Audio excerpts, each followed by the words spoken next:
Hello and welcome. I'm Leigh Ann Gerrans and you're watching W News, broadcasting live from the Al Arabiya studios in Riyadh. These are our top stories. The US and Iran pause military attacks, but President Trump warns he's ready to use force if diplomacy fails. Violence flares up in the West Bank as Palestinian officials accuse Israeli settlers of torching mosques, homes and farmland after a deadly weekend. And from evacuations to travel warnings, wildfires are causing major disruption across France and Spain.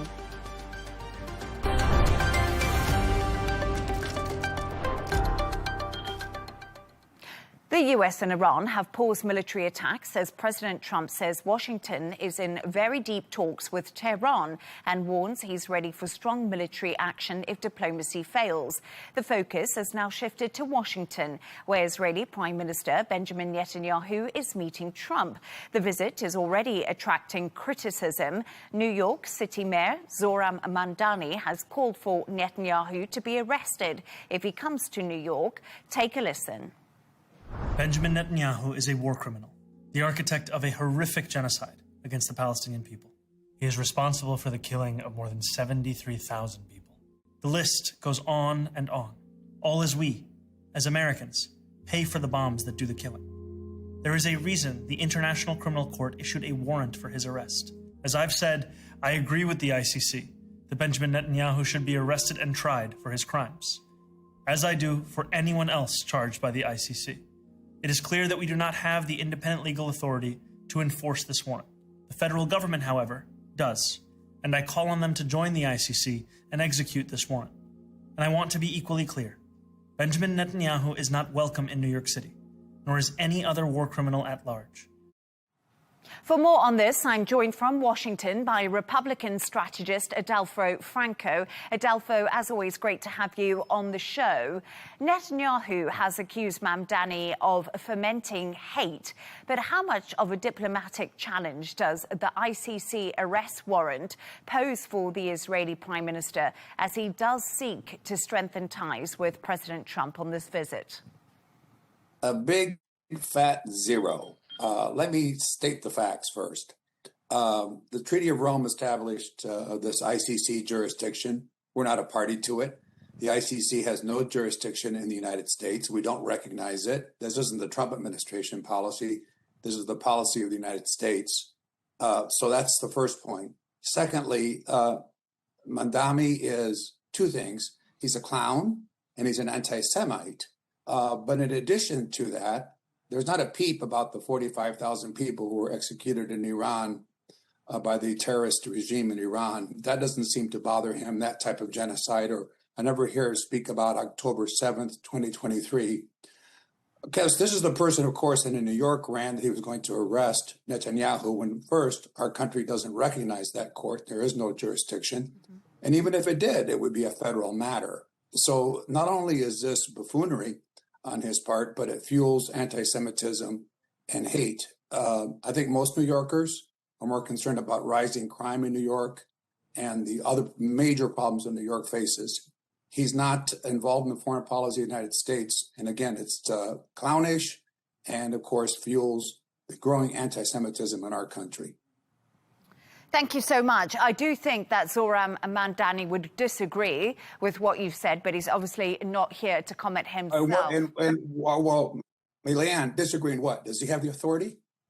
No, he doesn't have the authority, but he would also say that he campaigned on protecting Palestinian lives and what happened in Gaza, and that's something that also... I didn't interrupt you, Leigh Ann. That's not the role of the mayor of New York to protect Palestinian lives, number one. Number two, he campaigned on a promise that he had the authority to arrest Netanyahu, and he clearly does not.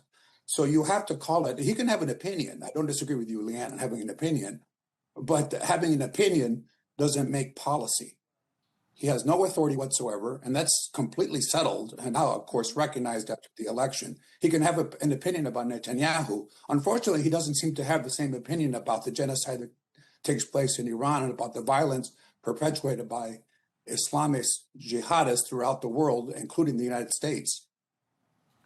Adolfo, let's move on, because a little bit earlier, speaking to Axios in the last hour or so, President Donald Trump says diplomatic talks with Iran either go fast or they don't go at all. Does that suggest he is setting an unrealistic deadline for a conflict as complex as this one? I don't think so, Leigh Ann, for this reason. We know what Iran's modus operandi is. It's delay on the talks. This conflict was about uranium. That's what started this conflict. And there's absolutely no talk about uranium because Iran keeps doing diversionary tactics such as the stranglehold on the Strait of Hormuz. So the president's patience is running thin. It's not complicated, first of all, to resolve the Hormuz issue. The conflict is not about that. It should be what it was and is throughout the world with any international straits, international waterway for free commercial shipping. So Iran is either going to be serious about that and then move on to the serious negotiations, or we're going to take this to a new level. And I mean a new level. The reason there's been a cessation of activities is for two reasons. First, General Cooper has stated that we have really done enough damage along the strait that we don't need to continue those types of strikes. And the next level would be within Iran itself. And secondly, the fact is there have been talks going on, and Iran is pleading for some type of settlement because its economy is bleeding and its military is being degraded. That does not mean Iran doesn't have capacity, but every day that capacity is diminished and its economy is in a free fall. So that is why the president is pressuring this, and he is serious that if we don't have serious conclusion regarding Hormuz, at least in the next few days, then we will take it to the next stage. Adolfo, let's talk a little bit about what you've just said to me, taking it to the next stage, because, of course, we were discussing Trump's halted the U.S. bombing campaign against Iran. But do you think his meeting that will be coming up with Prime Minister Netanyahu could alter that approach and increase the risk of another round of military action, possibly? Because you said looking to go to a new level, obviously Iran delaying talks. Well, a couple of things. First of all, Prime Minister Netanyahu is here for a funeral for United States senators, other leaders, including President Zelensky. So there's an opportunity to speak to President Trump. President Trump, despite what you hear publicly, has a great deal of respect for Prime Minister Netanyahu. And most conservative Americans, such as myself, think he's a hero. So we have a great deal of respect for his views. But notice that Iran has not attacked Israel, and has not attacked Israel because Prime Minister Netanyahu has made it clear that there would be a massive reaction by Israel if that happens. I think the planning will be absolutely coordination moving forward if it goes to a new stage, to answer your question. And the new stage means attacks in the interior of the country, particularly on dual-use infrastructure. And what I mean about that is railways, airports, bridges, dams, or other infrastructure that is used for both military and has a civilian impact, as has been the case in every war in the world. So long as it's not civilian exclusive, those would be new targets beyond Hormuz. And there will be discussions with Israel on that. If that stage starts, I would not be surprised that Israel will join that effort if Iran is not serious. That is the only thing Iran understands, strength and deterrence. And that is what's bringing them to discussions, and has brought them to discussion in the last 24 to 48 hours. And Adolfo, right now, let's just touch on the Strait of Hormuz, because with Iran refusing to reopen the Strait of Hormuz, how much leverage does the U.S. and its allies realistically have to secure freedom of navigation at the moment? Well, I think increasingly so. There is the London conference, as you well know, that's bringing in Britain and other countries in the world that say that the strait has to be open and has to be internationally recognized as free and commercial passage, has to be absolutely something that occurs. Our Arab allies are in line. And now China has even chimed in saying that it has to be an international waterway. So this is not a U.S.-Iran issue. This is now a global issue. The Strait of Hormuz, and what we maintain it should be open for, is commercial traffic, as other straits in the world are. It's not that U.S. wants to control it, but Iran shouldn't control it either.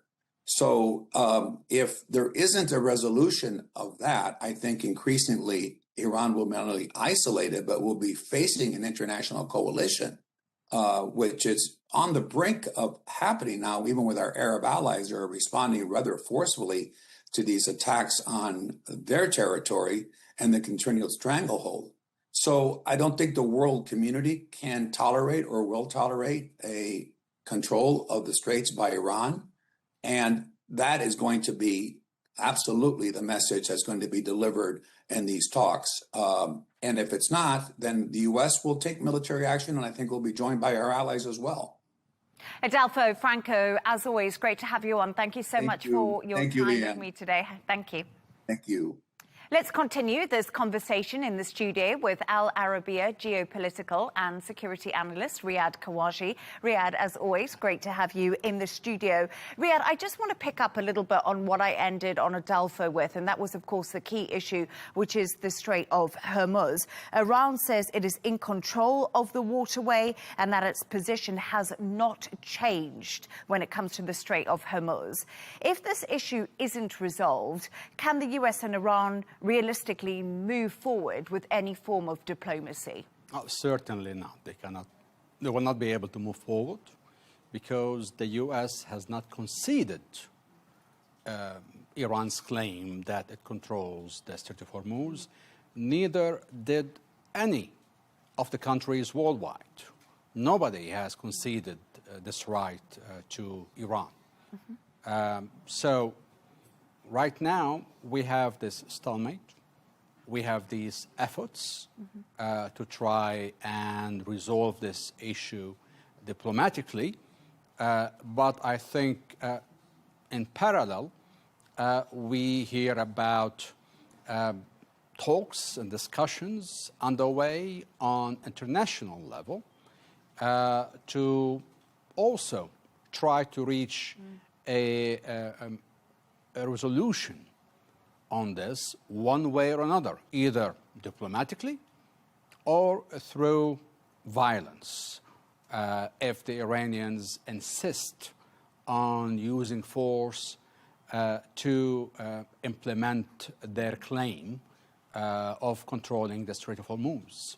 And therefore now we hear about the UK with a new prime minister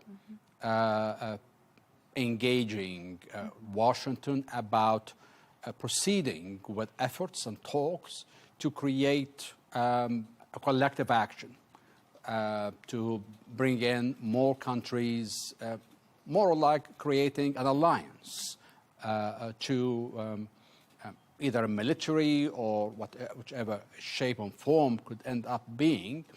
But eventually, if things were not going to be resolved through diplomacy, definitely alternative will be a war.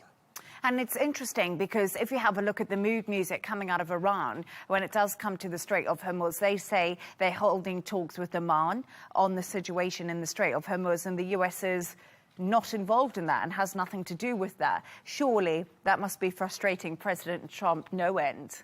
Well, the Iranians are trying to maintain their narrative that only the two countries where the strait is located have the control. And they say this is something that only Iran and Oman have a say into. And nobody else has the right to intervene. So they're maintaining this line, and they assert that the agreement they signed with the U.S. Clearly stated that Iran has the right to decide on the navigation through this strait, is the one that can tell the ships what route to take going through. Of course, I mean, the agreement says more stuff and does not concede control for Iran over the strait, but this is the line they're going with to assert their control over the strait and continue with their current policy. And Riyadh, let's talk a little bit about Saudi Arabia, because Saudi Arabia says it intercepted drones launched from Iraq by Iran-backed militias targeting oil facilities. What does this tell us about the risk of the conflict spreading further across the region? First, it's not the first time Iran uses these militias. First, let's make clear to the viewers. These militias in Iraq are Iraqi by nationality, but they have allegiance to Iran. They are part of the military apparatus, part of the so-called Quds Force, which is a component of the Islamic Revolutionary Guards of Iran, the Iranian Revolutionary Guards. So when we see the Iraqi militias firing, that means Iran, that's carrying out orders from Iran to fire these missiles. Same story about the Houthis, whenever they start firing missiles at ships in the Red Sea and at Saudi, then again, it is Iran. So these are Iranian proxies. So what we see right now is a continuation of Iran hitting what it sees as the soft spots in the region, which is the Arab Gulf countries, as a way to increase pressure on the U.S. So on the one side, they are in talks indirectly with the U.S. and with other parties to resolve the Hormuz issue peacefully, but at the same time, it's continuing its usual acts of terrorist attacks against the neighbors, using the proxies just in a way to deny that they are not involved. This is what was not them. But of course, things have become quite clear. Saudi Arabia, even in its statement, official statement, it said the Iranian militias in Iraq. So Saudi Arabia acknowledges, and now officially acknowledges, that these groups are Iranian groups carrying out orders from the Iranian government, and they are not actually part of the Iraqi government or have any allegiance to Iraq. And also in that statement, Saudi Arabia says it reserves the right to respond at a time and place of its choosing. Riyadh, how likely is a military response, or what kind of form could a response take? Well, we've seen this in the previous war. Saudi Arabia and other Gulf countries retaliated against these militias. They hit their bases. They have their bases in Iraq. So Saudi Arabia does have the military capability and the means to strike the bases of these groups deep in Iraq. However, I mean, as we all know, right now, we were expecting the new Iraqi Prime Minister to pay a visit to Saudi Arabia in the next few days. And I think, I mean, even many analysts believe that these attacks coincide with the visit of the new Iraqi Prime Minister, who has announced that his government will adopt a policy of withdrawing all the arms of these militias and just having only the state monopolizing the use and possession of arms. So we have a new prime minister who is trying to break away from the control of these Iranian parties inside Iraq. Riyadh Khawaji, always great to have you on the show. Thank you so much for your time with me today. Thank you. Thank you.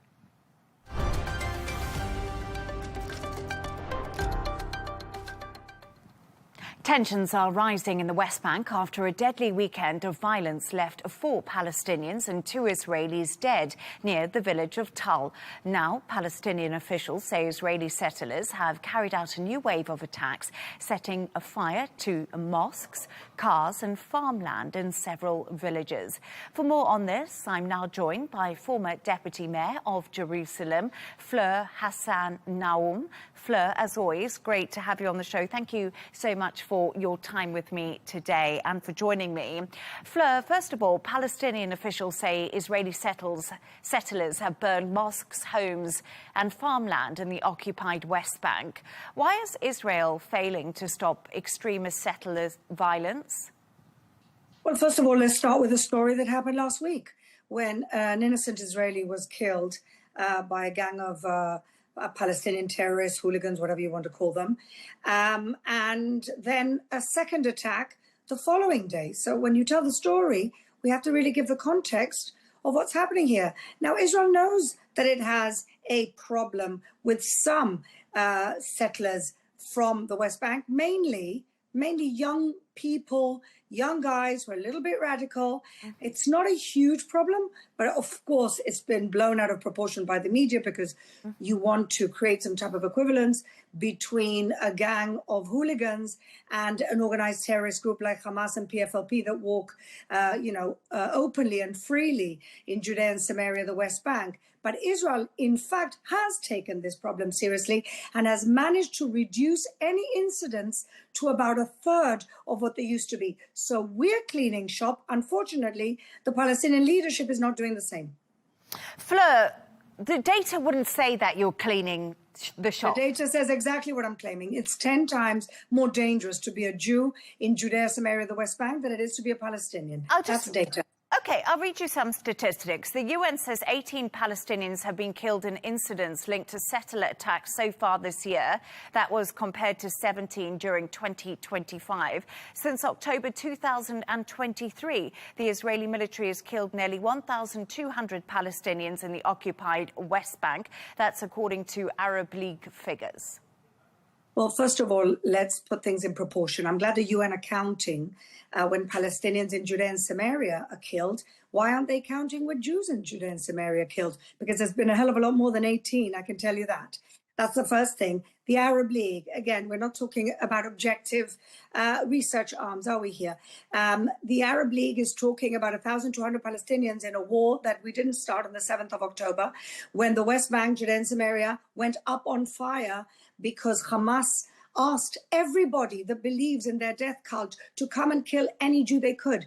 Thankfully, it didn't happen in Jerusalem, even though they tried, but it certainly did happen in certain areas of Judea and Samaria. Again, when you talk about these statistics, you give no context. You don't talk about the equivalent number of Jews that are killed in the West Bank in the same year because the UN is not counting. Right, and let's talk a little bit about Arab states have condemned the recent escalation in settler violence in the West Bank. Is Israel doing enough to reassure its regional partners that it's committed to preventing violence against Palestinians? Well, as I mentioned earlier, we have. And that's why the numbers have gone down by 2/3. So we're doing as much as we can. It's just a shame that the same standards are not applied to the Palestinian Authority that are paying terrorists to kill Jews in their pay-to-slay policy. They get a life pension.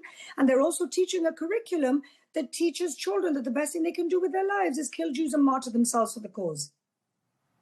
So, Fleur, my understanding of what you're saying to me is that all of this violence that we are seeing on our screens over the weekend is just basically overblown and things aren't that bad. Well, first of all, yes. But second of all, you don't talk about how the violence this weekend started. And that is by the innocent killing, the killing of 2 innocent Israelis who were just going on a hike. The ICC has accused Netanyahu of alleged war crimes, which Israel does strongly deny.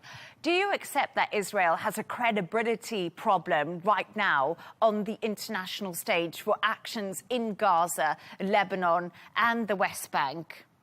Well, let's talk for a second about the credibility of the Chief Justice, the head of that court, that has now had to resign because of claims of sexual harassment and even rape by some young woman who worked with him. So it's very curious that this same man had planned to come to Israel on a fact-finding mission to see for himself whether Israel was perpetrating these crimes, which of course it wasn't, and he cancelled his trip.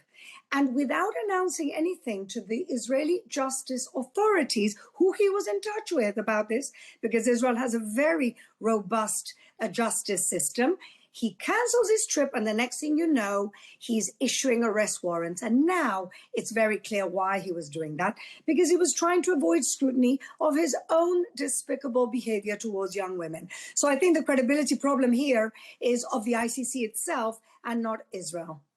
Critics say Israel's military operations and settler violence is making a two-state solution increasingly unattainable. Fleur, are Israel's actions in Lebanon, Gaza and the West Bank pushing peace further away in the region? Well, we've just signed an agreement with Lebanon, who have had enough of being occupied by the Islamic Republic regime's proxy Hezbollah.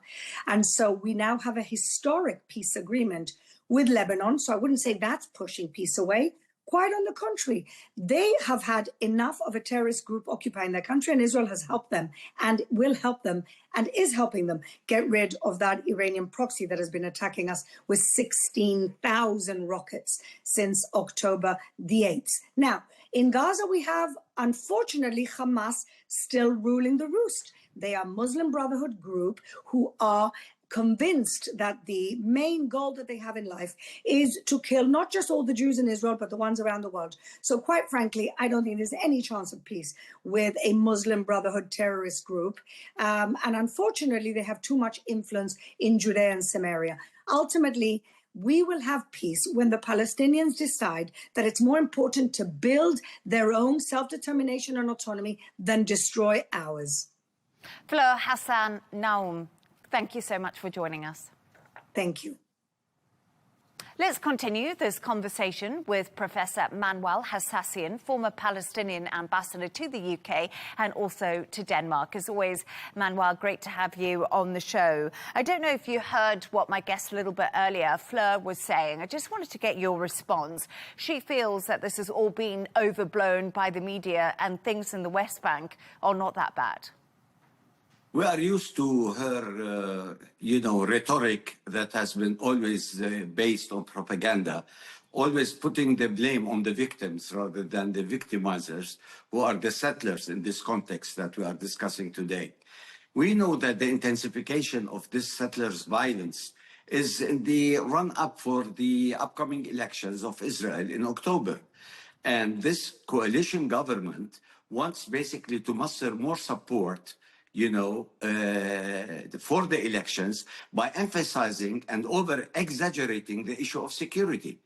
Now, we know that settlements have always been an intractable issue in the negotiations, and it has been always an impediment to any kind of progress when we had negotiations in the past.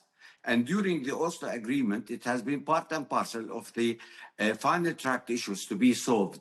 Basically. But since Oslo until now, almost 30 years, large tracts of land has been, confiscated. Creeping annexation has been going on systematically. And the settlers are trying to basically horrify the Palestinian communities so as they would pack up and leave, because they are interested in land. And as she said all the time, Judea and Samaria, this is the biblical prophecy of the promised land by God, who is a real estate agent, who has chosen them as the right people. They are entitled to this land and what have you.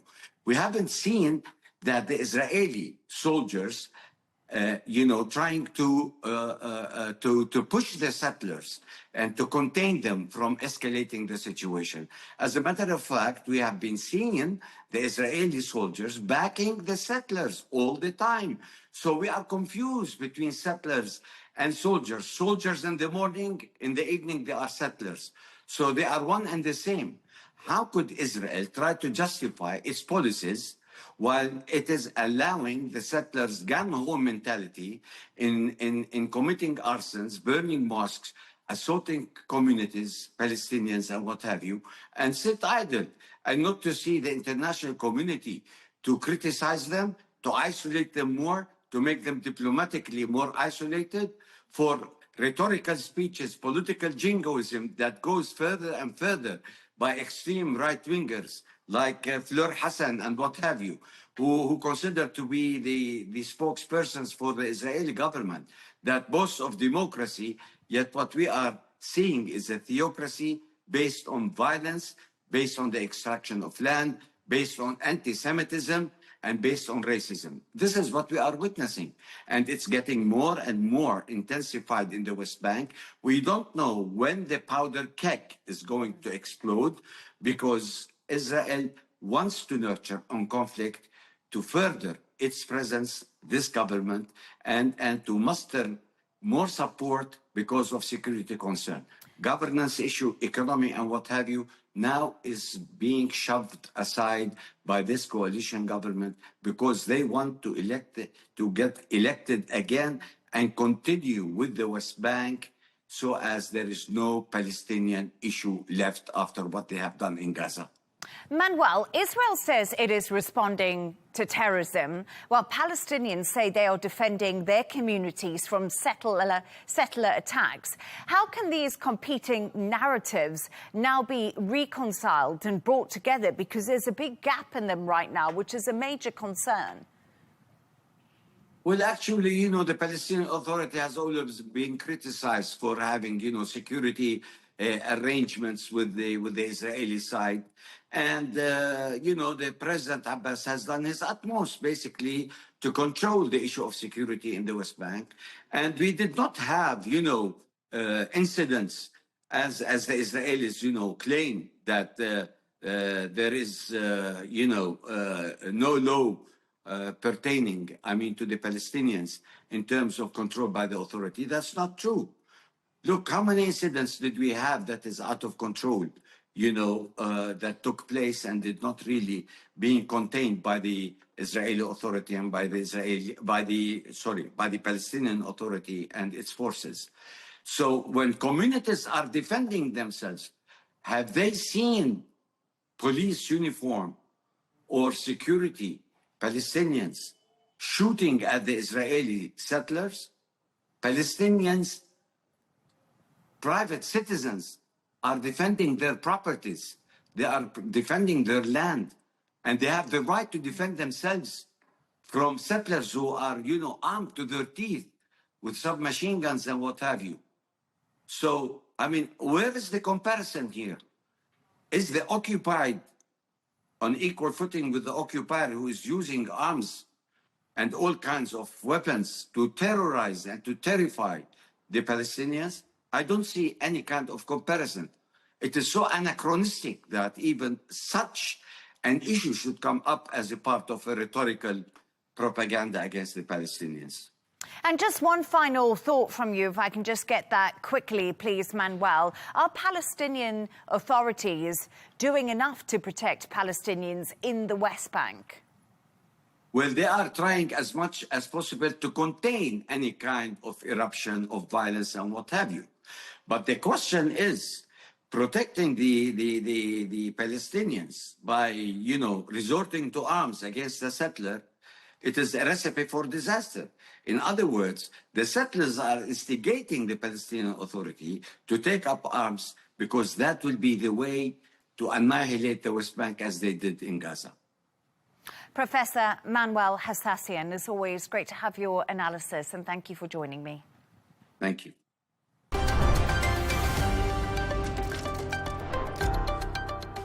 Now, summer holiday plans are being disrupted as wildfires continue to spread across France and Spain. Hundreds of thousands of people have been evacuated and tourist accommodation has been cleared as officials warn visitors to stay away from the hardest hit areas. Flights are still operating in Bordeaux, but smoke and fire conditions are causing disruption on the ground.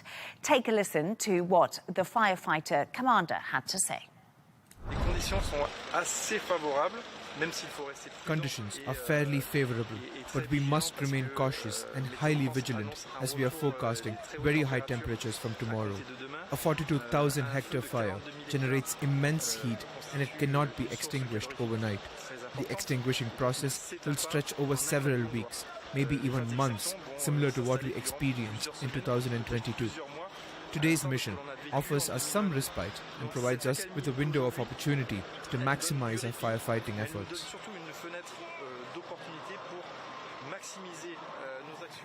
For more on this, I'm joined by Lisa Minot, travel editor at The Sun. Lisa, thank you so much for joining us. As we just heard from the fire commander in France, temperatures are also expected to rise in the country again, increasing the wildfire risks even higher. Is it safe to travel there right now? Well, I am in the south of France right now. I'm in Borne-les-Mimosas. I'm at my annual holiday. I've been to the same campsite in the south of France for 50 years. There is a worry about fire. Everyone is super vigilant. Here in the Var region, there are some small wildfires. I've actually been here in the south of France when we had a wildfire that came up to the edge of the campsite. It was extinguished and we were evacuated for a couple of days. And then I think the important thing is to understand that, yes, look where I'm standing now. We're having a lovely time. The weather's gorgeous, but we have to be vigilant. And that's what we're seeing across France and Spain, in that these wildfires in southwest of France and around Madrid are still causing significant disruption. Lisa, as you say right now, you're in the south of France. What practical steps are you taking and other tourists taking at the moment to make sure that they stay safe as the temperatures do rise and as they are tackling wildfires in other areas? Have you been given any official statement or what you need to do if anything happens? At our particular campsite, we had actually people from the local forestry commission at the campsite handing out leaflets, giving us advice on what we should do should the worst happen. But it's very much about making sure people are prepared and are preparing, not for the worst, but preparing and making sure that they know exactly what they should be doing. So my phone is charged. It should always be charged because you're going to get an alert through your phone. Make sure you know where all of your important documents are and have them very close to hand should you have to evacuate. But it's more about making sure that you're aware of what's happening. So following the local advice from the local authorities is really important. For the most of us, for the majority of us right now, we're having a lovely holiday in the south of France. Those impacted areas are a very different story. And obviously, I do feel for everybody who is really going through, an awful, hellish time in those areas.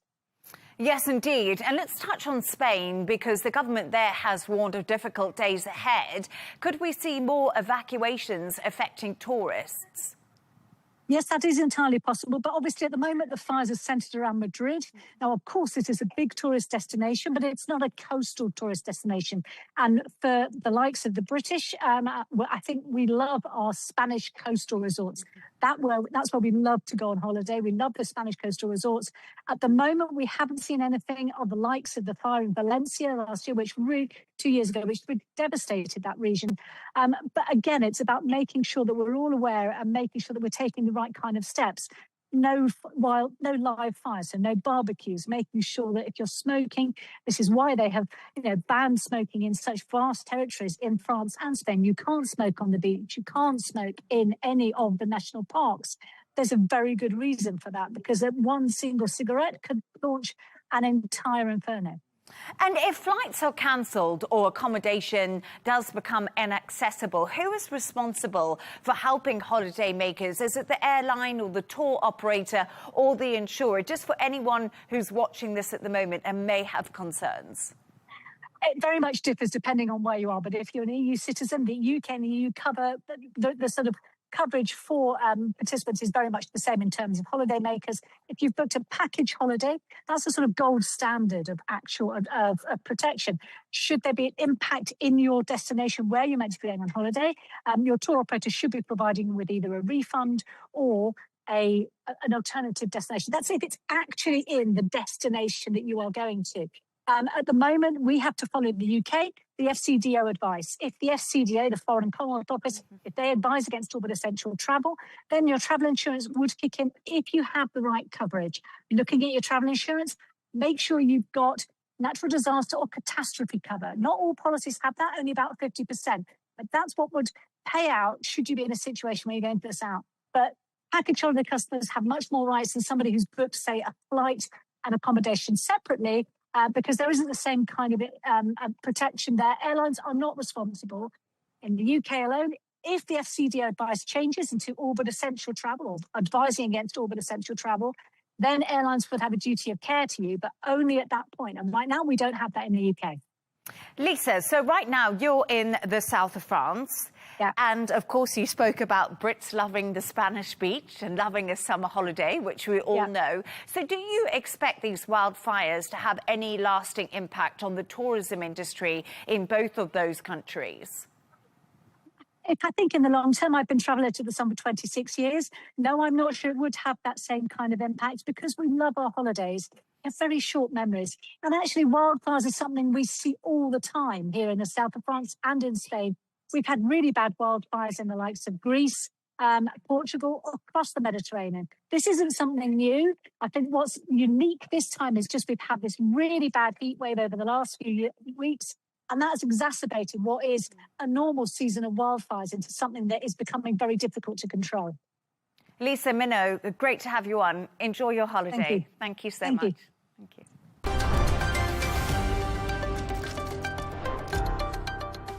A reminder of our top stories. The US and Iran pause military attacks, but President Trump warns he's ready to use force if diplomacy fails. Violence flares up in the West Bank as Palestinian officials accuse Israeli settlers of torching mosques, homes and farmland after a deadly weekend. And from evacuations to travel warnings, wildfires are causing major disruption across France and Spain. That's all from us on W News. Don't forget to subscribe to our YouTube channel. Of course, follow us on X. We'll be back in a couple of hours with W News Extra. Goodbye and thank you.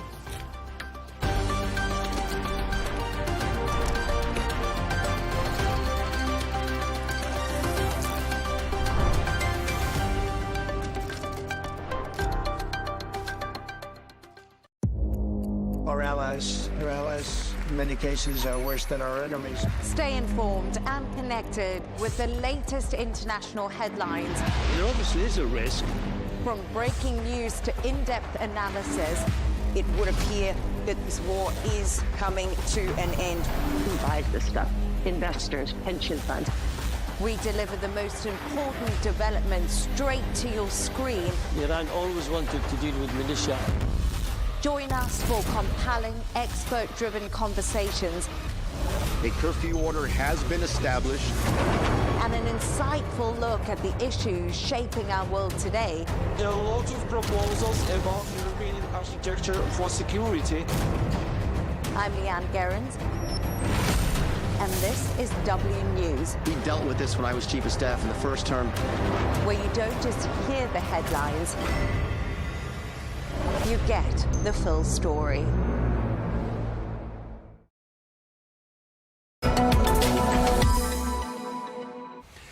Now, with children spending more time online than ever before, digital safety has become a growing concern for parents. Well, Beyond One Saudi Arabia, the digital services company behind Virgin Mobile in the kingdom, has launched what it says is Saudi Arabia's first network-level parental control service. Well, branded as Virgin Mobile Aman, it helps parents to manage children's internet access without extra apps or complicated settings. So how does it work, and what role can telecom companies play in keeping children safer online? Well, I'm joined here in the studio by Yarob Al-Sayegh, who is the CEO of Beyond One Saudi Arabia, which, as I said, is the digital services operator behind Virgin Mobile. Thank you very much for coming to see us. Thank you very much for having me on the show. I wonder if I could just start by asking you if you could set the scene for us. Tell us a little bit about Beyond One and the scale of your operations here in the kingdom. So Beyond One is the digital provider in Saudi Arabia. We are operating under the license of MVNO, which is Mobile Virtual Network Operator. Basically, we sell telecom services to our customer base in the kingdom, while our network operation is with the host operator in KSA. So we focus a lot on developing products, services, and MVNO globally focuses on niche market segments where we develop specific packages for that segments. Okay, and what's the link then beyond One and Virgin Mobile? Spell it out for us. Exactly. So Beyond One is the brand holder of Virgin Mobile, not only in Saudi Arabia, throughout the Middle East and other parts of the world like Latin America. So we have a branded license deal with Virgin Mobile, where we carry the vision of Virgin, okay, across its multiple industries globally, well known by the entrepreneurship of Sir Richard Branson, and we're very honourable, okay, to provide this service in the kingdom through a very unique offering, and one of them is that today we're speaking about Aman Virgin Mobile. Yes, indeed we are. And we'll come back to maybe talking, if we have some time at the end, a bit more about your business and where it's heading. But let's talk about the Aman plan. Tell us what that's all about. What are you seeking to achieve? Exactly. So as from your introduction, child safety becoming one of the global themes that a lot of governments, parents and agencies across the globe are trying to tackle. So we thought about this as one of the challenges that we provide telecom and service in Saudi Arabia. We studied the market. We saw there is a demand for parents, okay, to control their children's online habit and what they see. So we come up with this solution, which is a network base, no configuration, zero touch, no needed for any additional software, where we provide a telecom package through a SIM that they can give safely to their children. So it will shield them from a lot of websites that is not suitable for the children that of course they consume and they watch today. Yeah, I mean, it's terrifying, isn't it, to think of what children could be exposed to without some level of supervision and some important guardrails. And lots of governments have been addressing this issue. What are your thoughts on how different world governments have tackled regulation when it comes to keeping children safe online? We believe, personally I believe, in a more comprehensive view about how we can tackle these challenges, okay, and protect our children from the threat. So governments around the world, and we see a lot of regulations that banning social media for certain ages, okay, 16 years old and below. So this is one angle. The other angle will be, I think, education of parents themselves, where they take the responsibility, the guardianship of their beloved ones, and provide them with the necessary tools, technology that make it easy, no configuration, nothing, okay, that you have to do additional. Today we live in a very complicated world, and this is where we thought that there is a chance and opportunity for us to provide this safety in a very, very easy, zero-touch approach. What are the sorts of threats that the Aman plan seeks to address specifically? So basically we block the main social media platforms, which inherently also are not suitable for the target age that we have. We have also YouTube, which they have a specific safe version, okay, that we have through the Aman plan, not the public and general YouTube with its content out there. So it's very catered. It's very, we believe, okay, can provide the minimum protection, okay, for the young ones through this plan. Do you think, as wearing your telecoms hat, I mean, do you think there is a bit of a conflict of interest between what the governments want and what the telecom companies want? Because, of course, blocking social media and blocking content, doesn't that mean less revenue for you? Well, yes, absolutely. But I think this comes from our brand values and where Virgin can play, okay? So a lot of ventures that happen Virgin throughout the years is coming from to be safe, to be brave, and to challenge the status quo and provide the service. We know out there that this plan will not be, of course, suit the needs of everyone. So still, we will see that the growth of social media, internet consumption will happen. However, also we realize that there is this segment of very keen parents, okay, guardians who want to have a tool, okay, for this. So I don't see in the immediate future that this will cannibalize or affect the consumption of internet as wise.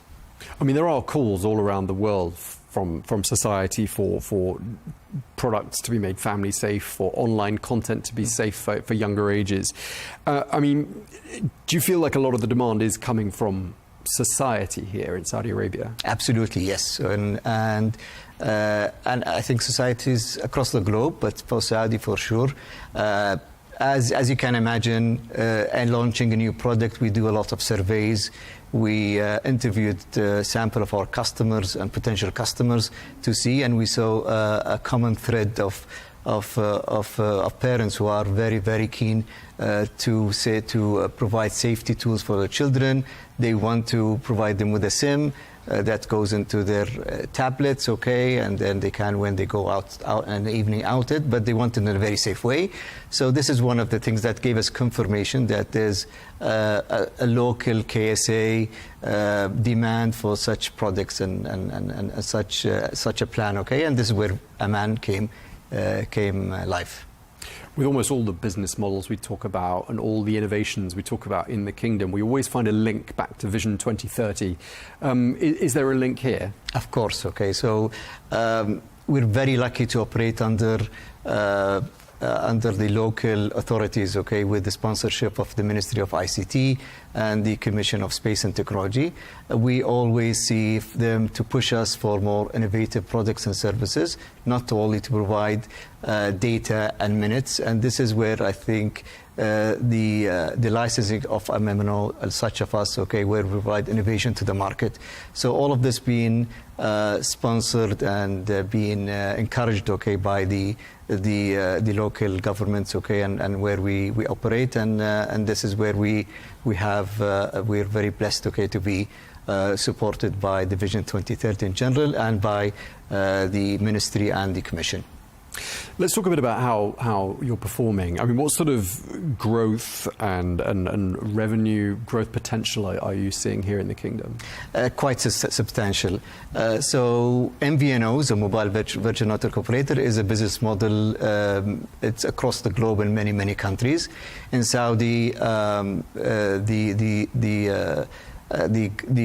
local regulation sees MVNO as a way that promotes more growth, okay, the Saudi market for telecom services, provide also innovative products that doesn't exist, okay, without the competition and the new licensed MVNOs.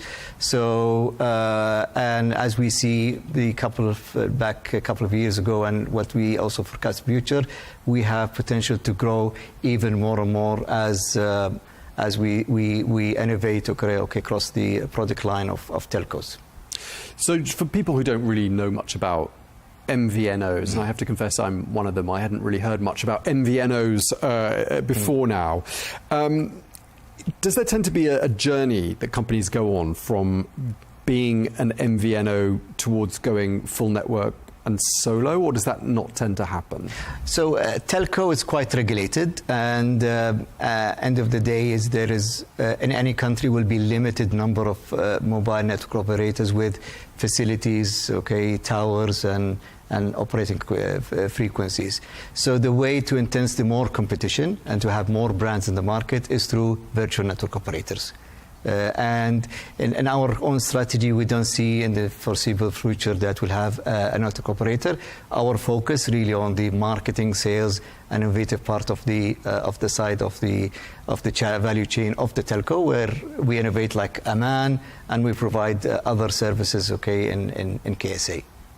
And when it comes to that model, and you mentioned at the beginning of this conversation that you're active in markets right across the GCC, across the region. Any lessons learned from Virgin Mobile's successes, or perhaps lessons learned from setbacks in any markets in the region? So actually, it's quite a benefit for us in Virgin Mobile Saudi that we have exposure and market experiences across GCC. So Virgin Mobile is active in Kuwait, UAE, and we have a sister company in Oman under another brand name, Friendly Mobile. So we have a shared experience across the GCC. What we see is that there is demand for MVNOs or for new products and services where it doesn't come from the main players. And we're very delighted and very happy, okay, to grab this opportunity and get global brands like Virgin Mobile with its extensive experiences, brand philosophy and understanding, and again, challenging the status quo, okay, and providing, like Aman, something that is not typical from a service provider, okay, globally. And what are the advantages? What's the benefit of being an MVNO as opposed to going full network? What's the proper term actually, as opposed to being MVNO? What's the inverse? So MNO. MNO, which is yes, okay. And what's the advantage of being MVNO as opposed to MNO? Well, I think it's MNOs and MVNOs are quite different, okay. And actually, in the telco, we work all together as all service providers, okay, and we work. But if I want to give you an example of what the advantage of MVNOs is, that the focus on customer experience, the focus on providing new things to the market, probably the cost structure of an MVNO will be much lighter, which means that we can provide very cost-effective and plans, okay, versus others. Also, we have a great brand, Friendly, okay, which specializes in our broader expat community in Saudi Arabia, and our advantage of the MVNO is that we go in areas where no other players go, and we focus on these communities wherever across the kingdom. And just lastly, you mentioned Richard Branson. So yes. Richard Branson, earlier in the conversation, obviously someone who's known internationally. I mean, Virgin seems to have an increasing interest in this market. What do you think is on the horizon for Virgin in Saudi Arabia? So we had the pleasure of Sir Richard Branson visiting us last year, okay, and we had a very interesting conversation with him. There is ambition for more Virgin brand operations in KSA.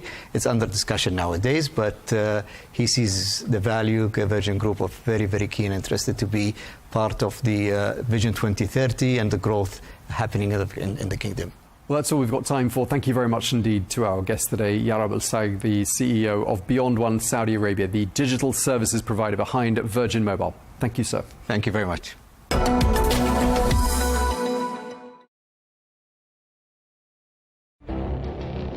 It feels like decades are passing by in a matter of weeks.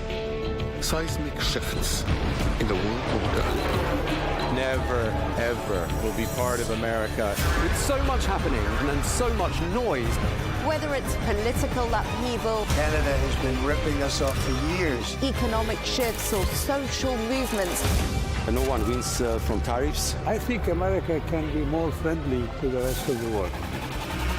For in-depth analysis and all the latest developments across the globe. To have an inclusive policy together. The meetings with Hamas gave me some hope. We're in another nuclear arms race. The most important development straight to your screen. Welcome to the dressing room. I'm on my own. I need backup. And an insightful look at the issues shaping our world today. It was not going to happen, that war, and it happened. Join us on Arabiya News, where the world talks.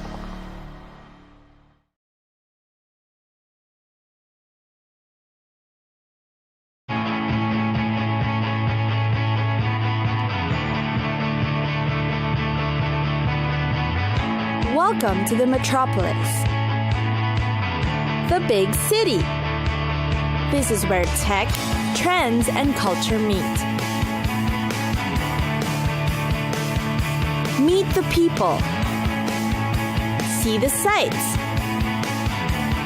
Walk the city streets.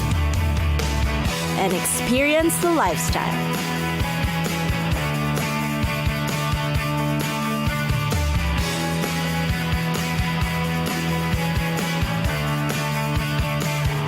This is your first-class ticket to the cities of the world.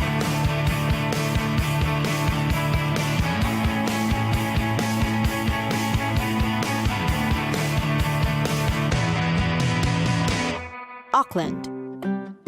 Auckland is known as the city of many lovers, according to its Maori name Tamaki Makura, as those lovers wanted the place so badly that they fought over it for centuries. A geographically blessed city, the New Zealand capital has the appeal of a small town and the style of a modern metropolis. Auckland Museum is one of the country's most recognized heritage locations. The 84-year-old museum houses the most comprehensive collection of Maori and Pacific Islander art in the Southern Hemisphere. On display are graphic textiles, carvings, some of the war canoes, ware or the traditional Maori meeting houses, as well as other 18th and 19th century portraits. Devonport is a self-contained late Victorian neighborhood of historic sites, including North Head, a British fort dating back to 1887. There are also popular cafes and restaurants within it. Find two of Auckland's picture-perfect beaches or climb to the top of Mount Victoria for 360-degree views of the city, Hauraki Gulf, and the North Shore. Waiheke Island is a place for a quick island escape. Worth visiting are the Little Onoroa, Palm Beach, and the mile-long Onetangi. Fancy a dinner nearby with a great view of the beach. A diverse mix of gustatory pleasures, Auckland is also ideal for food trips. The city is a medley of different tastes, offering diverse cuisines from contemporary Japanese dishes to all-American pizzas, to healthy Thai salads and greens. Depending on your mood, you can choose from the elegant dining restaurants, or you might prefer the laid-back alfresco cafes. Shopping also keeps the city abuzz. Specialty stores include rare and vintage finds, from the gardening books and electric furniture, fiesta dinnerware and old photographs, as well as restored goods, such as vintage wooden cutting boards, Southern French crockery, and white enamel cookware. There are also classic and one-room boutiques that offer pieces for men and women, with a well-curated collection of shoes and boots to match. You may also find shops featuring own-brand clothes and jewelry for men and women, sold alongside a distinct merchandise mix of non-clothing items that reflect the owner's interests. It's time for us to go! Pack your bags and get your tickets ready. And we'll see you on the next destination. Catch us again next time on Cities of the World.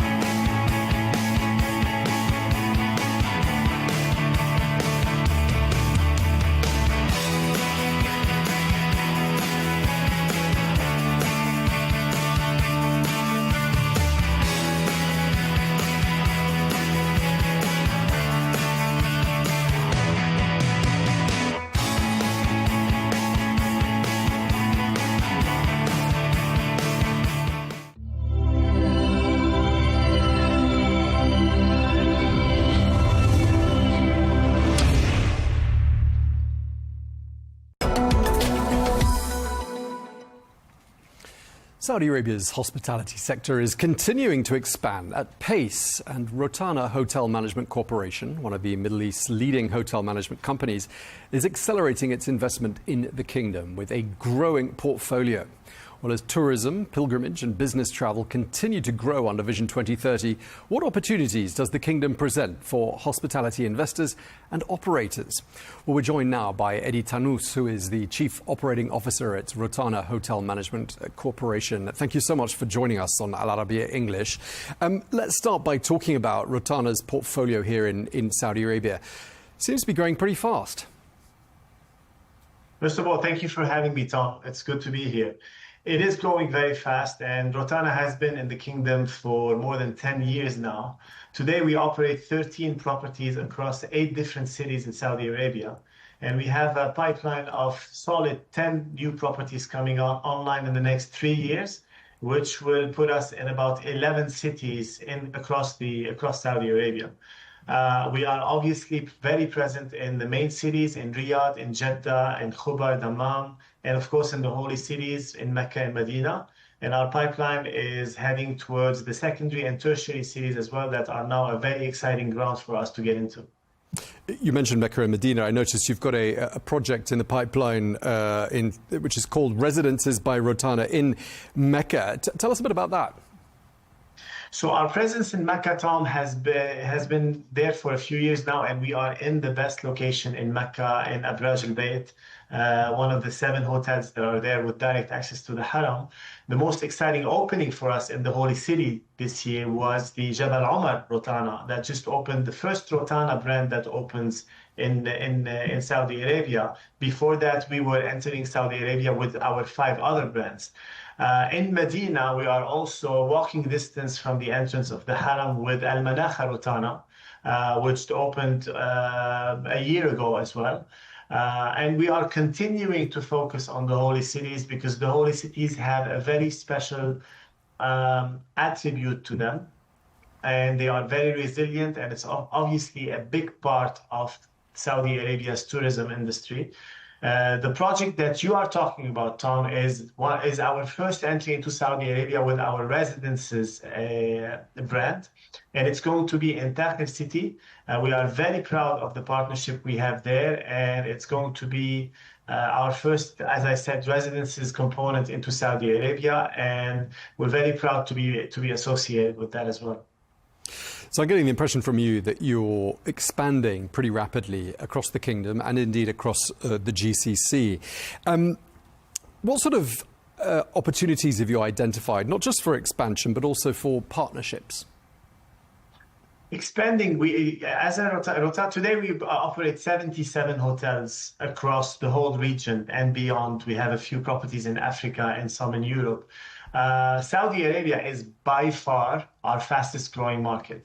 And the reason being, we truly believe in Vision 2030. I know that we mention this every time we talk about the kingdom, but this is really what we believe has been the pivoting moment for Saudi Arabia's tourism industry, with the Crown Prince and His Highness also, and his announcing Vision 2030 and putting a lot more emphasis on the tourism sector's contribution to GDP, because this is where it all starts at the end of the day. And as an operator that was born in this region and that is from the GCC, we don't feel like we need to be part of Vision 2030. We feel like we should be within that vision. We should be a catalyst for that vision. So this is where the opportunity comes in also for us as a company that wants to grow. Saudi Arabia has so many different opportunities for growth, whether with the private sector or with the public sector as well.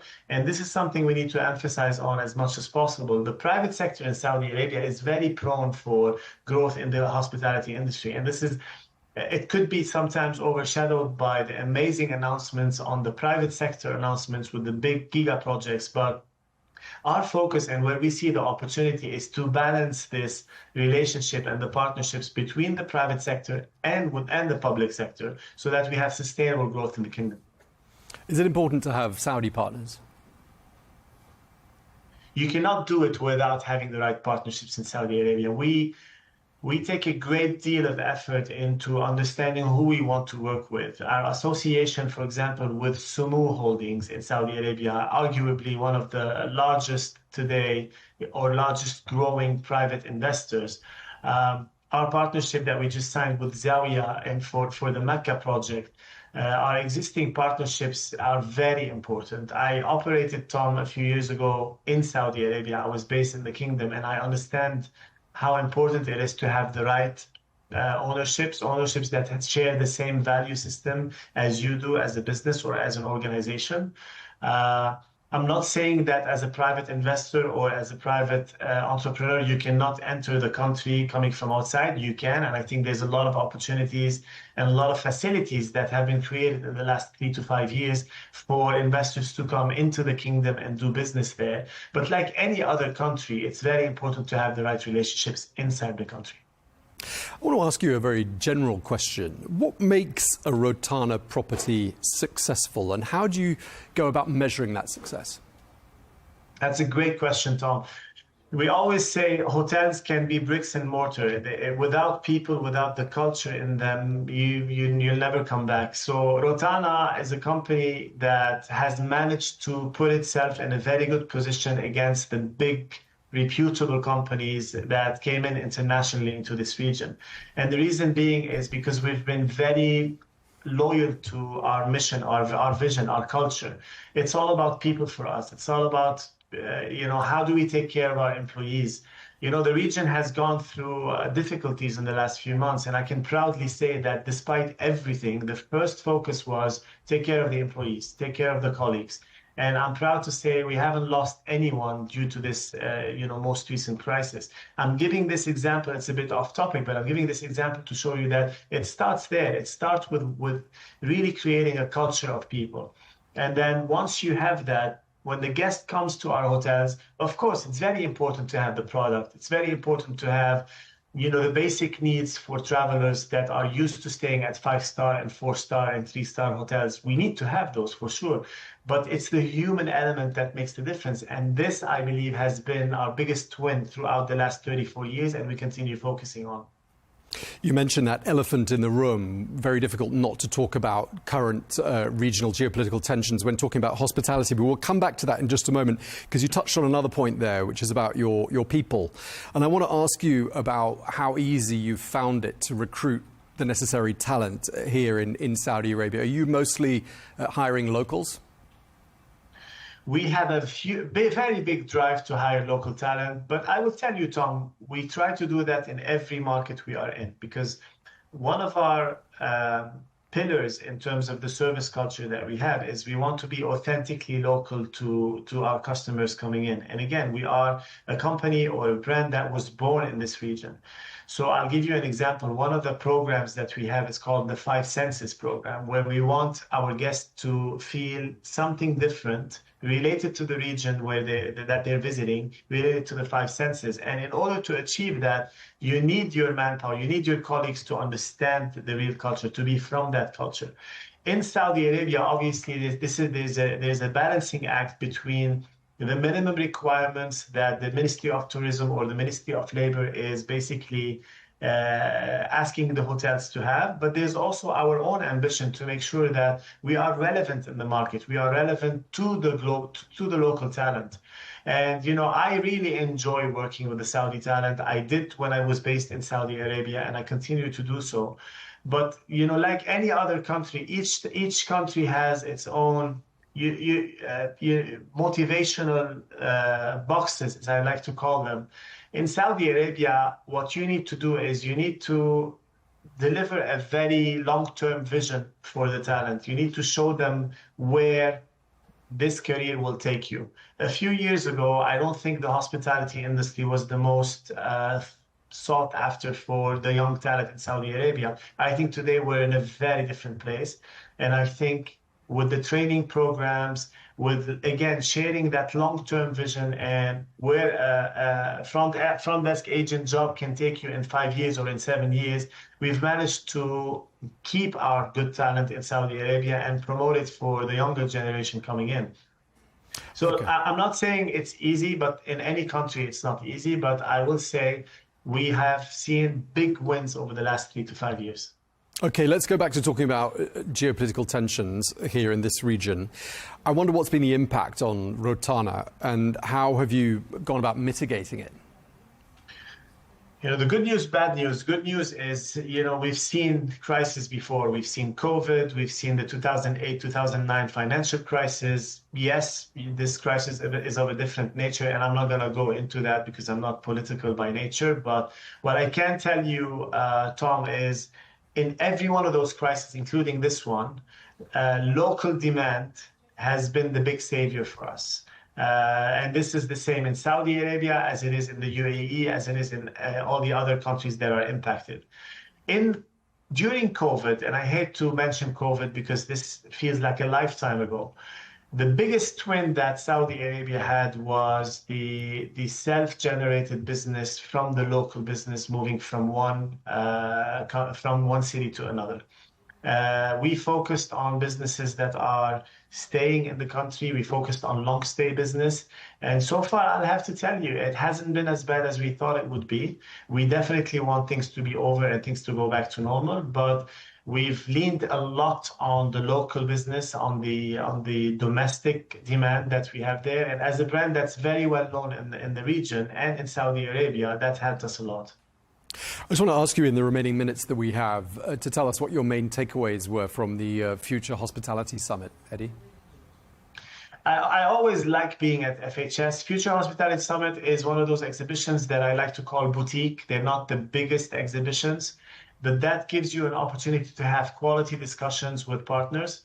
The biggest takeaway for me this year was that things are continuing to move forward. Development doesn't stop, and that's refreshing.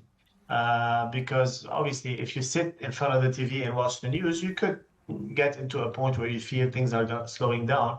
Development is not slowing down. There's still a great deal of demand, both from developers, operators, but also suppliers coming into the market with new ideas. I must have met at least 3 or 4 suppliers coming in talking about initiatives for sustainability, talking about initiatives for artificial intelligence or technology that is going to improve guest experience. So all this is continuing, and that was a really good takeaway for me from this latest FHS. Well, thanks for sharing that with us. Just as we wrap up, and we started talking about your portfolio, and you told us about Residences by Rotana in Mecca. Of all of the projects that are in the pipeline, perhaps you could just tell us which one you're personally most excited about. I don't want to be biased, but one of our newest brands is called Edge. And this is a fresh lifestyle, not too fussy brand. And I'm very proud of our relationship and our partnership with Me'mar Hospitality, who's a big developer in Riyadh. We now have 2 properties open in Riyadh, one on Olaya Street called Nova M, and the other one is called Edge Arabiya. If you visit these properties, Tom, you'll know what I'm talking about. It's moving a little bit away from the traditional big lobbies and big chandeliers and creating some really nice DNA into the property, a nice lifestyle. And if you go to the Jeddah streets and if you go to some of the Riyadh streets, you see a lot of homegrown coffee shops, a lot of homegrown nice F&B concepts. So you see that Saudi Arabia is really becoming about the local touch. And these brands, the Edge brand is growing into that direction as well. So I love the fact that we are growing with 8 properties with Me'mar in Riyadh, and another one coming up in Jeddah in Al Balad area, which will be perfect for that brand as well. So again, I cannot be biased about any of our brands. I'm proud of every relationship we have in Saudi Arabia, but those are close to my heart because I think it's something new and it's something different. Well, you've just given me 2 very good ideas for something to check out, because it's not very far away from where I am right now here in Riyadh. We're going to have to leave it there. Thank you so much for your time. Eddie Tanous, the COO at Rotana. Thank you very much indeed. Thank you, Tom.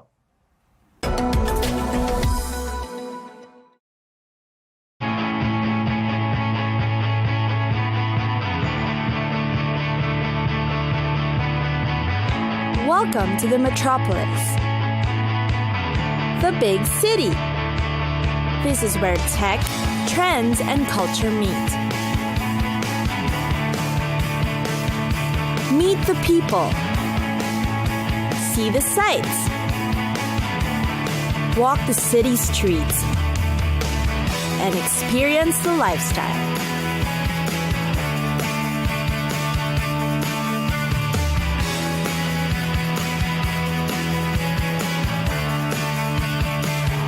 This is your first-class ticket to the cities of the world.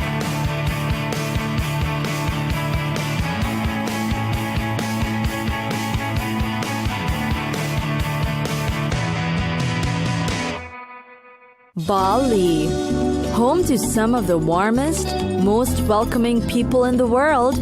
Bali.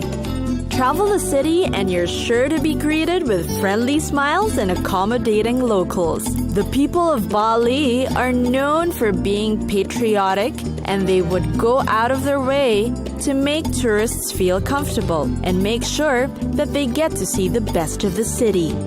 For one, Bali is known for its rich culture and heritage. For the Balinese, religion is integral.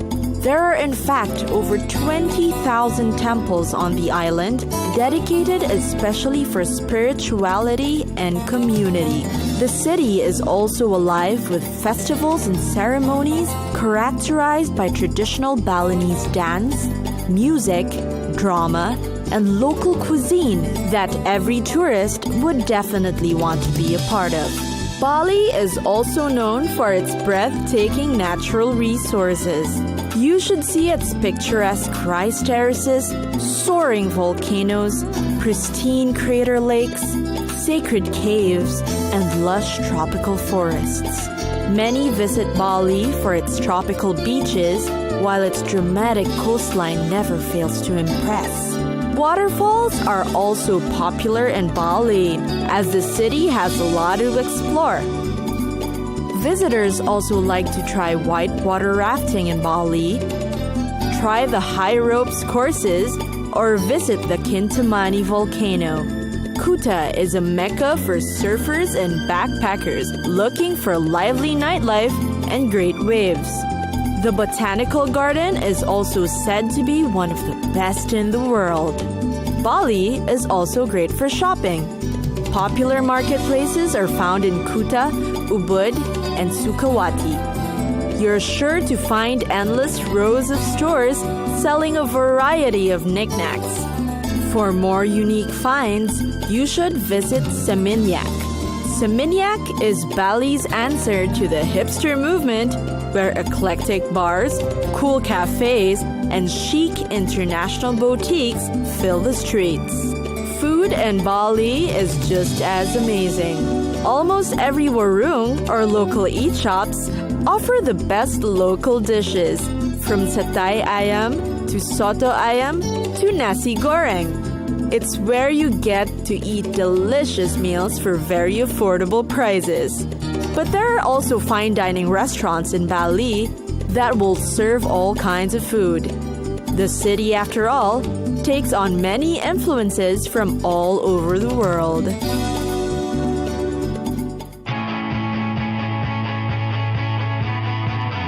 It's time for us to go. Pack your bags and get your tickets ready. And we'll see you on the next destination. Catch us again next time on Cities of the World.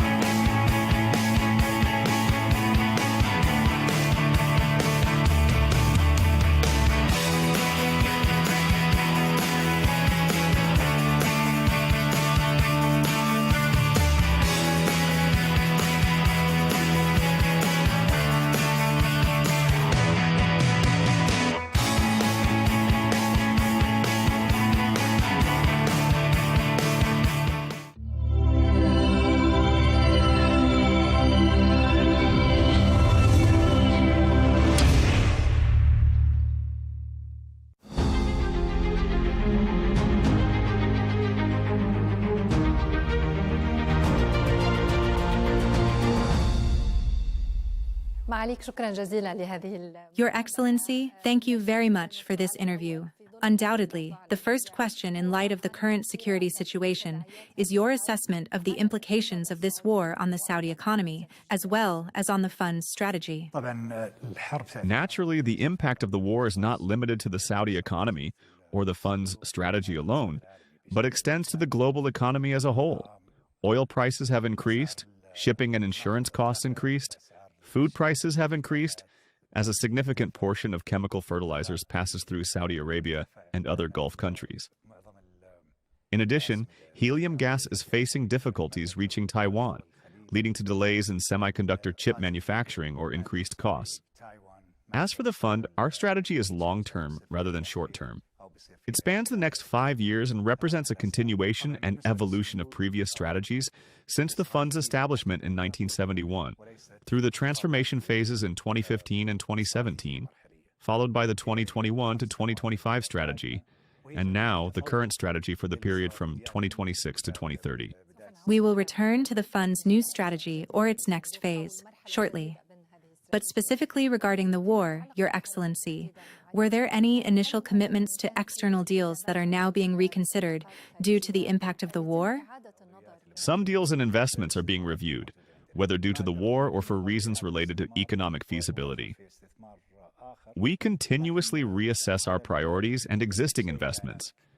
I cannot say that we cancel a specific investment in favor of another, as this process is inherently dynamic, both in times of war and under normal circumstances. However, it is certain that the presence of war places greater pressure on the need to reposition certain priorities. And where do the priorities lie? Priorities are naturally defined based on national needs and aligned with the requirements of the national economy, which constitutes a key priority for us. We do not operate solely as financial investors. Rather, our role extends beyond that. Since the fund's establishment, the objective has not been limited to generating financial returns. While returns are an important part of the fund's goals, they are not the only objective. Financial returns and developmental objectives for the fund. Based on that, how do you measure performance? And what KPIs do you rely on to assess what has been achieved for the Saudi economy? KPIs are significant in light of what has been achieved. To answer this question, it is important to review the fund's stages of development since its establishment in 1971. In its early years, the fund focused on developing the local economy, particularly in the financial sector, the petrochemical sector, and infrastructure projects such as railways, playing a clear role in driving development. In 2015, a major transformation took place. Developmental goals were no longer the sole objective, but became part of a broader framework that also includes economic feasibility.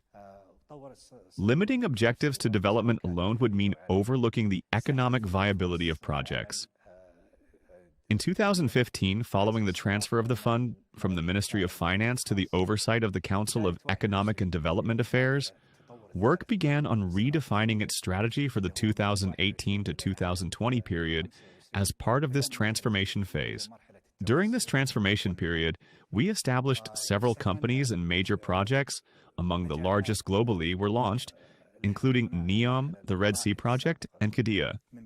The fund also strengthened its partnerships locally and internationally, contributed to the creation of significant job opportunities, and enhanced collaboration with the private sector.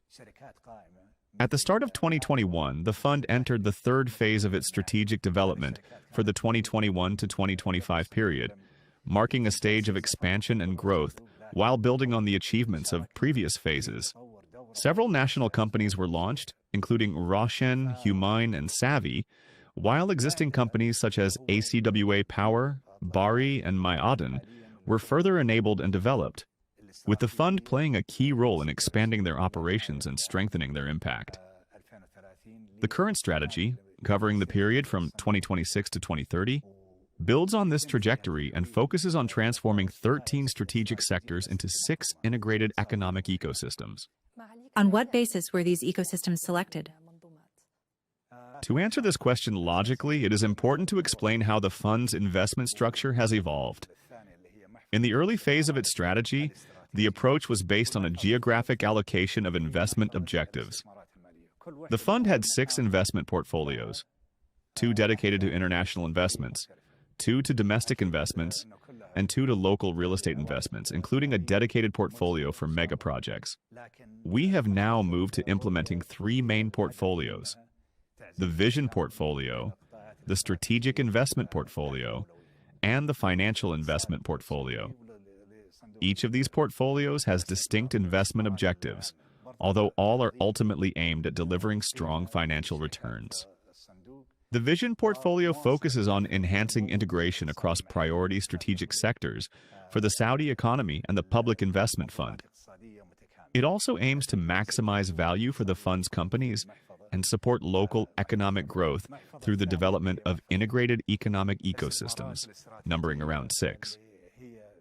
The second portfolio, which is the Strategic Investment Portfolio, focuses on managing and maximizing returns from strategic assets, while also increasing the economic impact of the fund's companies. The third portfolio, the Financial Investment Portfolio, is primarily focused on generating financial returns, both domestically and internationally.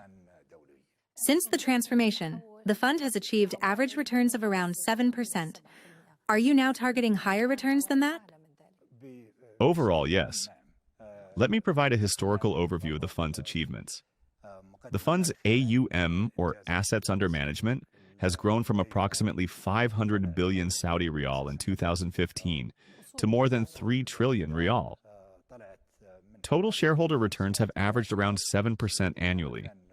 Approximately 750 billion Saudi riyals have been invested domestically, contributing an estimated 910 billion riyal to the GDP.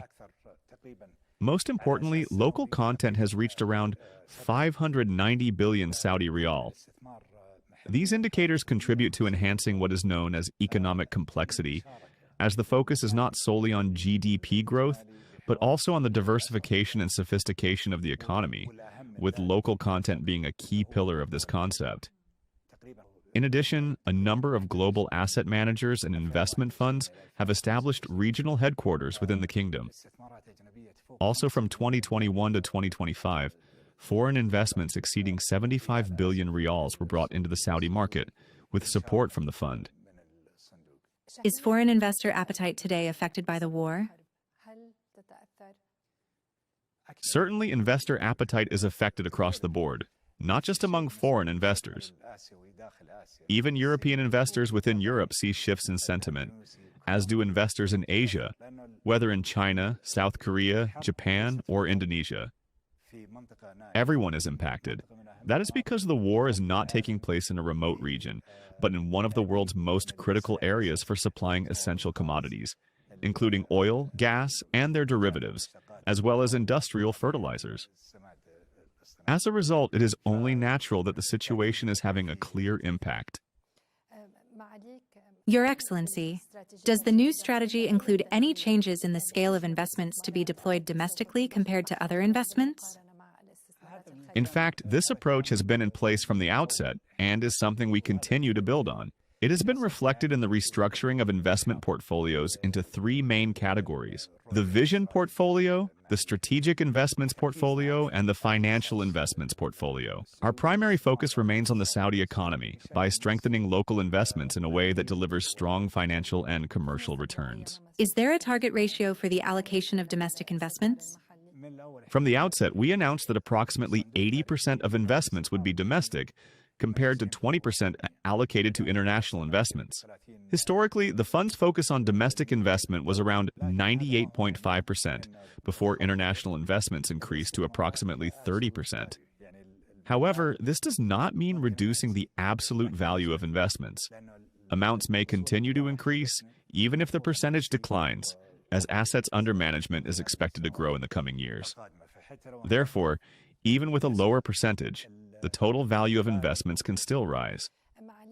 Your Excellency, over the past 5 or 6 years, we have seen some significant exits from the local market, particularly in the stock market, most notably the full exit from SABEC, as well as a reduction in your stake in STC. Could we see similar exits going forward? Certainly. This year?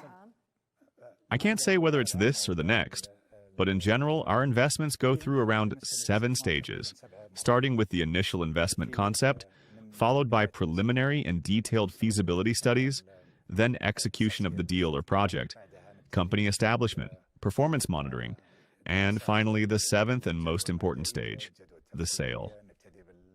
These stages are structured this way because exit or sale is a fundamental part of the investment cycle. No investor holds a single investment indefinitely.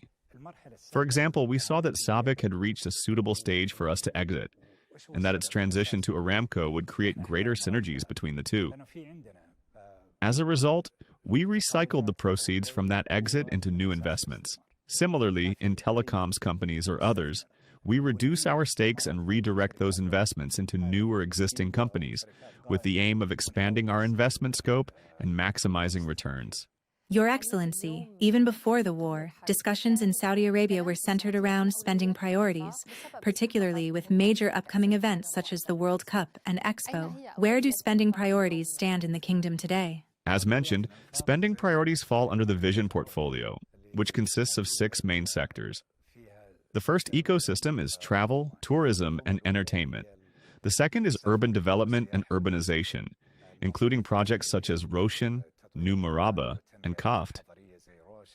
The third is advanced industries and innovation, including companies such as Lefra and Sear. The fourth sector is logistics services, including companies such as Ma'aden, Hadid, and Bari. The fifth is infrastructure for renewable and clean energy, as well as water. The sixth infrastructure is NEOM.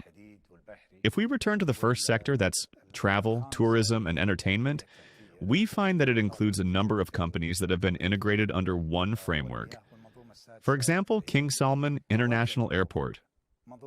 With major events such as Expo and the World Cup approaching, passenger numbers are expected to rise significantly. Therefore, we must invest more in developing and expanding King Salman Airport to accommodate this demand. Similarly, Riyadh Air aims to increase the number of routes and connect Riyadh to destinations around the world. Investment in Expo and the construction of World Cup stadiums are also key priorities within this sector. It is also important to note that priorities have evolved alongside the strategy. During the 2021 to 2025 period, artificial intelligence was not as prominent as it is today. As a result, some priorities have been reshuffled and investment objectives repositioned, with greater focus on AI infrastructure and investments in AI companies, both domestically, such as Humane, and internationally across regions including the United States, Europe, and Asia. Accordingly, the repositioning of investments remains an ongoing process, driven by emerging global priorities. So, artificial intelligence is a priority today. Could defense also be a priority? Defense is certainly one of our key priorities. It has been important in the past, but it carries even greater significance today. We have SAMI, a company specialized in defense industries. It falls under the third sector, which is advanced industries and innovation. This ecosystem also includes companies such as Humane, Tazaru, Sear, Sami, and Lefera in the healthcare sector. Your Excellency, we have heard a lot about the reassessment of some major projects, or even the cancellation of some. Are these reports accurate? This reinforces what we consistently emphasize. We continuously review our priorities. We rely on top-down approach and a bottom-up approach. The top-down approach is driven by the Public Investment Funds Board, where strategic directions and priorities are defined. The bottom-up approach, on the other hand, originates from the companies and projects themselves, with recommendations based on operational and investment realities. Accordingly, guidance is provided to our portfolio companies, and projects are reassessed in terms of their financing structure, whether they are fully funded through equity, through debt and loans, or by bringing in partners through joint ventures. As a result, there is always an ongoing review of how investments are directed. While the overall scale of a project may not necessarily decrease, but the level of capital investment from our side may be reduced. For example, NEOM specifically, NEOM consists of several zones, and there has been a lot of talk about the cancellation of some projects within it. So far, what is being circulated about the cancellation of projects in NEOM is not accurate. No projects have been canceled. However, the company has been directed to rearrange its priorities. There is a common perception that the line represents NEOM in its entirety, whereas in reality, it is just one of the projects under NEOM. Is it necessary for the line to be completed by 2030? I don't think so. It's good to have, but it's not a must-have. The must-have is the industrial zone Oxagon, which includes a port for commercial shipping and trade, multiple data centers, and hosts a number of local and foreign investors. Based on our strategy and the ecosystems we operate within, Oxagon is currently the most suitable focus for investment, while some other projects within NEOM may be deferred. As for deferrals, these are managed through directives given to our companies, including NEOM, within the framework of an integrated ecosystem under the Vision portfolio. The company itself evaluates these directives after receiving guidance from its board and the funds board, and we then await the company's plan on how to achieve all or part of the objectives in the most financially efficient way possible. Historically, most of the fund's projects, especially in mega projects, infrastructure, and real estate, were fully funded through equity from the fund. But is this the optimal approach? Certainly not. This aligns with our current strategy, which aims to achieve the same objectives or a significant portion of them with less capital. As an economic catalyst, we initially assumed the early-stage risks by developing the infrastructure. Once that phase is completed, it becomes much easier for the private sector, both locally and internationally, to step in and invest. For example, it would be extremely difficult for any private investor to initiate a project on the scale of NEOM or the Red Sea projects, given that their scope is comparable to entire countries, and in some cases even larger than certain European or Middle Eastern nations for a single company. Therefore, it is impossible for any private sector investor, whether local or international, to initiate. However, we initiated by putting infrastructure in place. And now, the Red Sea, most people, whether local or international, saw on the ground what offerings are in place, improved investor understanding, and consequently, increased interest. Today, we are seeing growing demand from both local and international investors to participate in these projects. I recently met with one of the largest American investment management firms, and they said, "We understand infrastructure, and we like it and want to invest in it." We have also observed that investors tend to invest in sectors they understand. As a concept, the Red Sea, or Roshan, are unprecedented in the entire world. As these projects evolve and become more concrete, investment decisions become much easier for them to make. Your Excellency, let us move to the final topic in this interview, one that concerns a wide segment of viewers and has recently sparked debate: the sports sector. Specifically, the fund's investments in major football clubs, where questions have been raised about a lack of parity and fairness in spending among these clubs. How do you respond to that? I don't think this is true. When comparing clubs within the kingdom to their counterparts in Europe, we see that systems such as financial fair play are implemented there. In Saudi Arabia, we aim to adopt similar frameworks once we reach a comparable level, in coordination with the relevant regulatory bodies, such as the Ministry of Sport and the Football Federation. In general, club revenues are derived from ticket sales, broadcasting rights, merchandise, and sponsorships. In Saudi Arabia, this is further supplemented by support from board members, as well as contributions from fans, which often come in the form of donations or financial backing. Naturally, clubs differ in the scale of these resources. Some receive greater support from their fan base or board members than others, which directly impacts their spending capacity. As for the fund, it invests in club companies at relatively similar levels. However, we cannot control donations or external contributions that fall outside its investment framework, whether from honorary members or fans. However, the primary objective for these clubs remains their privatization and eventual sale. Are there serious negotiations underway in this regard? Yes, there are ongoing negotiations, and we expect, God willing, to announce within the next 2 days the sale of our stake in one of the clubs. Can we know the name of the club? You will find out within the next 2 days, God willing. And are there other deals that could be completed this year? As mentioned earlier, our investments go through several stages, with the 7th being exit or divestment. We entered the club sector with the objective of improving governance, which was previously quite weak but has now significantly improved. We have also worked on enhancing financial sustainability and increasing club revenues, particularly on match days, where revenues have risen by approximately 120%, more than double. We are gradually moving toward the privatization of these clubs. While we may retain certain stakes, we will not remain the majority owner. Your Excellency Governor Yasser Al-Rumayyan, thank you very much for this interview. Thank you.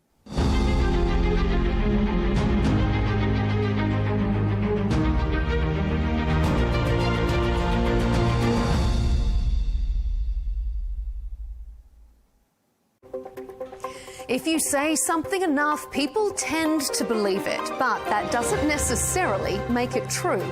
President Donald Trump has said almost 40 times that the US has won the war, that the deal is done, or at the very least is imminent. As analysis of the Memorandum of Understanding with Iran heats up, we ask, who's come out on top? I'm Melinda Nucifora. You're watching Counterpoints.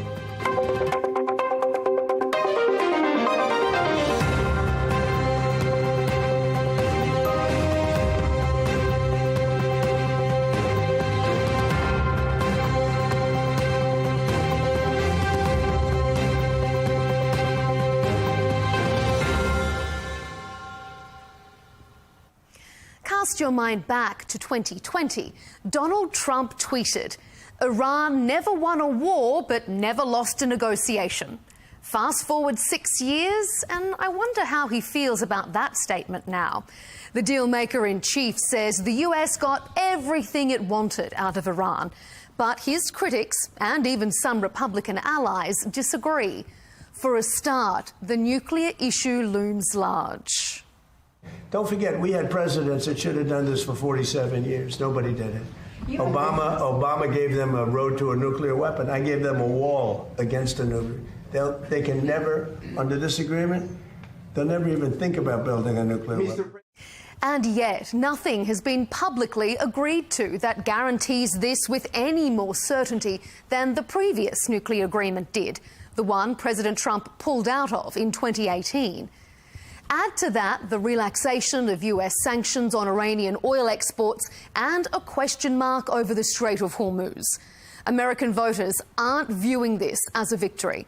The latest CBS YouGov poll found the vast majority don't believe the US has permanently stopped Iran's nuclear program, and they certainly don't see the MOU as a win for America.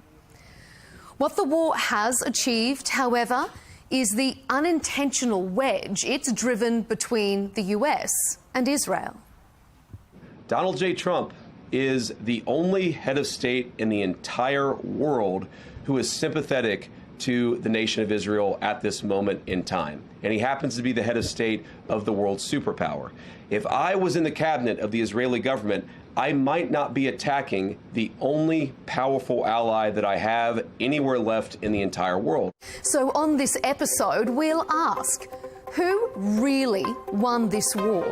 Is the region safer or more splintered? And has Israel lost its most powerful ally? Joining us for this discussion is Syed Hussein Mousavian, a former diplomat and former senior nuclear negotiator for Iran. George Papadopoulos is joining us once again, former foreign policy advisor to Donald Trump. And rounding out our panel is Chuck Freilich, joining us for another time, former Deputy National Security Advisor for Israel and currently a professor at Columbia University. Gentlemen, to all of you, welcome to Counterpoints and thanks for being here. Thank you. Well, President Trump first claimed victory in Iran 10 days into the conflict. He said, and I quote, "The war is very complete." But 4 months, one ceasefire and one memorandum of understanding later, and a lasting deal is still being thrashed out. Both sides say progress is being made, but the sticking points remain largely unchanged since the early days of the war.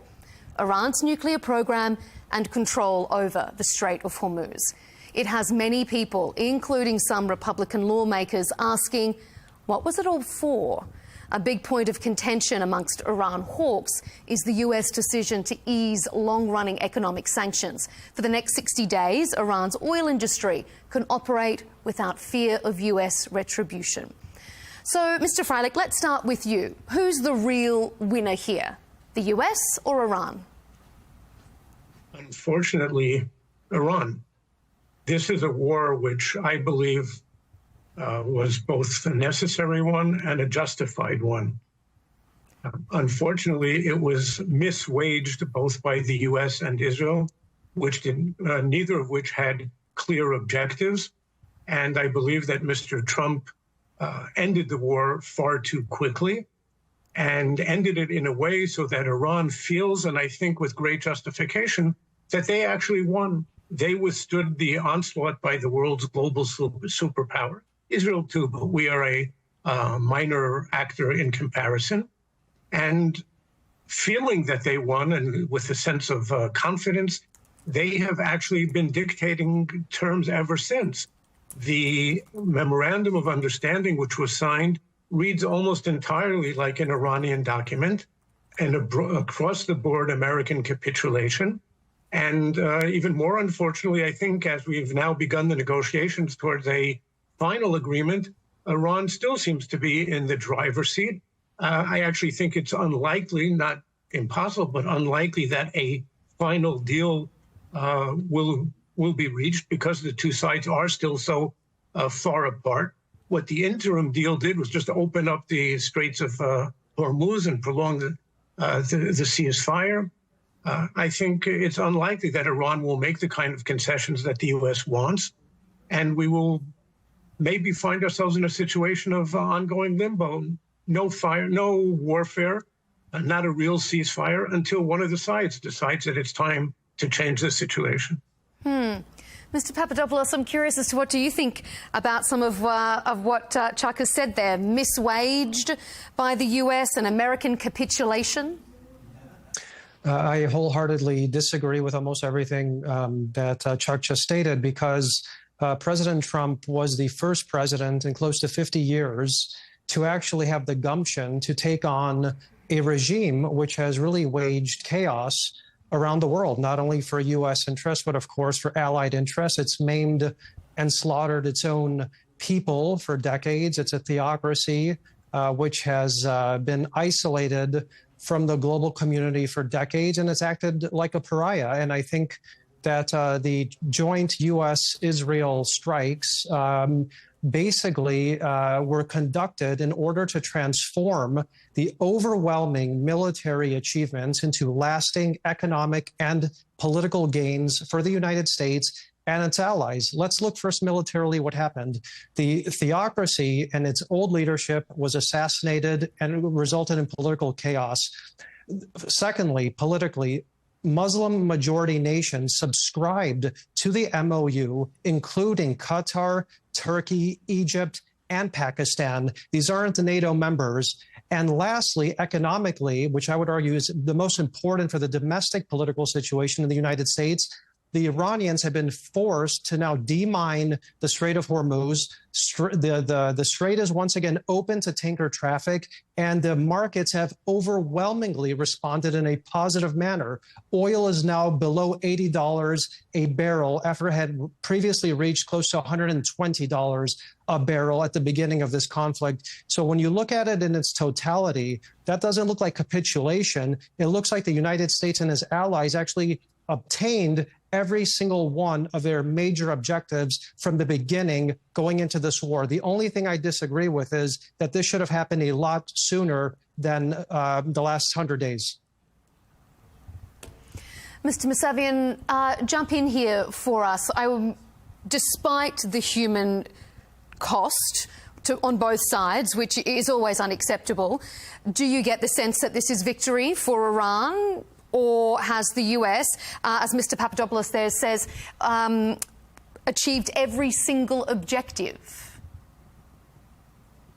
I believe the main assessment or assumption was that if the US and Israel would have a very strong attack, military strike on Iran, and assassinating all leaders, the supreme leader, the very high-level military security commanders, the Iranian people, they will rise and there will be a regime collapse.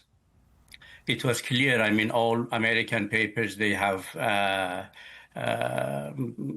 written hundreds of op-ed articles about this reality. And also we heard from many American officials, from even President Trump, from the Secretary of Energy. They said the main objective was controlling the Iranian oil reserve, controlling Iranian Khark Island, which is the hub of Iranian energy. And yes, the assumption was this, and I believe everyone now understands internationally, regionally, it has failed. Nevertheless, I really don't believe there is any winner. I believe everybody lost. Iran lost because of hundreds of billions of dollars of damages. Israel lost. Israel was badly hit. Regional allies, they were hit. Israel, I mean, the U.S., for the first time after the Second World War, all American military bases in the region were attacked. Everybody lost. This is a reality. There is no winner. Yes, if we assume that the objective was to bring a regime collapse, it did not happen. Yes, it didn't happen, but there is no winner.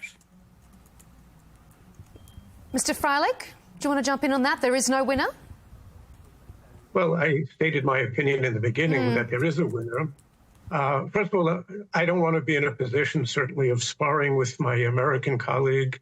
The U.S. and Israel are very close allies, and I do agree with Mr. Papadopoulos that Mr. Trump gets credit for being the first president in 50 years who was willing to finally take military action against Iran. It's a shame that this didn't happen much longer ago. But I think that to claim that the objectives were achieved is, to my understanding, just simply not a recognition of reality. One objective was regime change. That didn't happen. What we got was a strengthened and more confident regime. A second objective was to destroy the nuclear program. It was barely touched in this round. It was significantly set back in June. The Iranian proxies have not been weakened. Hezbollah, as a matter of fact, has been greatly strengthened by this. And Iran, through skillful negotiations, managed to create a direct link between the U.S. Iranian negotiations and the situation in Lebanon. And Israel has been forced to put an end to its combat operations against Hezbollah. This is the first time, I think, where the United States is forcing a close ally to stop a war against a terrorist organization. And the only area where there is any military, their conventional capabilities were set back, yes. But of the four main objectives, the only area where there was any significant achievement is in terms of the ballistic missiles. Mostly the industrial base for producing them. They still have a few thousand missiles. I am unimpressed, forgive me, Mr. Papadopoulos, but I am unimpressed by the reopening of the Strait of Hormuz. The straits were only closed after the war broke out. That was never a pre-war objective. And this was a failure both on the part of the U.S. and Israel to anticipate something that everyone has talked about for years as an Iranian move. And the fact that Qatar and Pakistan and some other Arab countries are involved in these so-called peace talks is also a very little comfort. They should be having no role here. So the objective that Mr. Trump declared of unconventional conditional surrender, I believe, again, that this was just about an across-the-board American capitulation. Mr. Mousavian, one of President Trump's war goals was to end Iran's nuclear ambitions, and that still hasn't been categorically resolved to this point, even though it is a point of discussion. The US president has always said that he'd produce a better deal than the JCPOA, something that you yourself worked on. Is he on track for that?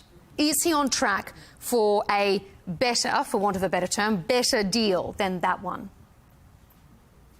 See, I think we need to review together two very important realities. One is the fact that since 2003, every IAEA report every year has a very, very clear sentence. There is no evidence of diversion in Iranian nuclear program toward weaponization.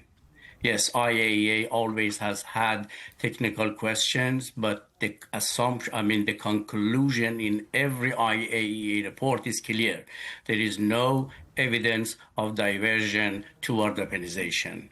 The IAEA director, Garussi, before the war, during the war, after the war, he said many, many times.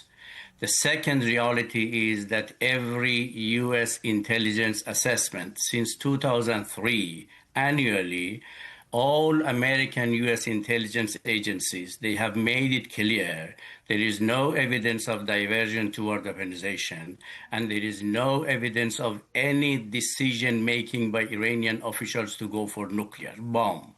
These are the realities. But nevertheless, as the U.S. attacked Iraq under the pretext of weapons of mass destruction, it was a fabricated issue to attack Iran. We need to understand. However, the JCPOA is the most comprehensive agreement during the history of non-proliferation. It's far beyond NPT. The transparency measures and the limits Iran accepted within the JCPOA, no other member of NPT has ever accepted. It is, frankly speaking, reality is that the JCPOA is and was NPT 2, because Iran accepted many measures on verification and limits beyond NPT. And so, Mr. Mousavian, if there was no divergence, if there was no move to weaponization, why do you think the US and Israel issued such a red line on the nuclear program? If Iran was genuinely not posing a threat, obviously they think they were. Yeah, see, I was referring to the US intelligence assessment. It is not, I mean, if I say, they would say, yeah, this is Iranian claim. But every American intelligence assessment since 2007 has made it clear.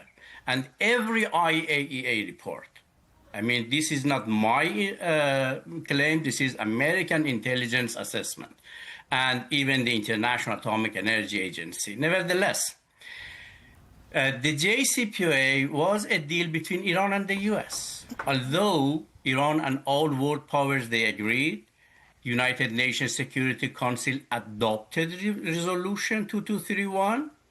IAEA adopted multiple resolutions, and there is no doubt that Iran was in full compliance from 2015 to 2019. When the US withdrew from the deal, Iran was in full compliance with zero failure to the most comprehensive agreement during the history of non-proliferation. The US withdrew and imposed and rewarded Iran with the most comprehensive sanctions for implication of the most comprehensive agreement, nuclear agreement during the history. George, do you want to jump in on that? I'm surprised you don't have a comment on it. I mean, if it was such a comprehensive deal, how can President Trump get something better? Well, first and foremost, not only has the United States made it unequivocally clear that Iran will never obtain a nuclear weapon under President Trump's watch, the European Union, China, even Russia has made comments similar to those echoed by the administration. In its totality, it highlights the fact that this isn't simply a U.S.-Iran problem. This is a global problem in which numerous countries view the Iranian potential nuclear threat as a real threat, not an imaginary threat. So when the United States dangled the carrots of an economic boon to Iran to the tunes of buying billions of dollars in wheat, corn, Boeing airplanes before the war, as long as Iran publicly decided and announced that it would no longer enrich uranium or obtain a nuclear weapon, what did Iran say to the negotiators? This is our inalienable right to do so as a sovereign nation. Shortly thereafter, the military strikes commenced. This would have continued and ultimately reached a nuclear-armed Iran if the United States and Israel did not intervene. And even after the intervention, though, we're still talking about it, George. So how has anything been achieved? Well, certainly Iran now finally understands that military strikes and the military option is on the table. They never knew that before, because for the last 47 years, no one ever took them on. And that's exactly why Iran continued to finance various terrorist organizations, sell natural gas and oil in an illicit manner, strengthen its ties with other rogue states while waging chaos around the world. That all stopped. And that's exactly why now Iran, for the first time in 47 years, has actually seriously come to the negotiating table. They understand that they were defeated militarily. They no longer have a navy. Their air force was decimated. Their old leadership, which I would argue was the real conservative theocrats, have been absolutely annihilated and assassinated. And they've ushered in a new transitional government, which has openly suggested that they want some sort of sanctions relief. They want to begin to sell oil. They want to be included in the international community. And they no longer want to be viewed as a pariah, but as a stakeholder in the international community. And ultimately, I think that is in the global interest to have Iran act like a rational player, a responsible nation, and one that is reintegrated into the global community. Because for the last 47 years, a pariah in Iran has done nothing but cause instability, and that has been finally addressed. And it's in the interest of the world to see this deal come through. Mm-hmm. And if I could jump in on that point also, Mr. Masuvian has, I mean, it's easy to cherry pick sentences from very long, detailed, technical IAEA reports. And it's very easy to, again, cherry pick a sentence from a U.S. Intelligence assessment. The fact is there is really no credible analysts around the world, certainly American intelligence and Israeli intelligence, and pretty much every other Western intelligence agency worth its salt, believe that Iran certainly had a military nuclear option, that Iran had actually reached the point of being a threshold state. They had not yet weaponized. But just over a year ago, before the 12-day war in June, Iran had enriched uranium to 60%, which is just a hop and a skip from the full military level, sufficient for at least 10 bombs worth. And had they wished, or had the U.S. and Israel not prevented them, they could have actually weaponized and had enough bombs, enough material for the first bombs in a week or two, and the 10 bombs within just a few months. So I think it's a little bit, it's easy again to just and deny what is really virtually incontrovertible evidence to the contrary. Mm-hmm. No, I think, Professor, you missed a very, very important reality and fact that on the JCPOA, Iran did not have any enrichment above 5%. Based on JCPOA, Iran was committed to enriching below 5%. And Iran's enriched stockpile was below 300 kilograms, and Iran was in full compliance. The moment the U.S. withdrew from JCPOA, violated the JCPOA, imposed the most comprehensive sanctions, Iran started to lower its commitment. Iranian enriched uranium to 60% is after the U.S. withdrawal, not before. Therefore, if we are going to blame anyone, we should ask why the U.S. withdrew, imposing sanctions, pushing Iran as a bargaining chip to increase the level and capacity of its nuclear program. That's why even during the 2025 negotiation between Witkoff and Arakchi, the first day they started negotiations, Iran told them they are ready to get rid of the highly enriched uranium if there is a deal. I mean, Iran, during 2025, during 2026 negotiations, Iran accepted to dilute all 60% enriched uranium and also to go to minimum level of a stockpile. Therefore, the intention was not nuclear bomb. The intention was to respond the U.S. If you violate, if you impose sanctions, we have our cards to play. Well, what those, if I could jump in, what those cards seem to be is a form of blackmail, that if you do not uplift sanctions or do what we tell you, we will eventually enrich enough of uranium to potentially obtain a nuclear weapon. And look, just look at the way that Iran behaved at the onset of this conflict. They were not attacking the United States and Israel as much as they were actually attacking neutral third parties in the GCC, Azerbaijan, and attempted to even attack NATO member Turkey. The world and the region all saw what this regime is all about. This was not a responsible stakeholder in the international community. This was a pariah state that had to be dealt with. And these two examples from what the professor just laid out, which regarding that if they didn't get their way, that they would enrich enough uranium to potentially get a nuclear weapon. And when they did get hit, decide to attack their neighbors. That's what the world was up against. And that's why so much of the international community today actually does stand with the president, stands with Vice President Vance, and they're all applauding this MOU and expect a temporary ceasefire to become a permanent solution. I think you are dismissing the reality again. The only nuclear weapon state in the region is Israel.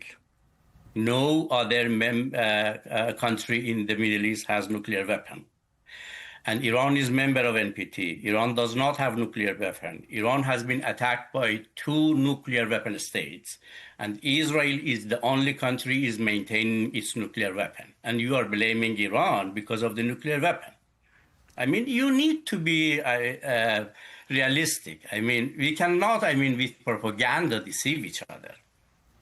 If the Israelis accept nuclear weapon-free zone in the Middle East, we have United Nations resolution proposed by Iran in 1970s for nuclear weapon-free zone in the Middle East. Iran has been supporting for 50 years, and Israel has been opposing for 50 years. I mean, if any country is supposed to be blamed for nuclear weapon, we should blame the only country with nuclear weapon. Mr. Freilich, Professor Freilich, you should respond to that. Why can Israel have nuclear weapons, even though they are undeclared, and Iran shouldn't? Well, no one knows what Israel does or does not have. And in any event, that's really Isn't that part of the problem? No, that's one of the strengths of the problem, is that Israel does not have a declared policy in either direction. But I think Mr. Mousavian is taking the well-known tactic. If you can't defend a position, then you come up with some other argument which isn't really directly related. There is a difference between a country like Iran and one like Israel. Israel is a democracy. It's considered by most of the world's leaders to be a responsible democracy. And if it's true that it is a nuclear power, well, no one has ever seen hide or hair of it. Nothing. No one knows what Israel does or does not have. And Israel does not threaten its neighbors. Iran has called, ever since the Islamic Republic, repeatedly called for Israel's destruction, has a timeline in which that is supposed to happen. And it's not just rhetoric. It has poured billions and billions of badly needed resources into developing their nuclear capability, into building a vast missile capability, in supporting their regional proxies who all share the same objective of Israel's destruction.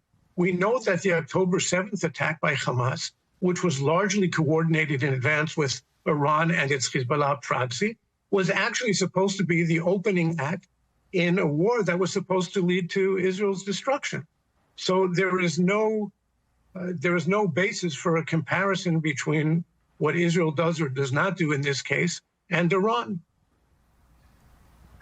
First of all, Professor, I have been advocating cessation of any existential threat mutually between Iran and Israel for years and years and years. I have been supporting a two-state solution. I am against any existential threat by any country which is a clear violation of United Nations United Nations Charter. But again, the reality, Professor, is the level of existential threat imposed by Israel on Iran is not more than what Iranians have threatened the existence of Israel, is not less. And you have heard from many very respected American high-level politicians from Democrats and Republicans saying that these wars were not American wars, it was Israeli war. I mean, this is a reality which you have heard, you are reading every day in the U.S. That's why, first of all, I'm against.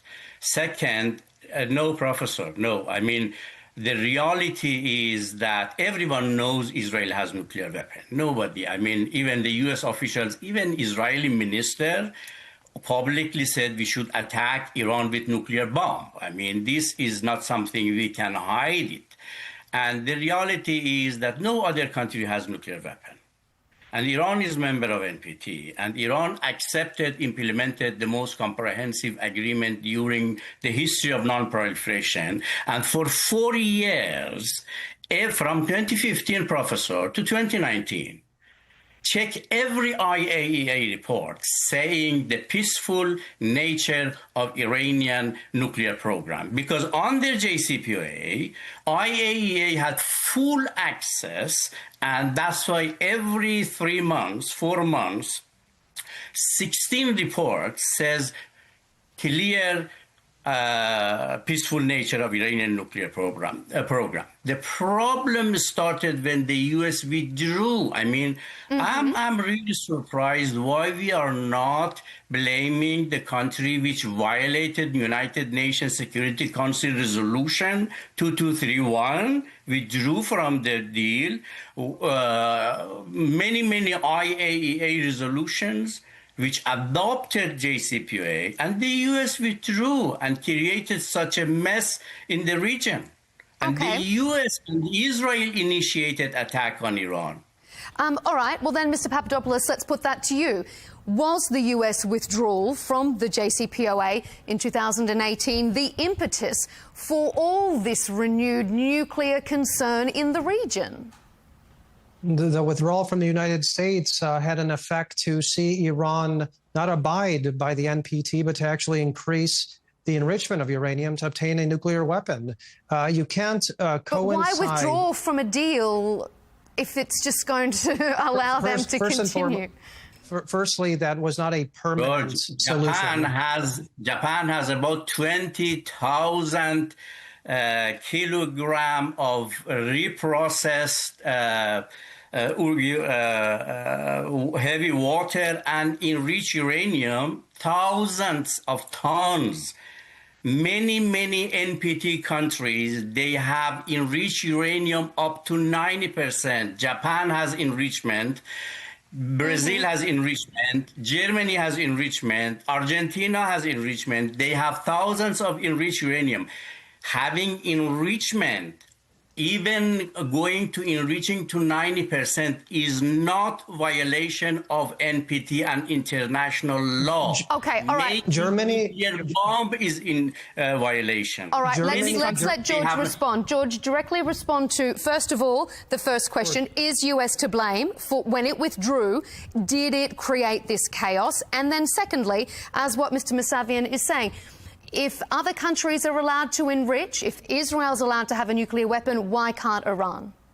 Well, other countries, including some that were just referenced, Japan, Argentina, and Germany, have not been financing terrorist organizations throughout the entire world to attack civilians and U.S. and Western interests. They're not spying on various other countries the way that Iran is doing, and they're not a destabilizing factor. Secondly, regarding the United States, the deal that the Obama administration so-called negotiated had sunset clauses that would have never actually made sure that Iran abided by the agreement. They were basically trying to bribe their way into an agreement.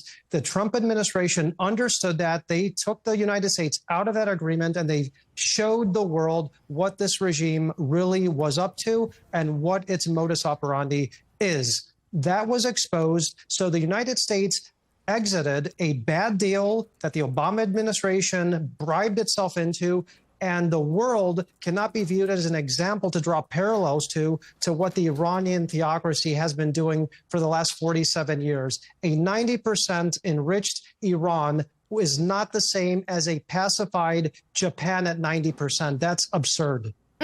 All right. Professor Freilich, was the U.S. withdrawal from the JCPOA the catalyst for all of this nuclear chaos that we're now experiencing? Well, I thought at the time that it was a mistake on the part of the United States and that it was not helpful. But that's water under the bridge. And to keep talking today about what happened in 2015 or 2018, the withdrawal, again, it's history. The fact is that in any event, the JCPOA was going, much of its important restrictions have already been lifted, and the rest would have expired by 2030. So that's 3.5 years from now. That's nothing. Now, really, to compare Iran and Japan or Iran and Germany is not a really serious comparison. No country enriches, other than Iran, enriches to the 60 or 90% unless they have a nuclear program. There's a military program. There's absolutely no reason to go much above the normal civil level. And here, Professor, please ask nuclear scientists how many countries they have already tons of enriched uranium, 90%. Please ask. I know by fact. You can check it, Professor. It is online available.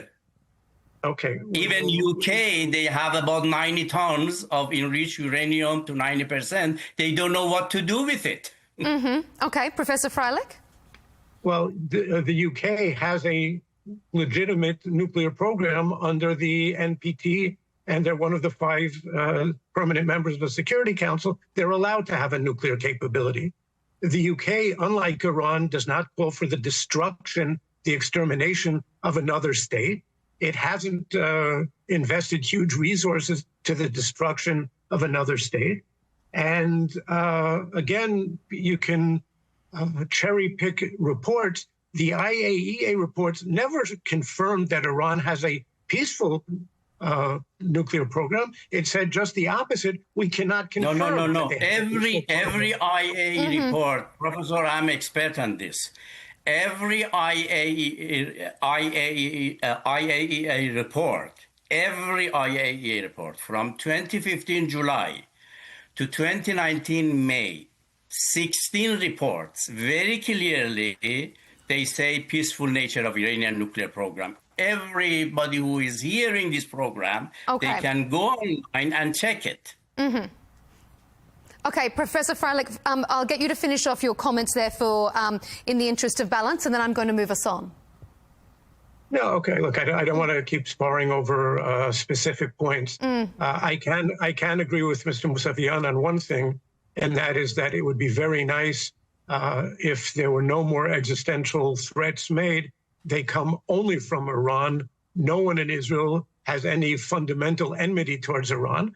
Obviously, we very much do not like their nuclear programs, the ballistic missiles, et cetera, et cetera. But really what Israel wants from Iran is one thing, and that's to be left alone. We are about 1,300 kilometers away at the closest point. That means that none of the usual sources of interstate conflict exist here. We have no border. We have no territory to fight over. We have no common resources, no population groups. The only reason for this, the basic reason for this enmity, is Iran's fundamental enmity. I believe it's a theological enmity, that Iran feels that it cannot live with any non-Muslim majority state in the region. They can live with non-Muslim minorities in various countries in the region, but not a majority non-Muslim country. And Iran is sworn to our destruction. The minute that changes, Israel will be very happy, at a minimum, to have a working relationship with Iran, if possible, full peace.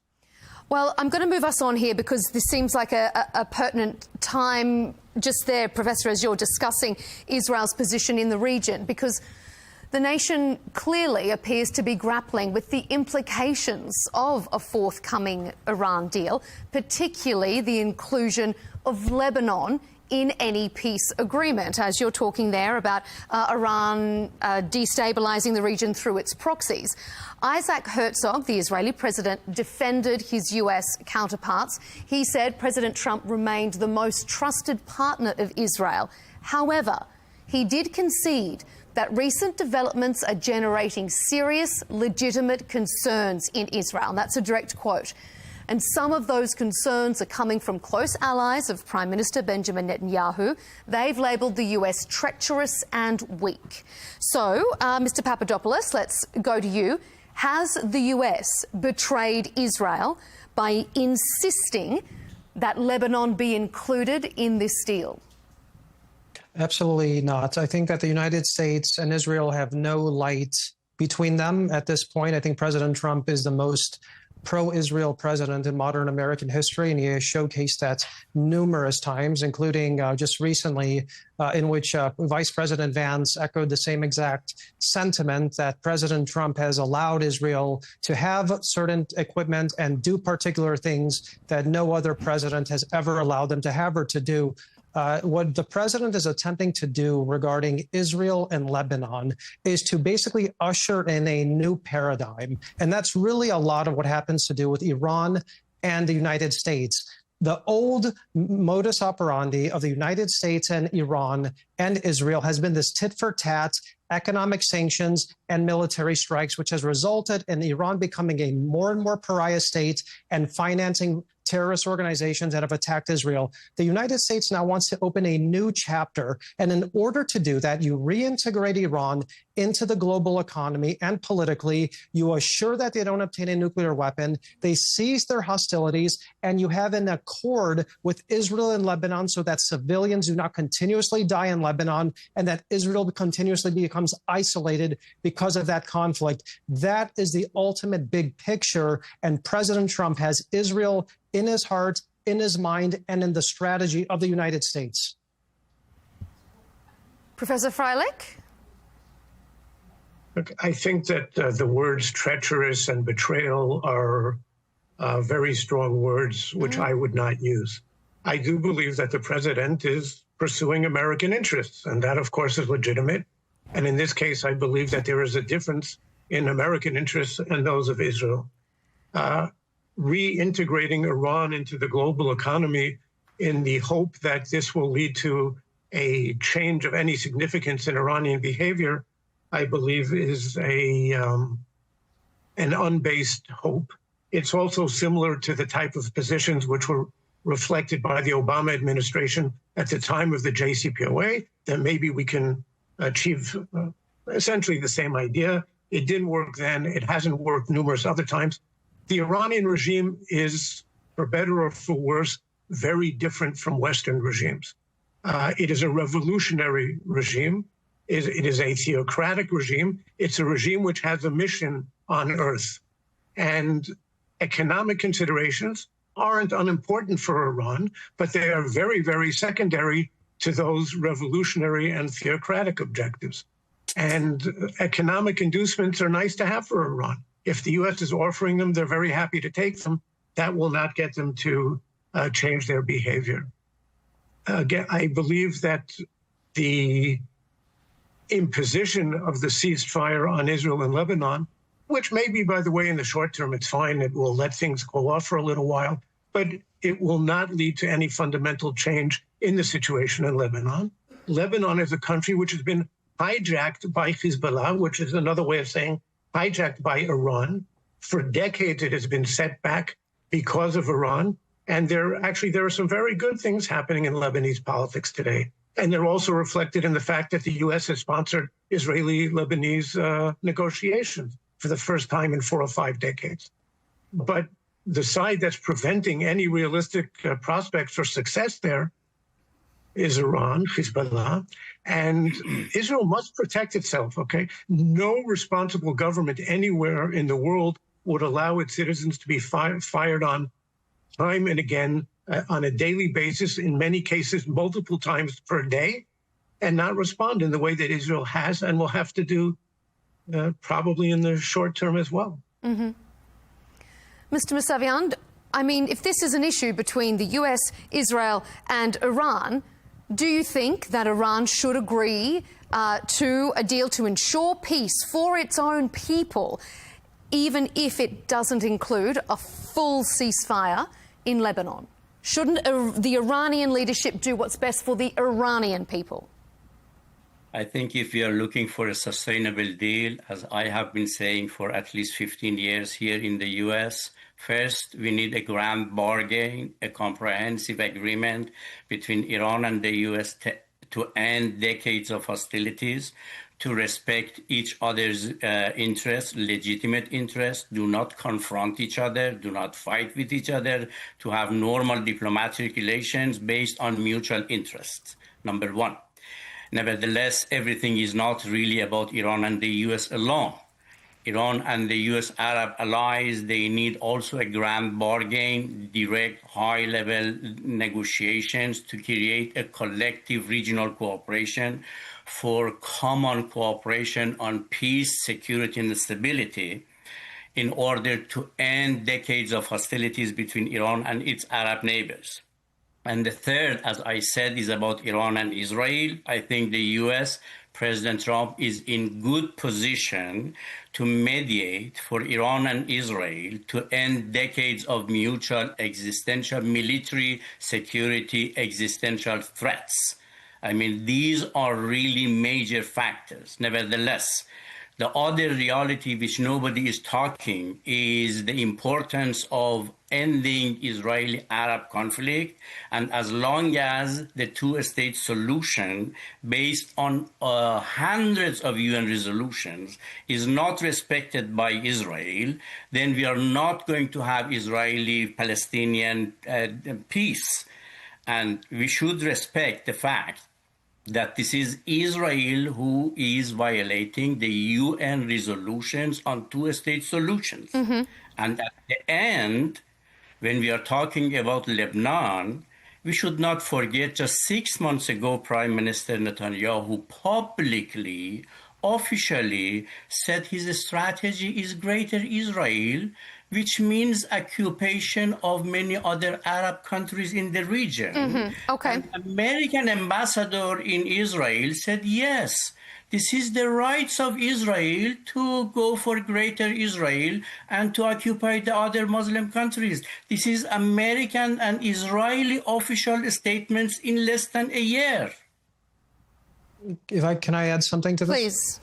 I would agree with one thing that the gentleman just stated, that the United States and Iran do need a grand bargain deal, because for the last 47 years, as I explained, foreign policy and the architects of foreign policy have failed miserably in addressing the Iran question. Now, the question 47 years later has ushered in a burgeoning potential superpower in China that we haven't discussed here yet today, which has over $400 billion invested in Iran and has attempted to de-dollarize the global economy and to force Iran to not sell its oil in dollars, but in yuan. That's something that is also incredibly important for the United States, which is a superpower with global interests, to take into account of how Iran will reintegrate into some sort of framework with the United States vis-a-vis China. China would like to usher in a multipolar world to upend and replace the U.S.-led model, and they're using Iran in many ways as a petri dish to accomplish that objective. And President Trump is very aware of it, and that is why during his trip to China, the Iran question was brought up, and he forced China to stop assisting them in the conflict, and shortly thereafter, this memorandum of understanding came about. Mm-hmm. And if I may add something. Yes, please, because we're almost out of time. So, Chuck, I'm happy for you to comment to wrap us up. Thank you. Okay, so I was quite interested and glad to learn that Iran has really been fighting for Middle East peace. And the reason that Iran has developed a nuclear program and done all of the other things we've talked about were really all designed to bring about peace between Israel and the Palestinians. That was something that I did not know until this evening. I never said that, Professor. I never said that. Yes, you did. You did. That was the implication of what you said. And no, I will agree with you that I, too, that's what you said. You brought up the issue of Mideast peace, which is really totally unrelated. It's actually totally unrelated to the nuclear issue. It's another way of, again, diverting attention. They're talking about peace in the region. We have 400 UN resolution about two-state solution, peace between Palestinians and Israelis. And the Israelis, they say only one Jewish state. We are talking about peace in the Middle East. Look, I don't want to talk about the two-state solution, the Mideast peace. That's not the topic of our discussion today. Exactly. We'll keep it on topic for us. Yeah, I mean, I, too, would like to see peace with the Palestinians. It's not the issue here. And I, too, like Mr. Papadopoulos, I agree with you. I would like to see a grand bargain. Unfortunately, the conditions simply aren't there. Okay, Iran is considered to be an international pariah for all of the reasons, again, that we've mentioned today. You don't, by the way, need the U.S. to mediate an end to the existential threats. The threats come from only, the existential ones come from only one side, that's Iran. There can be peace between Israel and Iran the minute that Iran stops making those threats and stops actually taking the concrete actions in pursuit of those threats. Professor, don't forget Israel attacked Iran, not Iran attacked Israel. The war 2025 of course it did. It's an act of self-defense. The war 2026 was by Israel. I mean, this was 2 Israeli wars on Iran. Okay, all right. Yeah, we're almost 2 attacks by Iran against Israel in 2024. Okay. Look, we're out of time, so I might leave it there.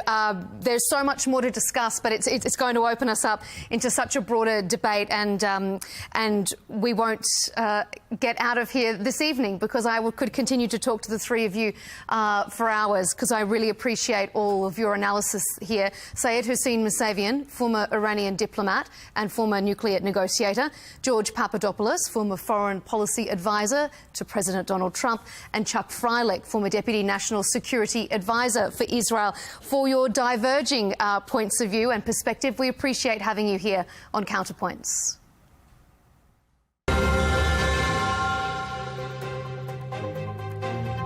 And thank you to you at home for tuning in to this episode of Counterpoints. To keep up to date with our latest debates and our exclusive interviews, be sure to subscribe to Al Arabiya English on YouTube. And don't forget, you can follow us across X and TikTok. We'll see you next time.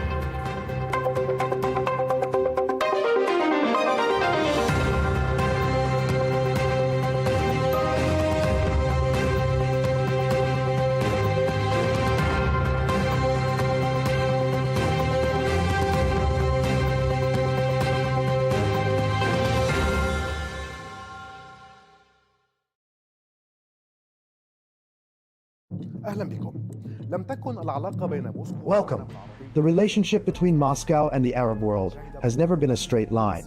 It has seen decades of rises and falls, from peaks of alliance during the Arab-Israeli wars to a sharp decline after the collapse of the Soviet Union, and then a notable return through the Syrian gateway, followed by Gulf caution amid the war in Ukraine.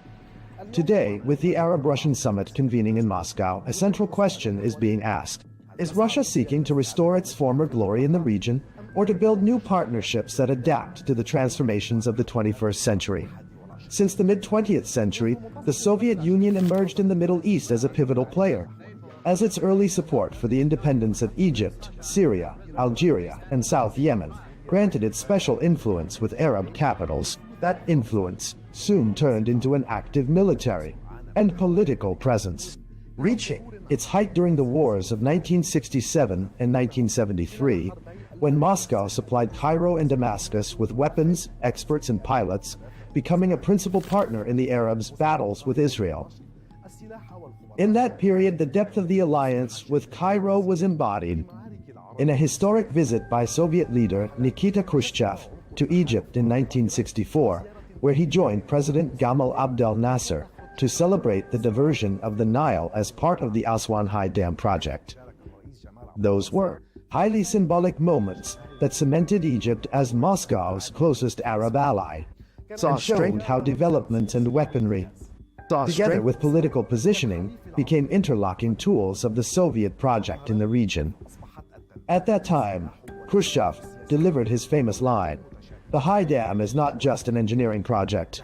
It is a symbol of friendship between the Egyptian and Soviet people." From there, a new phase began in which the Soviet Union became the primary patron of Arab nationalist and socialist regimes.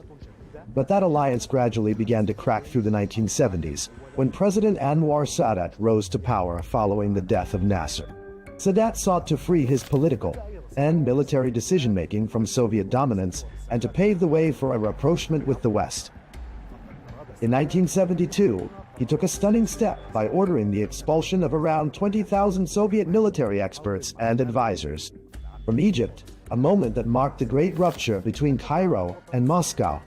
And although cooperation in arming the Egyptian military continued up to the October War, What followed, the signing of the Camp David Accords and Cairo's opening to Washington, effectively ended the Soviet presence in Egypt and pushed Moscow to seek alternatives in Syria, Algeria, and Libya to compensate for the loss of its largest Arab ally, with the Soviet Union's collapse in 1991.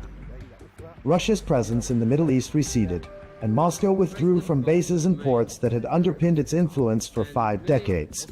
With the dawn of the 2000s, Vladimir Putin redrew the compass of Russian foreign policy, seeking to regain influence lost with the Soviet collapse.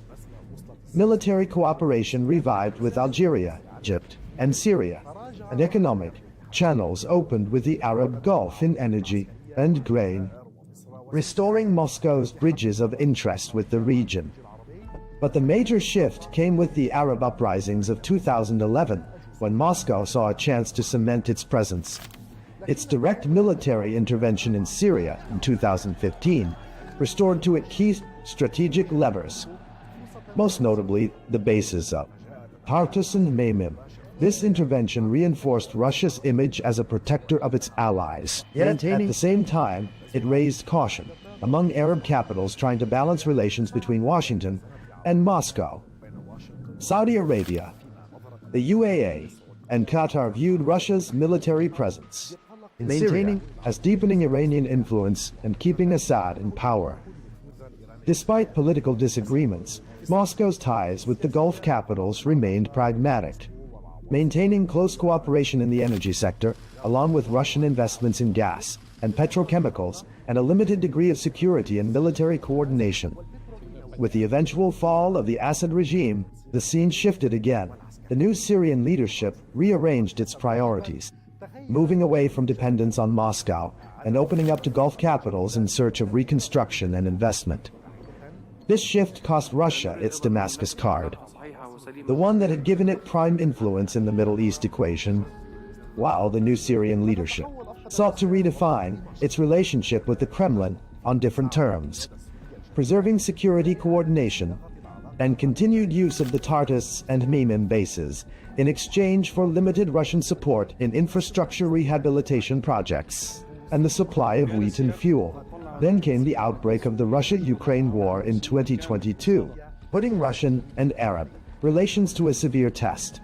Saudi Arabia, the UAE, and most Gulf states adopted a policy of neutrality, maintaining oil cooperation with Moscow, while on the other hand, Egypt and Algeria continued their economic and military partnerships with Russia despite Western pressure. But Western sanctions affected grain and fertilizer trade and energy prices, driving several Arab countries to seek a careful balance between their interests with Moscow and their need for Western partners.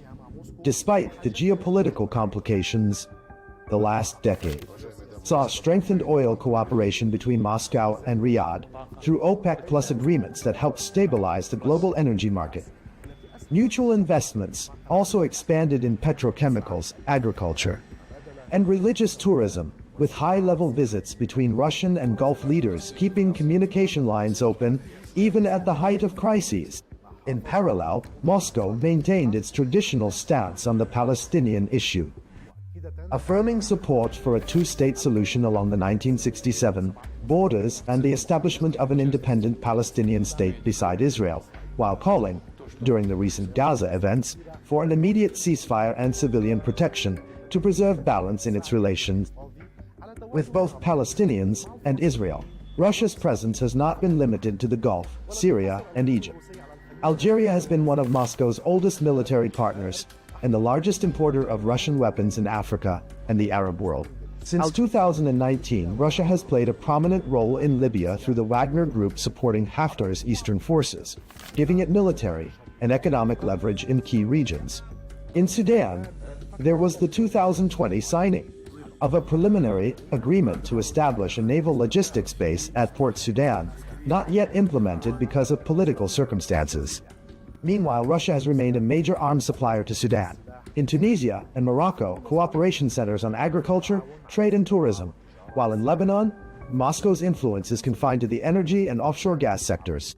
Thus, over 7 decades, Russia has shifted from a strategic ally of Arab nationalist regimes to an oil and investment partner for the Gulf states, and finally to a party in confrontation with the West, one that directly impacts the Middle East stability. Today, with the Ukraine war still raging, Arab capitals face the challenge of mediating between East and West, while Moscow strives to entrench its footing in the region despite global isolation, and to deepen cooperation with Arab countries in economics and energy.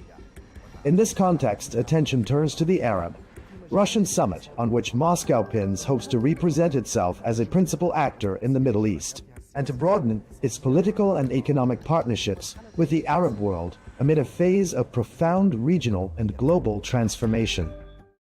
It feels like decades are passing by in a matter of weeks. Seismic shifts in the world order. Never, ever will be part of America. With so much happening and so much noise. Whether it's political upheaval, Canada has been ripping us off for years. Economic shifts or social movements. And no one wins from tariffs. I think America can be more friendly to the rest of the world.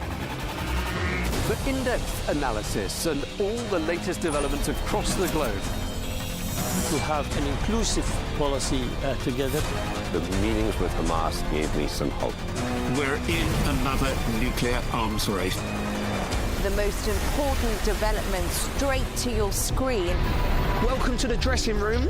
I'm on my own. I need backup. And an insightful look at the issues shaping our world today. It was not going to happen, that war, and it happened. Join us on Al Arabiya News, where the world talks.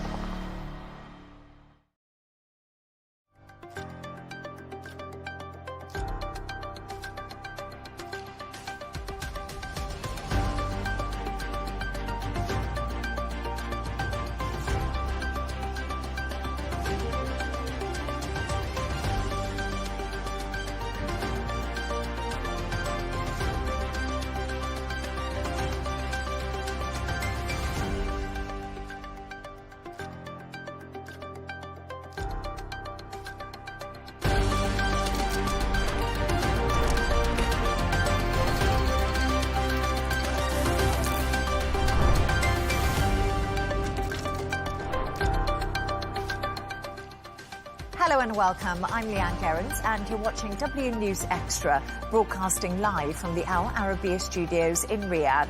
These are our top stories. The US and Iran pause military attacks as Netanyahu heads to Washington for talks with Trump. Violence flares up in the West Bank as Palestinian officials accuse Israeli settlers of torching mosques, homes and farmland after a deadly weekend.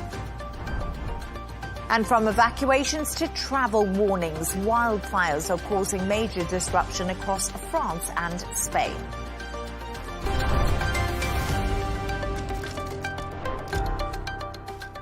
The US and Iran have paused military attacks as President Trump says Washington is in very deep talks with Tehran and warns he's ready for strong military action if diplomacy fails. The focus has now shifted to Washington, where Israeli Prime Minister Benjamin Netanyahu is meeting Trump.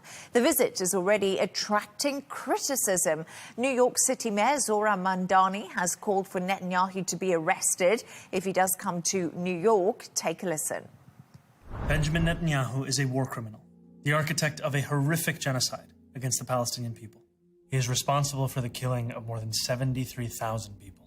The list goes on and on, all as we, as Americans, pay for the bombs that do the killing. There is a reason the International Criminal Court issued a warrant for his arrest. As I've said, I agree with the ICC that Benjamin Netanyahu should be arrested and tried for his crimes, as I do for anyone else charged by the ICC. It is clear that we do not have the independent legal authority to enforce this warrant. The federal government, however, does, and I call on them to join the ICC and execute this warrant. And I want to be equally clear. Benjamin Netanyahu is not welcome in New York City, nor is any other war criminal at large. To discuss this and all of today's stories, I'm joined by correspondent and columnist Gemma White and broadcaster and journalist Jono Hayes. Gemma and Jono, great to have you on the show. Gemma, let's start with you because Netanyahu has now responded to Mamdani, accusing him of fomenting hate, and he still intends on being in New York later this year. What more? So, yeah, this is, Netanyahu's response is part of his playbook now, which is to immediately start, slinging accusations at anyone who disagrees with the genocide he's perpetuating in Gaza and obviously the invasion of Lebanon. So anyone who disagrees with his policies, automatically gets labelled. I can only assume that, an accusation of anti-Semitism is going to be coming Mamdani's way because that is part of the Netanyahu playbook, as we've seen over and over again. So, Mamdani's declaration there is in keeping with his 2025 mayoral election campaign. He said in it that he would seek to order the city's police to execute the ICC's arrest warrant over Netanyahu's role in the war in Gaza. But then again, in a video released last week, the mayor said he admitted, obviously, that New York City does not have the legal authority to execute an arrest warrant, but he encouraged the federal government to do so. Now, as we know, the United States is not a member of the ICC and it doesn't submit to its jurisdiction. So from Mamdani's perspective, he would have known this was all bluster, but I think it achieved what he wanted it to achieve, which is to keep the focus on Israeli actions in Palestine. So on Monday, Trump came out in support of Netanyahu and he was posting on Truth Social. He said, quote, that he would not be arrested in any way, shape or form while in the United States of America. And as we're seeing here, Netanyahu is in Washington, D.C. to meet with Trump. And then tomorrow he'll be attending the funeral of the late Republican Senator Lindsey Graham. Now, he did say he did not intend anyway to visit New York as part of his visit on this trip. But as you mentioned, he will be visiting later this year for the UN Assembly. And I wonder if it's still fresh in his memory what happened last year at the UN Assembly when over 100 delegates walked out as he took to the stage. And Gemma and Jono, we will discuss a little bit later on just about that meeting between Netanyahu and President Donald Trump, and if we could possibly see an escalation in fighting once that meeting does complete. There's been lots of speculation about that. But Jono, let's talk about the US and Iran, because right now military attacks have been paused at the moment, but Saudi Arabia has been intercepting drones from Iraq by Iran-backed militias. What has the Saudi government come out and said today?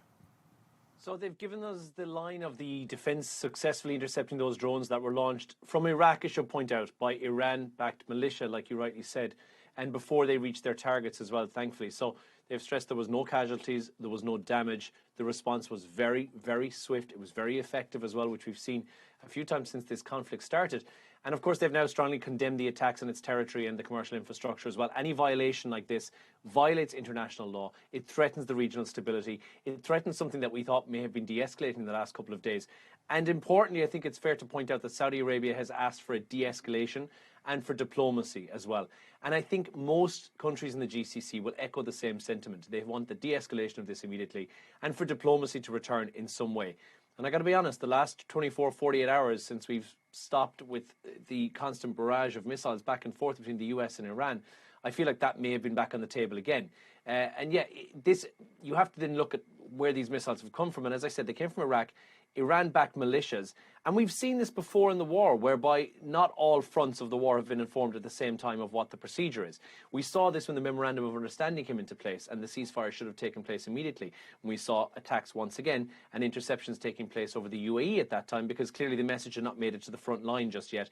And this might be a situation whereby we're seeing the same thing, because we've heard that rhetoric in the last couple of days from the US saying, we're willing to talk if you're willing to talk. Iran saying, we want to go to the table if you want to go to the table. And that 48 hours of peace is not the correct word. Silence would be the better word for it. Is the precursor to that. And the timing is very interesting because, as I said, that diplomacy has been given another chance here. It was 2 weeks solid of sustained military action. And we'd seen a positive reaction from the markets as well. And we've seen this over and over again in this conflict.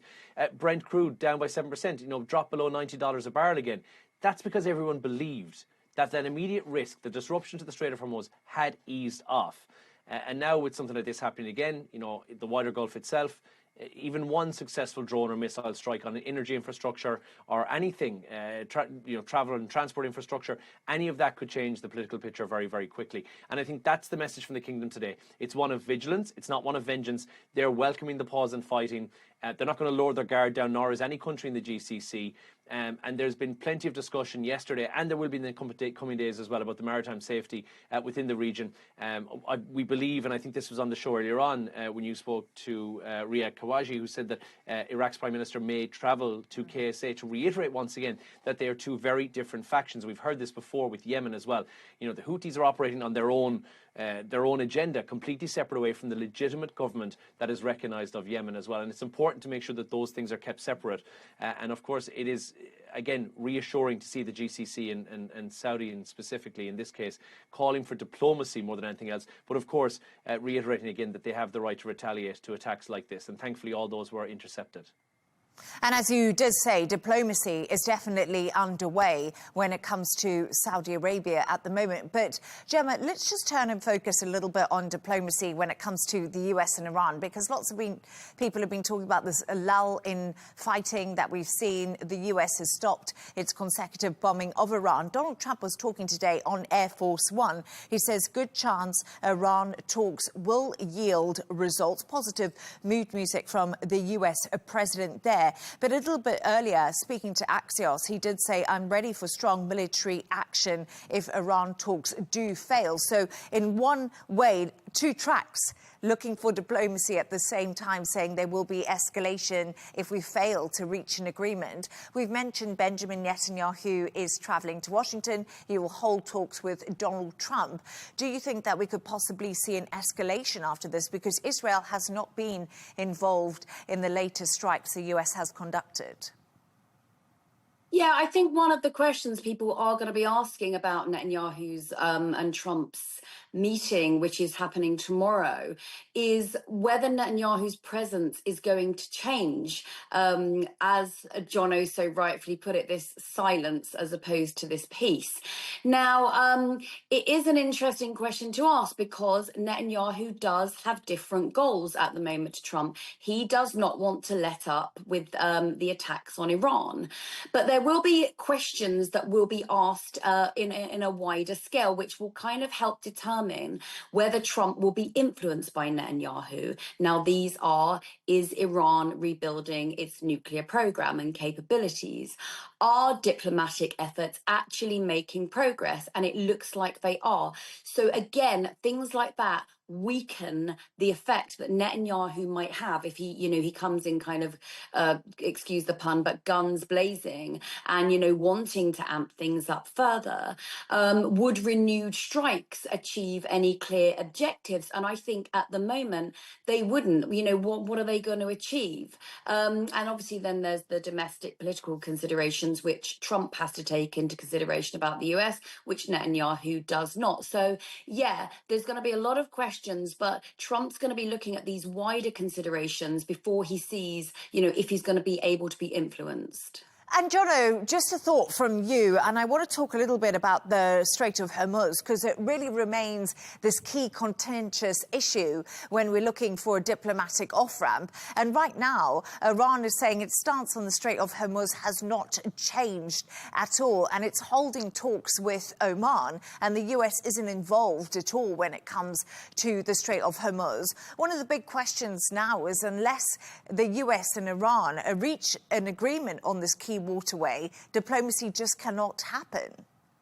Well, and they've said again and again that the nuclear part of this deal, which was one of the cruxes of it, is going to be the last thing that's discussed. And the first thing that's going to be discussed is the Strait of Hormuz and the reopening of that and how that maritime corridor is going to be managed as well. And I think it's important for Iran to make sure that they're maintaining this diplomacy as they go forward with this. They understand that they could, in a whim, have that taken away from them. And they've, again, over and over again said, we are not going to give up our control of our security role in the Strait of Hormuz. They want to end what it sees as this US military pressure that's kind of hanging over there at all times. And they want to move on the sanction relief. So I think the first thing that's going to be discussed in any of these peace negotiations, as you rightly said, that Oman are very central in right now, is the Strait of Hormuz. And there's been a lot of speculation again as regards to why is this paused right now? Is it because the Strait of Hormuz, that choke point, is no longer so important? Is that the case? And of course it's not. We know that there are thousands of vessels that are stranded within the strait right now that cannot get out. So that's clearly not less of the problem. There's been speculation that Iran are down on their stockpile, but then you've got independent reports separately that verified at the start of May that they had about 70% of what they had pre-war with their missile inventory and launchers. And the US, of course, have vehemently denied outright that they are running low on missiles as well, and they refuse to say just how much is left, because that is a security concern and a security risk. I think it is still the crux. The Strait of Hormuz has been reopened fully to traffic is what's going to be the first thing that's discussed when this plan comes to the table. It's just a matter of when more than anything else. And I do think it's good to hear even Mike Waltz saying a little bit of diplomacy room is what's been given right now, and the focus from the US to remain ready to talk. And if that talk fails, then we look at what's happening in the war table. Thank you so much for your thoughts on that, Gemma and John. I'll stay right there now as we move on to another story, which is indeed related. Tensions are rising in the West Bank after a deadly weekend of violence left 4 Palestinians and 2 Israelis dead near the village of Tal. Now, Palestinian officials say Israeli settlers have carried out a new wave of attacks, setting fire to 2 mosques, cars and farmland in several villages. Jono, let's start with you. What more do we know about this weekend's clashes and violence? Well, it was, like you said, Leigh Ann, it was one of the most serious weekends of violence in the West Bank, and probably one of the most serious we've seen in months. You mentioned the clashes that took place near Tal. So we had 4 Palestinians, 2 Israelis that were killed. The issue here with this is what we've seen again and again, both sides blaming each other. Palestinian officials, they've said that it was extremist settlers who'd attacked several villages.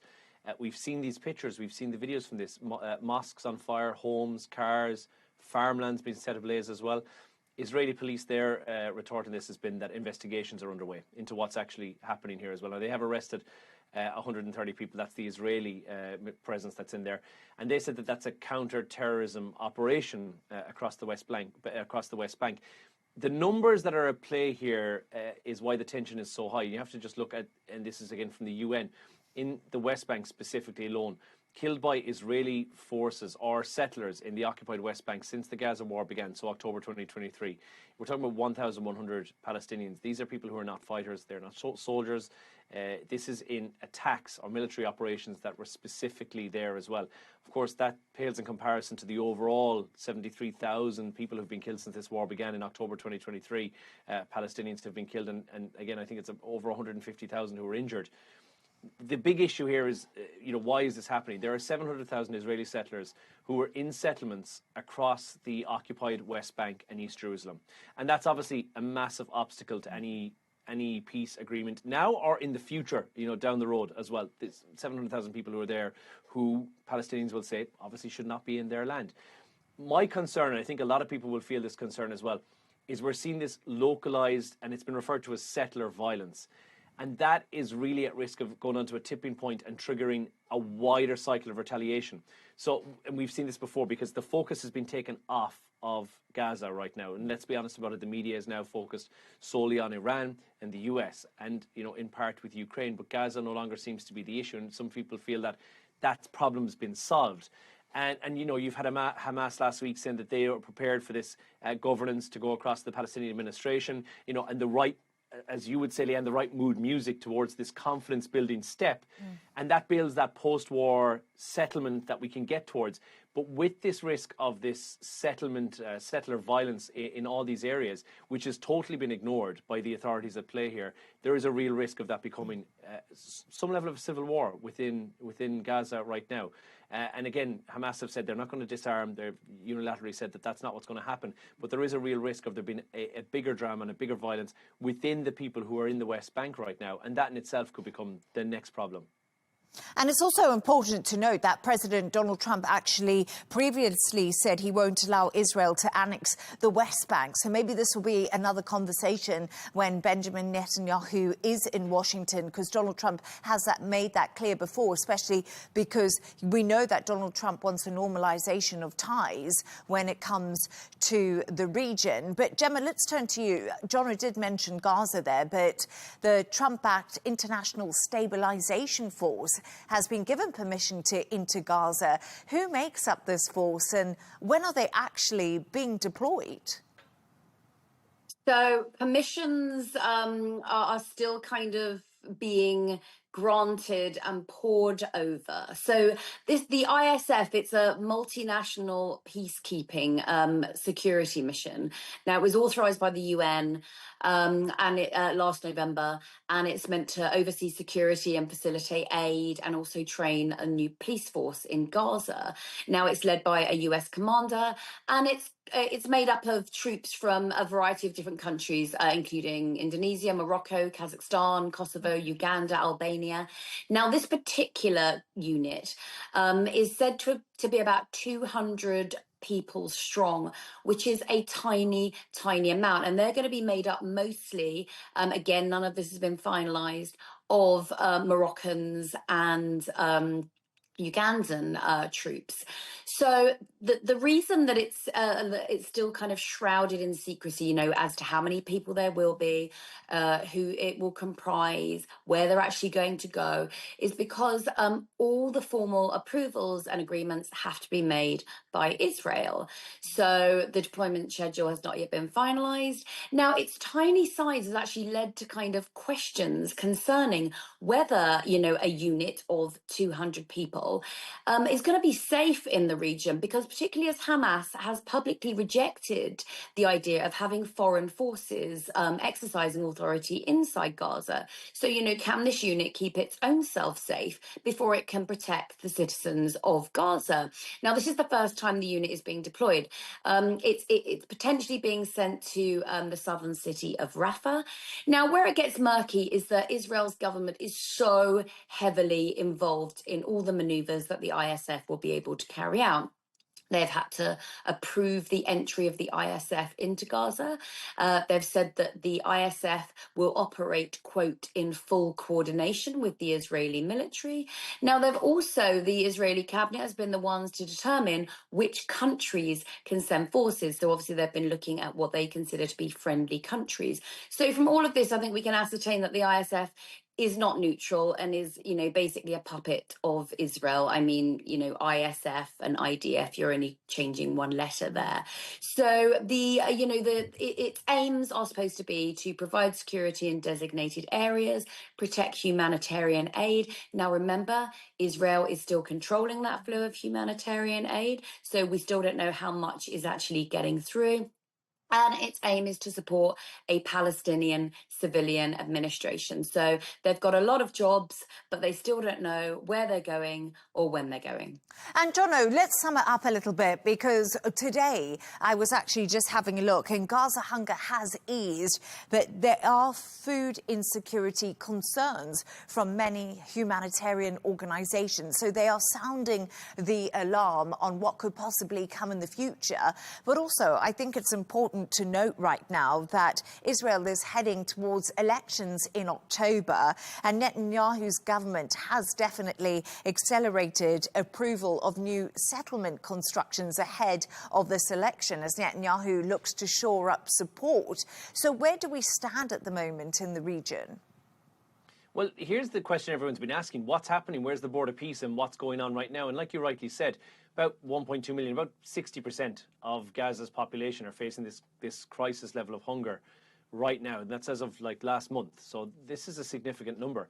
And then we're looking at the phases of the planned rebuild for Gaza more than anything else. And so far what we know is that there's a very limited number of people who are in there who are working on clearing the roads, on getting everything back to some level of normality again, and to allow the aid to get through. This is basically step one of the Gaza plan more than anything else. So we are no further along as well. It's going to be very difficult for Netanyahu to go and say, yes, we're working well on Gaza right now, because we're no closer to where we would have been when this was first discussed as a deal. We're certainly no closer to being recognised officially as a state either, because it doesn't have, it has the permanent population. It doesn't have a defined territory. It doesn't have a capital city because it's contested by both Israel and, of course, by Gaza as well. It doesn't have a functioning government because that's not put in place yet. So we can't get to this two-state solution because they simply don't meet the requirements of that. So they can't interrelations with other states and conduct foreign affairs until they meet those requirements. And yeah, it seems like these steps that we've seen, all the plans and all the wonderful things that were going to be done and all the inward investment that was going to take place, we are not even ready for that yet, because there's no way to get anything through. You can't get through the roads. Majority of Gaza is still under rubble, and that's what people are working on right now to clear. And when I say people, I'm not talking hundreds of thousands of people who've gone in there to assist with this. I'm talking numbers that are in the low thousands to try and help out with this. So we are in the very early stages of a plan that is going to be very difficult for Netanyahu to try and justify in front of the electoral, the election when that comes to fruition. So I think it's a really difficult one right now, and I think it's probably not one that's going to be solved this side of December by the look of things, because again the focus has been taken solely off of Gaza right now and placed upon the Iran-US turmoil. Thank you so much for your thoughts on that. Let's move on to another story now, and we're going to be talking about Britain's new Prime Minister, Andy Burnham, has met with Ukraine's President Volodymyr Zelensky. It's his first international visitor since he took over number 10 just last week. Burnham has pledged to continue the UK's unwavering support for Ukraine as the two leaders visited a naval base which has been bolstering Ukrainian forces. So, Gemma, Andy Burnham's first international visitor, it was not President Donald Trump, it was not Macron, it was President Zelensky. What message does this send to the world? I think it sends a big message, and a lot of that message is about Andy Burnham and putting himself on the world stage. So the message is symbolic and practical. So for me, it suggests that Burnham wants to project an international outlook, from the outset. And it's actually interesting that, you should mention France and the fact that the meeting wasn't with Macron, because I actually think this meeting is quite symbolic of the strong UK-French ties, because obviously Starmer and Macron were very united in their support of Ukraine. So the symbolism of the first international visitor is quite big, but I think it's often overplayed, because unless, agreements are being signed or initiatives are being announced, then the visit is just a bit more about, communicating priorities, perhaps setting out your stand. And this meeting, for me, suggests that Burnham wants to project himself as a leader with interests beyond domestic policies, because let's be honest, I doubt he's that well known, as a leader beyond his own borders right now. But inviting Zelensky for conversations is definitely going to change that, because it's going to put him on the front pages of most newspapers around the world. So Zelensky's visit is also another opportunity for Burnham, not just to raise his profile, but obviously they are signing a deal about the UK, the Stone Cloak initiative. The UK is going to be handing over the intellectual rights to Ukraine to use. So it's also a good advertisement for the UK's military-industrial complex. So yeah, it works for Burnham on quite a few levels, but most importantly in elevating his profile. So we talk about Burnham, he's elevating his profile. Zelensky's actually travelling to Washington tomorrow, expected to hold talks with President Donald Trump on Tuesday. So I'm sure Zelensky will mention Burnham to Trump, and that will put Burnham even on a more international stage, let's be honest. But Jono, Gemma mentioned them. We heard more about the UK's Stone Cloak electronic warfare system today. What is it, and how is it going to help Ukraine? So it's new technology. It's electronic warfare, which, as we've mentioned before, I think is the way of the future. What it basically does is it's like a giant Faraday cage. It jams enemy drone detection and targeting systems. So it's quite small. This is about the size of an iPad, so it is pretty small. It can fit onto a drone. It can fit in military vehicles without any issue. And the UK has already supplied thousands of these devices to Ukraine. So, because drones have, I think, the first we've heard of drones was when that Ukraine-Russia war kicked off. Mm-hmm. We've now heard of them so many times since Iran, but that was kind of one of the defining weapons of the war more than anything else. And this doesn't destroy enemy drones. So this is not the technology like we've seen with THAAD or the Patriot missile defense system. This is not that at all. What it does, it just makes it really hard for Russian forces to detect, to track, or to intercept Ukrainian aircraft. It's basically a Harry Potter cloak that goes over the actual missile itself that's traveling, or whatever it might be, if it's a drone or it's an aircraft. Now, what's significant about this, and Gemma mentioned it there, is the IP, the intellectual property of this. So Ukraine is now going to be able to manufacture that system domestically at scale. So it's not going to have to rely solely on UK deliveries. Now, that's an impressive move. I don't know how much that's going to cost. I mean, when we spoke about the Patriot missile defense system, which Donald Trump has said that they can manufacture in Ukraine as well, we know how much that costs. We know how much each of those particular things actually cost to intercept missiles. We don't know with this how much it's going to cost Ukraine to build it and who's going to foot the bill for that as well, because obviously this has already been a very, very expensive war. But what this does, this deal will shorten the supply chain. This is going to allow Ukraine to replenish or to, I guess, replace out the battlefield losses they might have a lot faster as well. Why it's good for Britain? Well, it's a great name, first and foremost. Stone Cloak sounds lovely. And this technology is part of the UK's new generation. So it's part of something that's underway called Project Breakstop as well. So this is not military aid. This is a defence partnership that it basically strengthens both countries. And if it goes on to help Ukraine in their defence, and say they've had much more successful drones been sent across to Russia, or maybe missiles been sent across, then that will just bode favourably for the UK and actually put them back on good footing again. Because let's face it, we were all there when Starmer's boats unfortunately never made it because they were breaking down all the time. It didn't exactly seem like it was the military might of World War II for the longest time there. So I feel like they need some level of a win. So fingers crossed, let's hope Stone Cloak works first and foremost. And if it does, then I think they've got a new defence system which can be shown off to the world. And it does cost a lot less than a missile interceptor, but I just can't tell you how much because the Ministry of Defence won't give the details on that. And it's absolutely fascinating you mentioned defence there, because obviously we've got Andy Burnham in, we've got a new Chancellor, we've also got a new Defence Minister in Wes Streeting. He was questioned yesterday if he'll be given the money for defence, because obviously the UK has been reported to be extremely far behind when it comes to defence spending and being able to protect the country.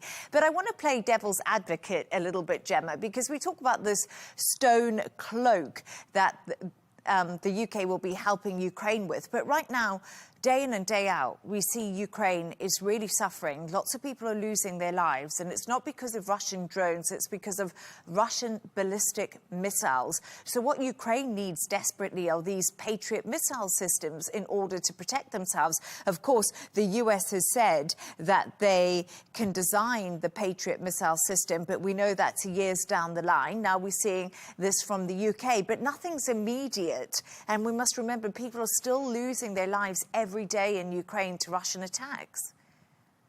No, nothing is immediate, but, how long has the Ukraine held on so far? It's been over 4.5 years, and Russia really thought they were probably going to collapse within about 6 months. So they seem to be doing very well with more of a guerrilla-style warfare. And I know there was a recent attack in Russia, a Ukrainian attack in Russia. I believe it killed about 5 people. So whilst, it's, the Patriot missiles are a long-term, thing, but as Zelensky no doubt knows, Trump's attention span is very short. And, Ukraine has been kind of pushed off the front pages in the US because Iran is dominating. So, with their drones, they've proven to be very successful. They've been reaching incursions further and further into Russia. So I'm wondering that with Stone Cloak, it's going to enable them to take that smaller warfare like the drones and do a lot more with it. Yes, indeed. Ukraine has been successful striking energy facilities and infrastructure deep inside of Russia. But thank you so much for your thoughts on that. Let's move on now to another story. Summer holiday plans have been disrupted as wildfires continue to spread across both France and Spain. Hundreds of thousands of people have been evacuated and tourist accommodation has been cleared as officials warn visitors to stay away from the hardest hit areas. Flights are still operating in Bordeaux, but smoke and fire continues. Conditions are causing disruption on the ground. Take a listen to what firefighter commander said. Conditions are fairly favourable, but we must remain cautious and highly vigilant as we are forecasting very high temperatures from tomorrow. A 42,000 hectare fire generates immense heat and it cannot be extinguished overnight. The extinguishing process will stretch over several weeks, maybe even months, similar to what we experienced in 2022. Today's mission offers us some respite and provides us with a window of opportunity to maximize our firefighting efforts. Jono, more than 300,000 people have now been evacuated across both France and Spain. What have authorities in both countries now been saying? So they've changed the tact on this, and we spoke about these last week when they were somewhat in their infancy, these fires in Spain and in France as well. But they've changed the tact on this completely. The priority now is protecting lives. So previously we'd spoken about how they were putting fire breaks into place. They were trying to extinguish the flames that were already going. Now they've had to shift away from that simply because it's become unmanageable. It's just so astronomical. And we can see from these absolutely daunting videos that have emerged, it's really shocking. 300,000 people have gone to spend the night in sports halls, you know, exhibition centres and shelters, that kind of thing. So it's moving towards areas that are more populated. So we're seeing Bordeaux, for instance, is becoming now in the line of fire, quite literally, when it comes to these wildfires. And Spain has said, look, we've got several regions that are now going to be under this massive emergency warning as well. Now, on the French side, there's been something that I've never heard of before. It's something called a pyro cloud. So this is a thunderstorm within the fire, and it actually creates its own unpredictable, highly unpredictable weather pattern, which is lightning, rain, you know, that kind of thing. That basically it's a microclimate in itself within the fire. And you might think that's got to be a good thing, right? Rain, it's going to quench the fire. Well, not so much, because it's the lightning more than anything else. It's an electrical storm within this fire that's causing further fires to break out. So the authority have said, right, well, we're not going to try and quench all the fires anymore. We're going to look at areas that are heavily built up, and we're going to try and protect those. So put fire breaks in around that area, basically dampen that area down. And they're trying to, you have to understand the scale as well. And we heard there from France, it's about 45,000 hectares. For Spain, it's about 77,000 hectares. So that's about the size of, to put it in city terms, about Singapore or about New York City. It's about that size. So it's astronomical, the size of this as well. And again, they're beyond direct suppression. These fires cannot just be contained. The crew has to focus on getting people out of the way of the fire and protecting those bigger areas, those bigger places where there are malls and people living and you know, large housing estates. So they've got to do that instead of extinguish the blaze. So it totally has changed. Now, tourists are being told, listen, you got to check, you got to make sure that there's no smoke, road closures, rail disruption where you are travelling to. But the reality of this is, although Bordeaux is heavily affected, if you're in somewhere like Toulouse, it's not so much, you don't know that this is actually happening. So yes, it is big on the scale, but if you look at 77 hectares in comparison to the absolute scale of France or of Spain, that's actually not a massive amount of the area. But the problem here is that this is not isolated. This is not something that's just happened once. This is now an annual challenge, normally a reserve for, you know, in the last couple of years, we've heard of Greece having these fires every year. Now it's going further and further towards France and Spain in these areas as well. Southern Europe has been way more affected by these fires in the last recent years, which is a concern.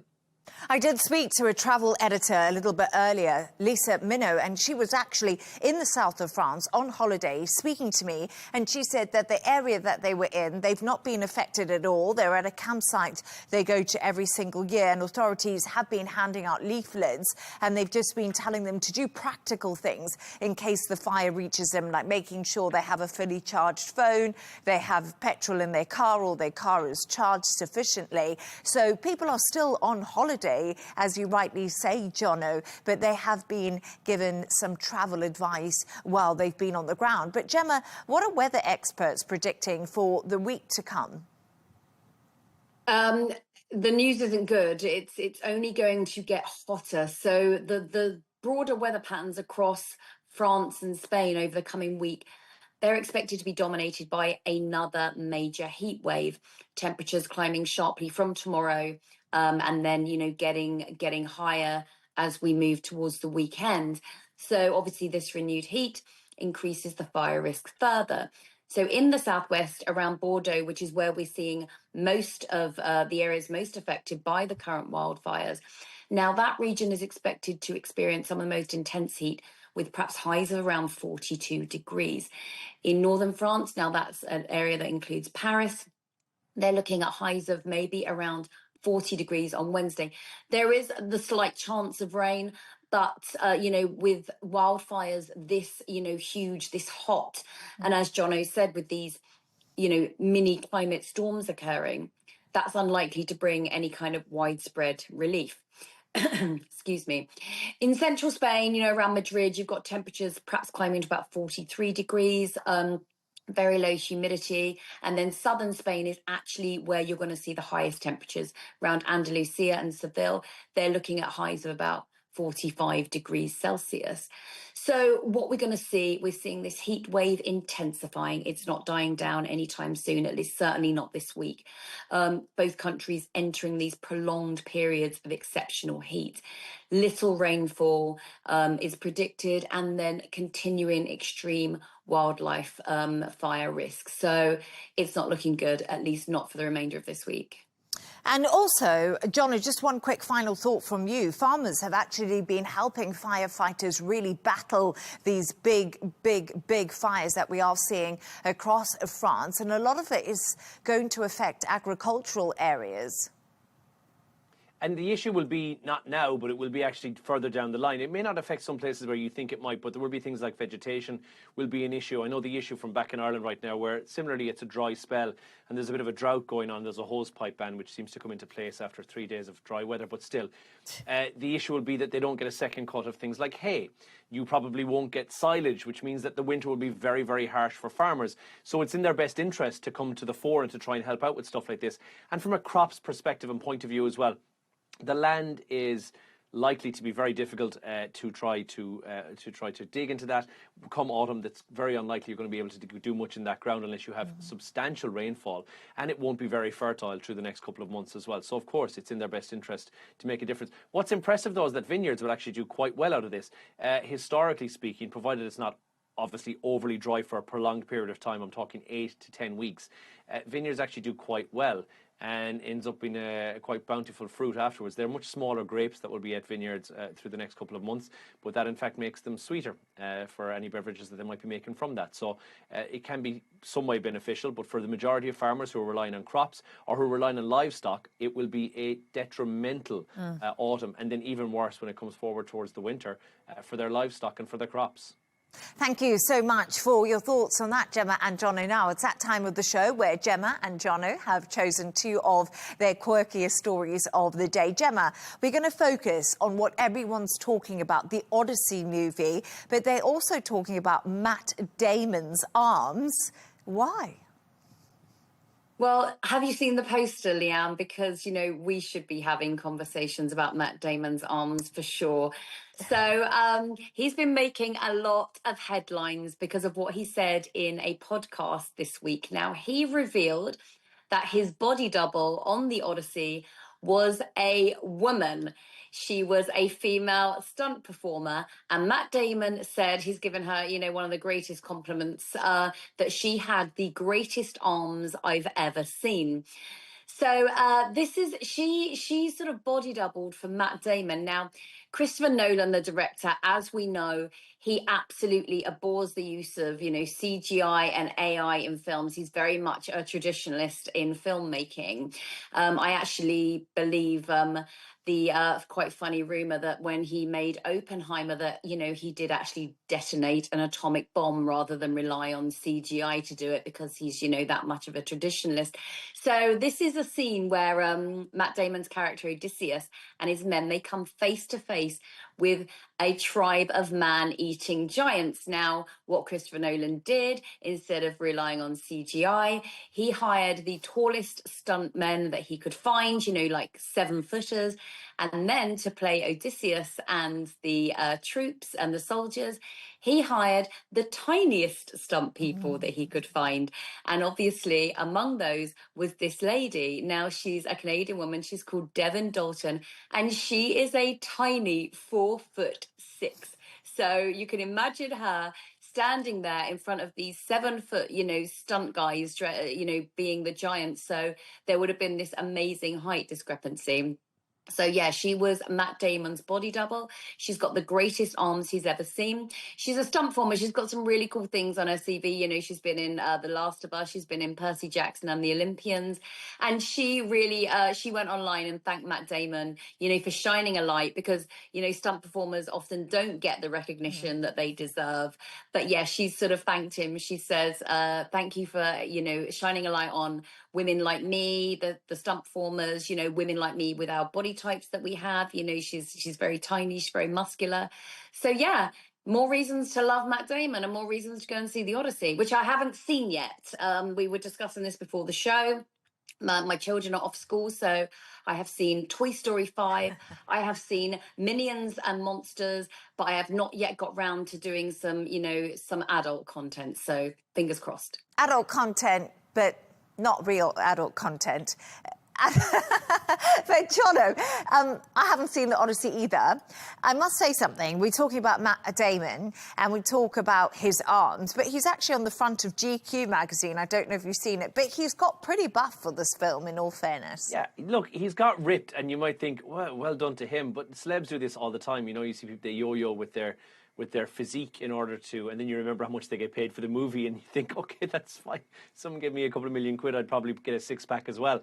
So I think, yeah, they seem to get paid a big wage of cash in order for them to go and do these roles. But he is looking, I mean, he's 54. So just take a moment here and just think, you know what, Matt Damon, you can have a body double for your arms because you've managed to put the work in elsewhere, and you do look the part. I just don't know why he skipped arm day so much, if that was the case. No, I don't think he skipped arm day. I'm going to be fair to him, having a look at these magazine covers. But, Jono, let's move on. Apparently, we should be walking our dogs 5 times a day. Tell me why. It's a bit of a gear shift from Matt Damon's arms to dog walking.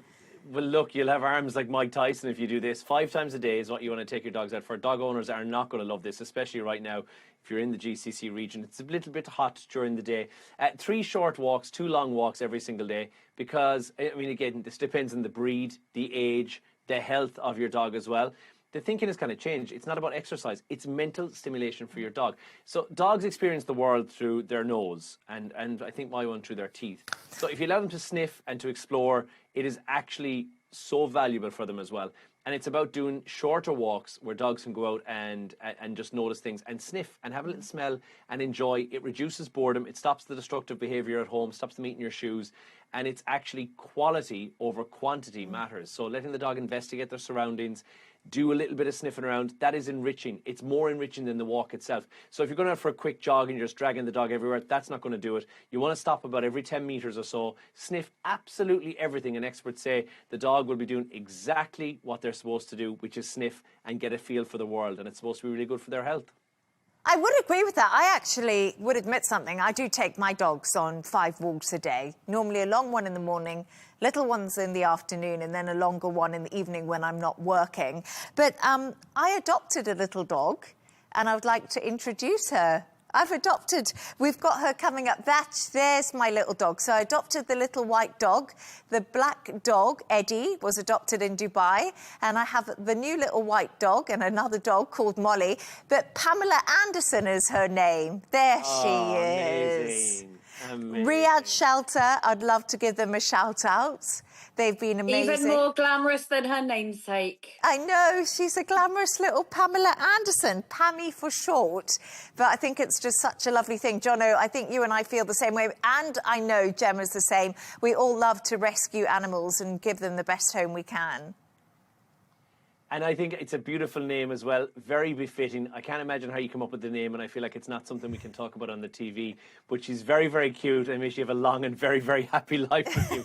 But I think 3 is the magic number when it comes to dogs, because any more and people begin to look at you a bit strangely, and I think any less and they have issues with each other. So I think you've done the right thing. 3 is the perfect number. They'd all have friends with each other. I hope so. I hope so. Gemma, you've adopted a few animals, some little cats. I have. Do you know what? I want to rename mine David Hasselhoff. Yes. You know, we need to kind of continue a trend here. Yes, currently in my house I have 5 rescue cats. I have a rescue Saluki, and in my garden I have a rescue tortoise. So it's quite the menagerie here. I love this. I love that idea. But thank you so much, and of course, a big welcome to Pamela Anderson. Do you have to call her the full name every time, or can you just call her to Pam? Is it going to be Pam, or I don't want to incorrectly greet your dog, you know? Do I have to use the full title? I only managed to get her on Saturday because she's been at the shelter, and obviously the adoption process is not so straightforward, but I got her on Saturday, so she doesn't know her name yet. She's learning it. Miss Pamela Anderson, I think. She's no idea. She's no idea. But anyway, thank you so much, everyone. And that's all from us on W News Extra. Once again, thanks to our guest correspondent and columnist Gemma White and broadcaster and journalist John O'Hayes. And that's all from us on W News Extra. Don't forget to subscribe to our YouTube channel. Of course, follow us on X. Goodbye and good evening.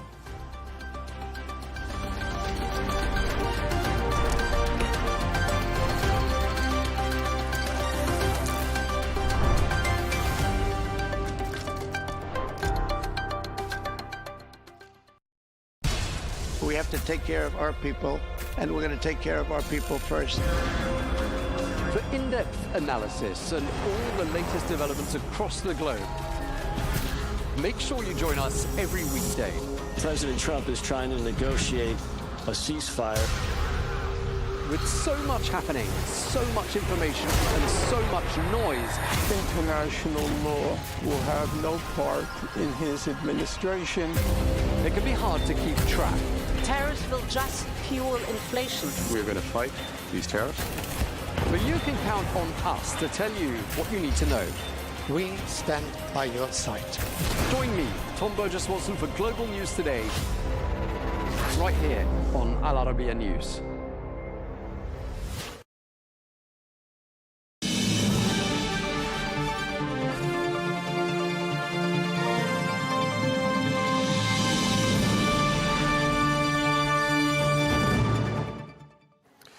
Well, let's cross now to Pastor Mark Burns, who is the spiritual advisor to President Trump. He joins us, as ever, from South Carolina. Pastor Burns, thank you very much for joining us once again here on Al Arabiya English. Always a pleasure talking to you.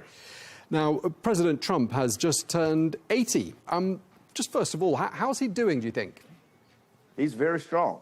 You know, again, the State of the Union is strong, and President Trump is strong. And it was a great celebration. To celebrate our president, and many believe the greatest president in our lifetime, the 45th and 47th president of the United States of America. I just recount backstage when it was his birthday, and we was at an event, and I was about to introduce him on stage, and he said, do not have everybody sing happy birthday. Do not tell everybody it's my birthday. Well, you know, he's the president now, so the whole world knows that it was his birthday, and we all got to celebrate his 80th birthday. But he is strong, and America is strong. So from what you're just saying there, Pastor Burns, it sounds like President Trump doesn't like people making a fuss over him, especially on his birthday celebrations. Is that a fair comment?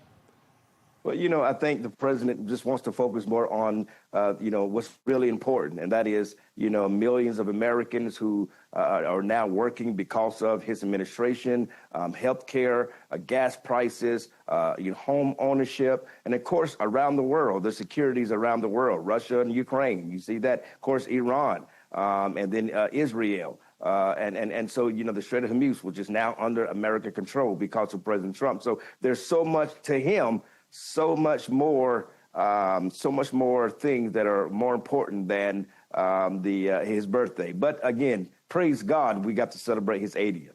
Yeah, it's a big birthday. I mean, 80 is the sort of age at which quite a lot of normal people would be about 20 years into their retirement. And here he is, you know, many would say the most powerful man in the world. I mean, is he showing any signs, do you think, of slowing down at all? I mean, he's just had his medical. That all looked good, didn't it?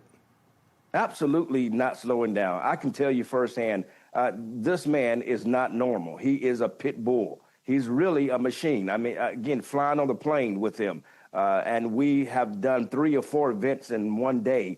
And all of us are exhausted. I am exhausted. I'm landing the plane exhausted. But the president is up. He's strong. He's going through newspapers. You know, this is 2 o'clock in the morning. We're flying back. Again, this man is not a normal man. He is a pit bull. And we're just praising God for his health. He's strong. And again, even at 80, he's stronger than most 60-year-olds, the way he works. Do you think, as some people suggest, there should be an age limit for being president of the United States? Well, I think as long as, you know, we don't have a a cognitive issue. Again, I think we saw some severe cognitive issues with the last administration. God, obviously, we always pray for people's health, regardless of their political party or who they are, whether you voted for them or not. We desire for people to be healthy. And of course, in the last administration under President Joe Biden, former President Joe Biden, it was clear that he had some cognitive issues in his later age. But that is not President Trump. And so as long as the president was able to continue to lead the way that President Trump is leading, no matter the age, I think President Ronald Reagan made a wonderful joke when the question of his age came up in a debate. And he said, well, we won't bring up age and we won't bring up my opponent's youthfulness and his inexperience. And so come with age comes a lot of wisdom. And President Trump has a lot of wisdom. He's a stronger president than he was from the first time. And as you can see, the world is safer for it because of President Trump's wisdom. And so I don't think there necessarily need to be an age limit as long as, there's strong cognitive abilities, strong strength, being able to keep up with the schedule. And President Trump is able to do just that. Right, and as his spiritual advisor, I want to ask you whether you've noticed, at the age of 80, as many of us would, is he starting to question his own mortality? Would you say his faith is getting stronger with the passage of time? Well, I can tell you, those 3 assassination attempts will make anyone grow closer to the Lord Jesus Christ. And but, not just because of his age, but he knew before the assassination attempts that he could not do this job without the hand of God over his life. And so he would oftentimes say, lay hands on me. I love the hands of God, the children of God on me, than dealing with some of these greedy, power-hungry politicians who are fighting for position and power. He always loves being in the presence of men and women of God who are constantly praying on his behalf that he would make the right decisions, that number one, pleases God, but number two, be the right direction for the millions of people, whether they're Democrat, Republican, Christian, Jew, Muslim, Hindu, whatever their faith is. If they're citizens of the United States of America, it is his sworn duty to protect the Constitution of the United States of America. And so he has that weight on him to making sure that every decision he makes is the right decision for the people that he leads. And so he knows he needs the hand of God. And he's, believe it or not, is a praying president. He's not a pastor, okay? So we're not looking to him to be our moral authority, but he is a praying president who knows he needs the hand of God upon his life. Right, so you're saying a deeply spiritual man. And, he has been asked in the past what are his favorite Bible passages. He's been asked whether he's more New Testament, more Old Testament. He hasn't shared that. Are you able to give us any insights as to what he particularly likes about the scriptures? Well, I think, again, it's a personal relationship. The scriptures is just that, a personal relationship with Jesus Christ. Again, he is not the moral authority of the world. We don't seek President Donald Trump for more clarity or biblical understanding or divine intervention. No, we look to our pastors, our spiritual leaders, those who submit to the living God of Abraham, Isaac, and Jacob through his son Jesus, the Messiah, who died on the cross. And we believe in the Christian faith that he will return again. And so President Trump submits himself to that theology and to that belief system as a Christian should. But we don't look to President Trump as the spiritual guide for America. He is the president. And like so many members of my congregation and people that I've led or spiritually guided at some point, you can lead people to the water, but they have to drink it themselves. And it's a constant battle with your mind, with the flesh, the things that you feel, hear, the constant attacks that he's always under, and the pressure, not including the pressure amongst his family, who have also been attacked when you become the most powerful man in the world. And so, but again, his faith is a personal relationship with Jesus Christ. And he has a communicative, praying relationship through the Holy Spirit. And that is enough for me to know that when he dies, and we all will die, no matter how great we are. The Bible says there are some great, there's some small, but we all will stand before the living God and the great white throne. And when he dies, I have 100% confidence that his name is written in the book of life, and he will be in eternity with Jesus forever. And we'll all see him again when that time comes. But thank God that's not today. We just celebrated 80 years, and we're praying for many, many more years to come to continue to help lead our nation. I just want to ask you, Pastor Ben, I mean, obviously you're his spiritual advisor, and you give him guidance, and I assume he listens to you. Do you ever call him out? For example, when he posted that picture of himself where he appeared to be portraying himself as being, you know, the Messiah, which did upset some people. Some Christians were really offended by that. Do you ever take him to one side and say, Mr. President, personally, I wouldn't have done that? Well, without question, I'm sure I'm one of the first people to communicate with them. To ask him to take that down and to, you know, again, examine who the one that made it. Because I know the president is not typing in AI instructions himself to you know, portray pictures. But somebody on his staff did. It's the same goes with the Obama ape video. And, of course, we know that it was not the president didn't post an ape video of the bombers, but it was during Black History Month.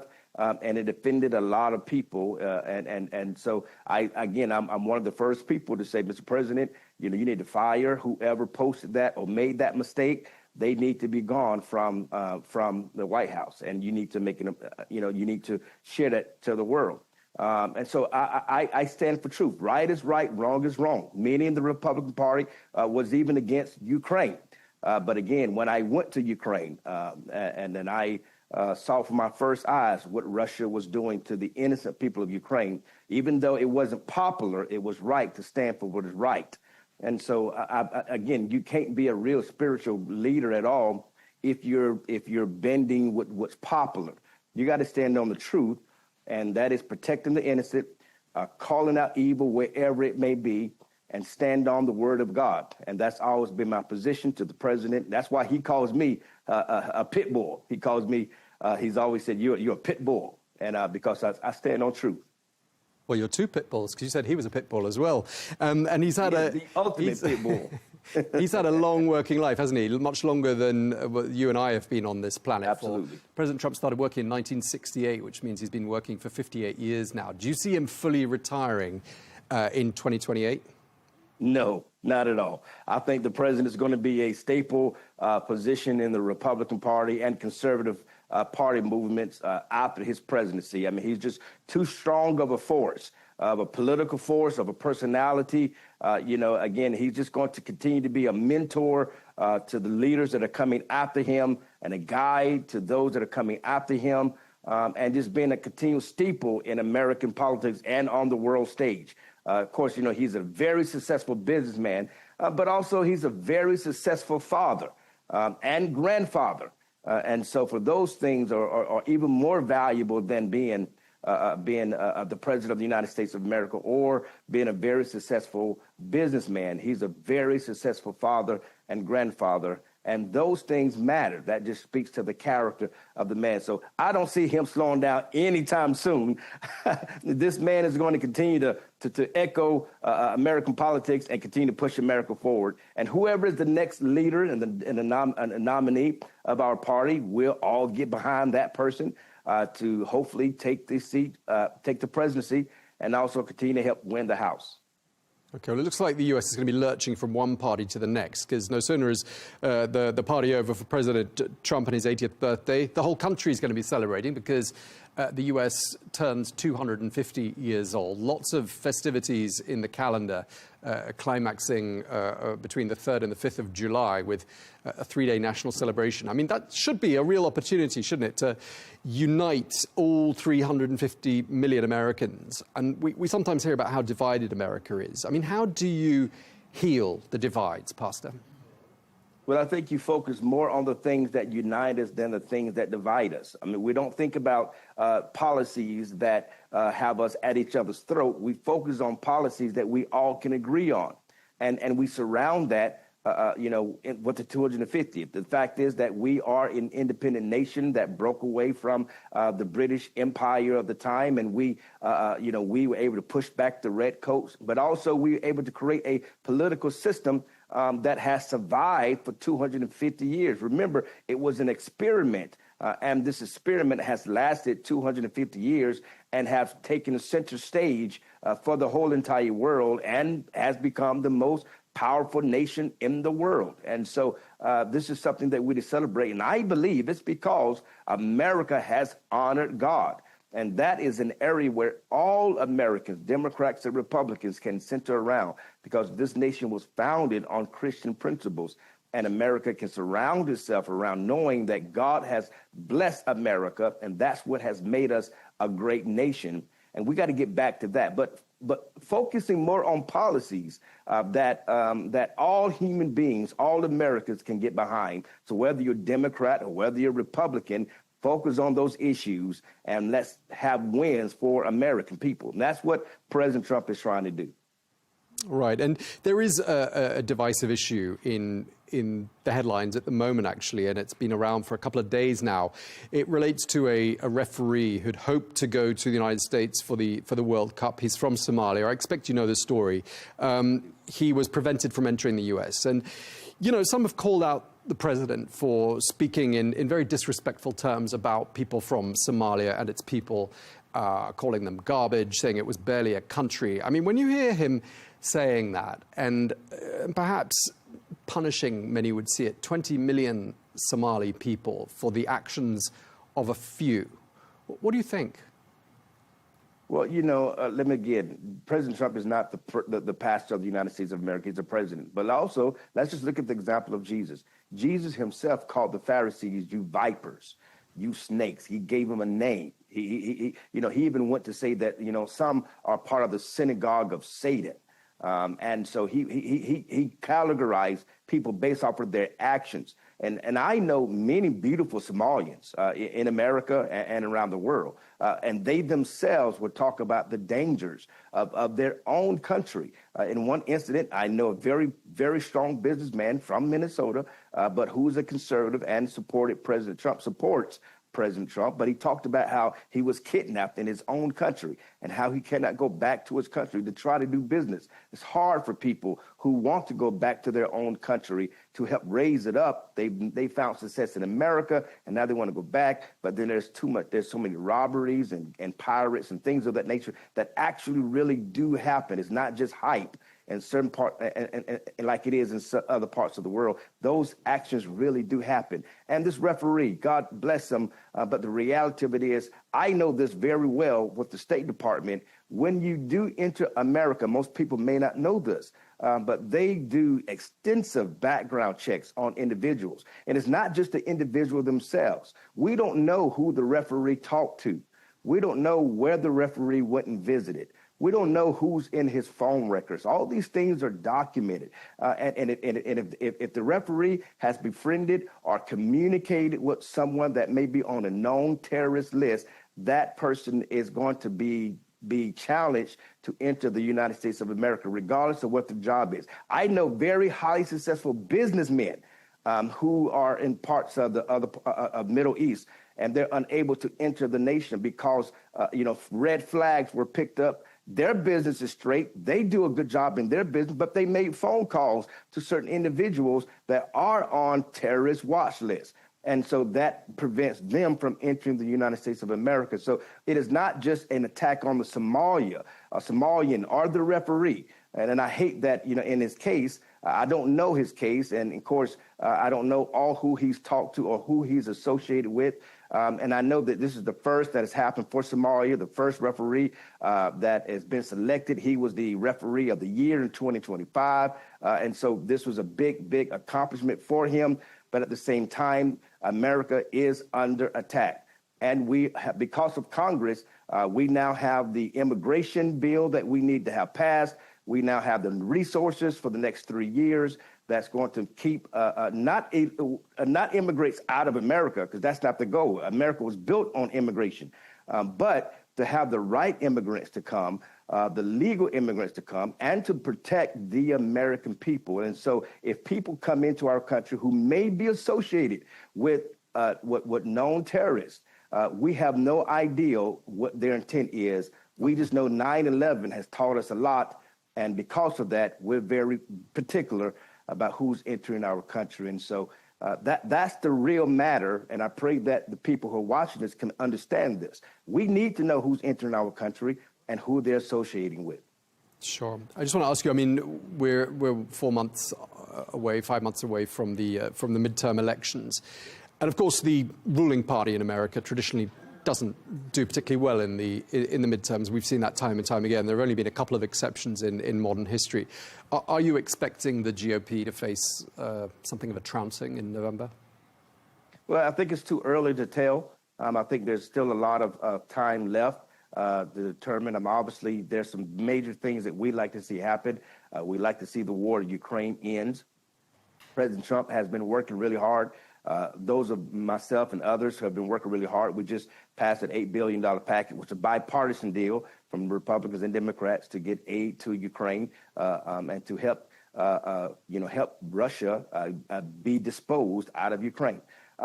There's other things that we like to see happen. It's too early to say Democrats are going to just take the House.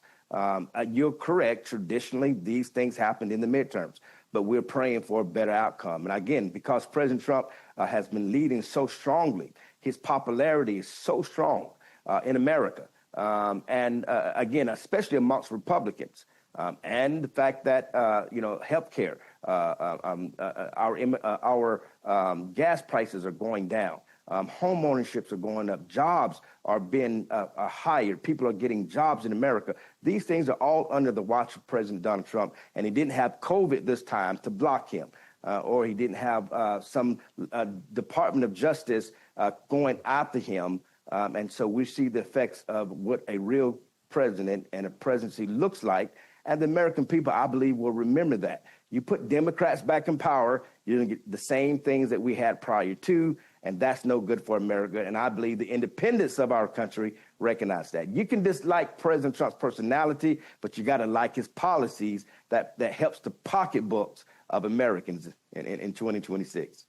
Okay, just looking beyond the midterms, I mean, the whole party and the United States and the whole world probably is starting to think beyond the Trump presidency. In 2028, I mean, who would you say is going to be on the Republican ticket? Who would your money be on? Well, there's several potential good candidates, but obviously, the leading candidate right now would be the Vice President J.D. Vance. Of course, Secretary Marco Rubio, who's already stated publicly that he would support Vice President J.D. Vance. But, again, there are many that would love to see him, too, run for the presidency. But a unified ticket is a good. I would love to see Vice President J.D. Vance and Secretary Marco Rubio run for that seat together as running mates. And I think that would be a combination that you cannot lose, because that's going to be 4 more years of winning for America. And just lastly, have you got a birthday message for President Trump on the off chance he's watching Arabiya English? Well, I've already told the president happy birthday, but I'll tell the president happy birthday again, belated happy birthday, 80th birthday. God has allowed you to see 80 years. This is what I said to him, but God has allowed you to see 80 years, and many have tried to kill you. There was a helicopter accident that you should have died in. There's so many incidents that people don't know about that you should have died, but God has protected you for such a time as this. Continue to lead with the love of Christ in your heart and continue to make America and the world great again. Happy birthday again, Mr. President. Just lastly, Pastor Burns, did you buy him a present? Did I buy him a present? Yeah. Yes, I got him a beautiful golden statue that was dedicated at Doral a couple of weeks ago. Wow. Beautiful 22-foot golden statue that was dedicated, and it's not an idol like people try to make it out. It's a beautiful golden statue made by these wonderful patriots from all over the country who came together, and we finally, after over a year, I was able to lead this dedication of this beautiful, beautiful golden statue that is at his Miami Doral location, which will be also the location of the G20 that's coming up in December. And so so many around the world will be able to see that beautiful, beautiful statue. But that is the best birthday gift that I think you can get. Well, it's very generous. No one's ever given me a golden statue. We're going to have to leave it there, though. Thank you very much indeed. Pastor Mark Burns, spiritual advisor to President Trump, thank you very much indeed for taking the time to speak to us. Happy to be here. Thank you.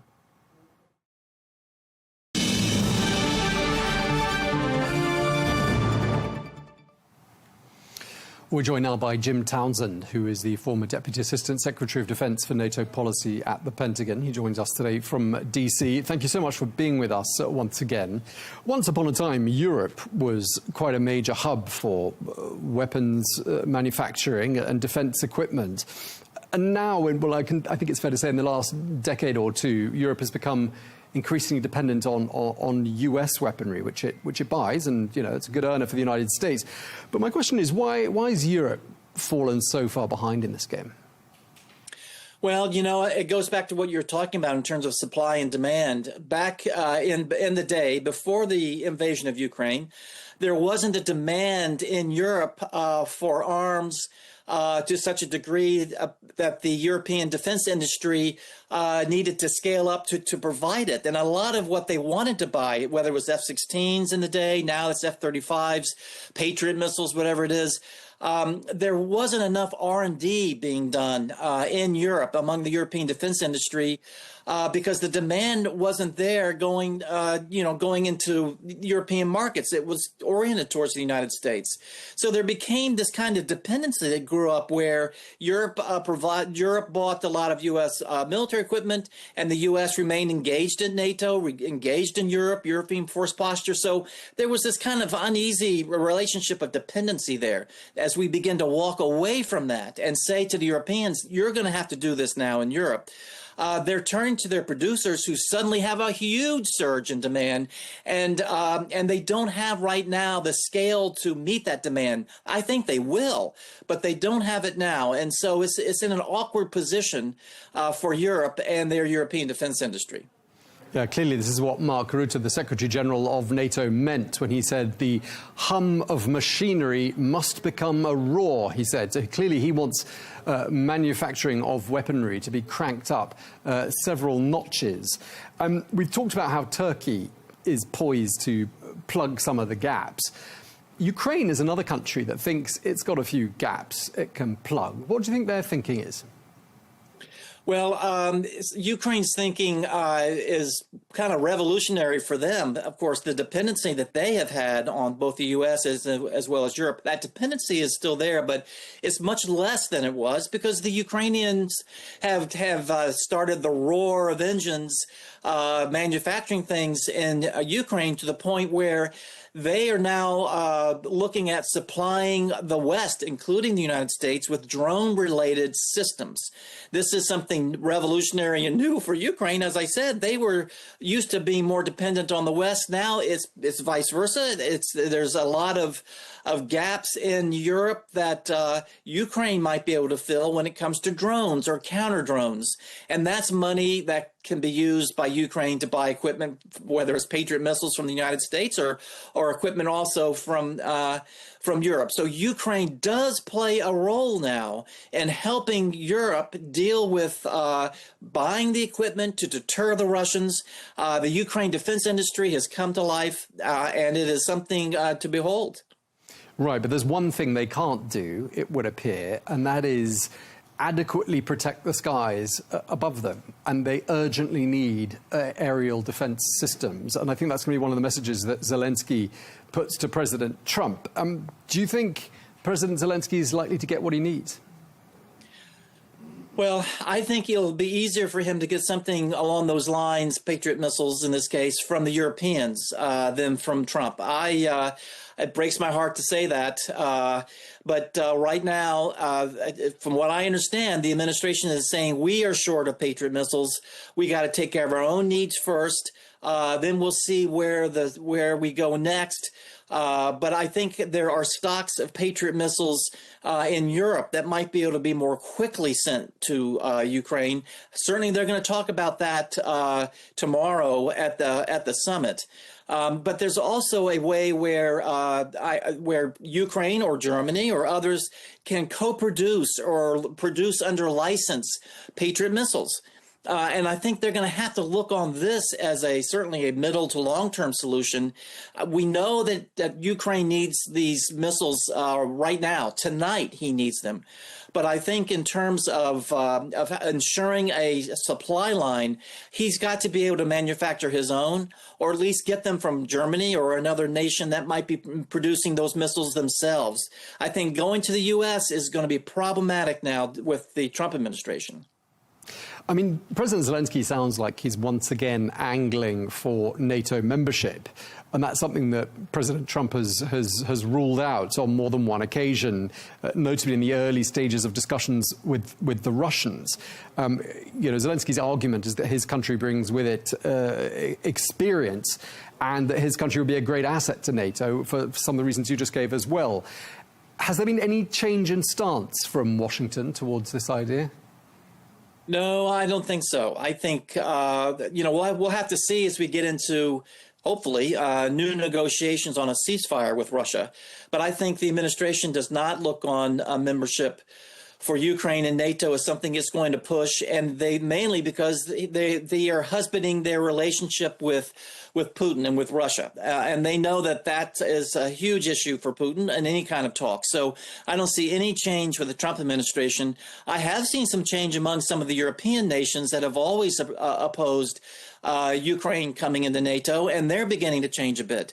But as for the United States, I don't see much of a change in Washington.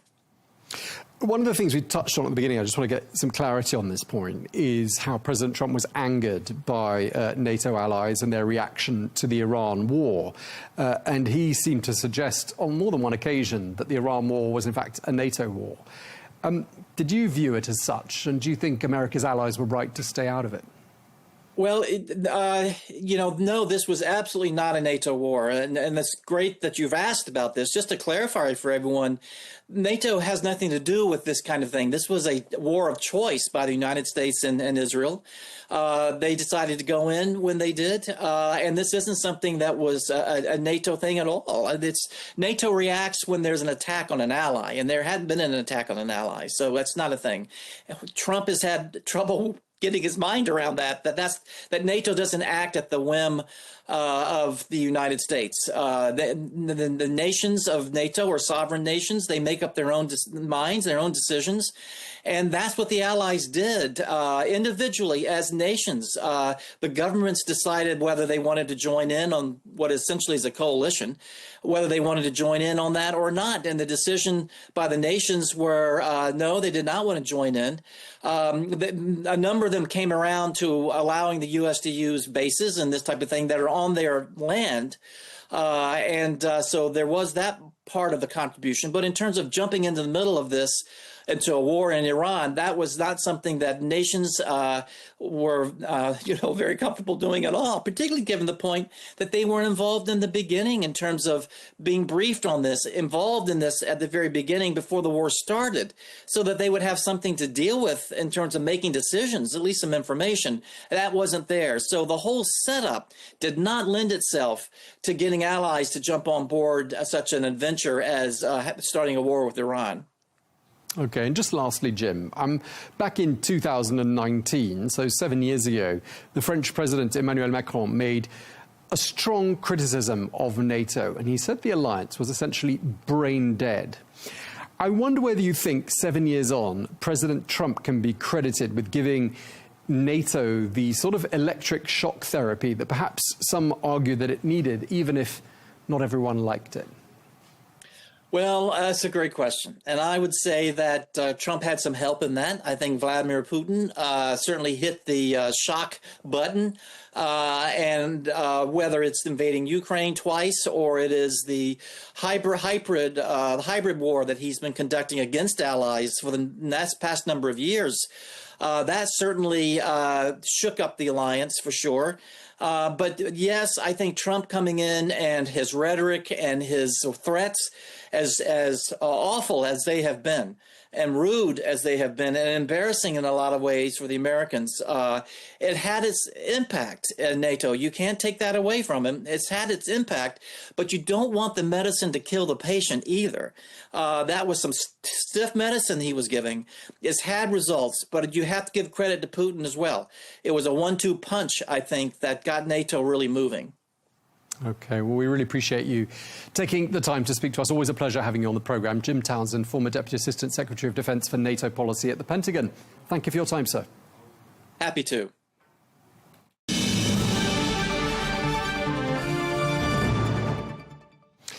Now, the International Crisis Group has just issued a new report entitled Causes of Peace in an Era of Hard Power. Well, the report argues that the post-1945 international order is in profound decline. Well, Richard Gowan is the Programme Director for Global Issues and Institutions at the International Crisis Group and joins us now from New York. Mr. Gowan, thank you very much indeed for joining us. Let me put it to you, is the post-war world order effectively over? It's not over, but it is not in great shape. After the Second World War, the countries of the world came together to bless institutions like the United Nations that was meant to keep peace, and they also committed to international law, to human rights standards. And what we see now is that global architecture is still there. The UN is still sitting here in New York, diplomats are meeting, but very frankly, a lot of governments around the world are seeing crises like the crisis in the Middle East, like Russia's war on Ukraine, and they no longer believe that the post-1945 system is going to protect them. We're seeing governments investing hugely in military spending. Military spending has gone up by 40% over the last decade. And the reason that governments are spending that money on arms is because they think they need to defend themselves in a very dangerous world, and they can't trust the old institutions to keep them safe. OK, you've raised some important points there. Let's talk about the UN, which, like many global institutions, is quite often and systematically discredited by a number of countries. And it's not entirely funded by all of the countries that discredit it. I'm thinking of the United States and Israel, and I'm wondering whether that's a major factor in your argument supporting this decline of the post-Second World War order. I mean, clearly the United Nations is going through two parallel crises at the moment. One, a financial crisis, because the US, which is meant to be the largest donor, is withholding a lot of money to the organization. But secondly, there is a crisis of credibility and legitimacy, because we have seen the UN Security Council repeatedly stalling, repeatedly being unable to agree on how to deal with major crises like Russia's aggression against Ukraine and Israel's prolonged, very, very violent campaign against Hamas in Gaza. And so I think many people, whether they're sitting in Europe, whether they're sitting in the global south, look at the UN, they see paralysis, and their faith in the organization is badly dented. Now, the UN is still doing a lot of good work, especially good humanitarian work in crisis zones. I think sometimes we don't appreciate the good work that it continues to do, but we can't deny that there is a very strong sense that the organization is in a deep crisis at the moment. OK, so it sounds like we've regressed. We're sort of heading back towards might is right.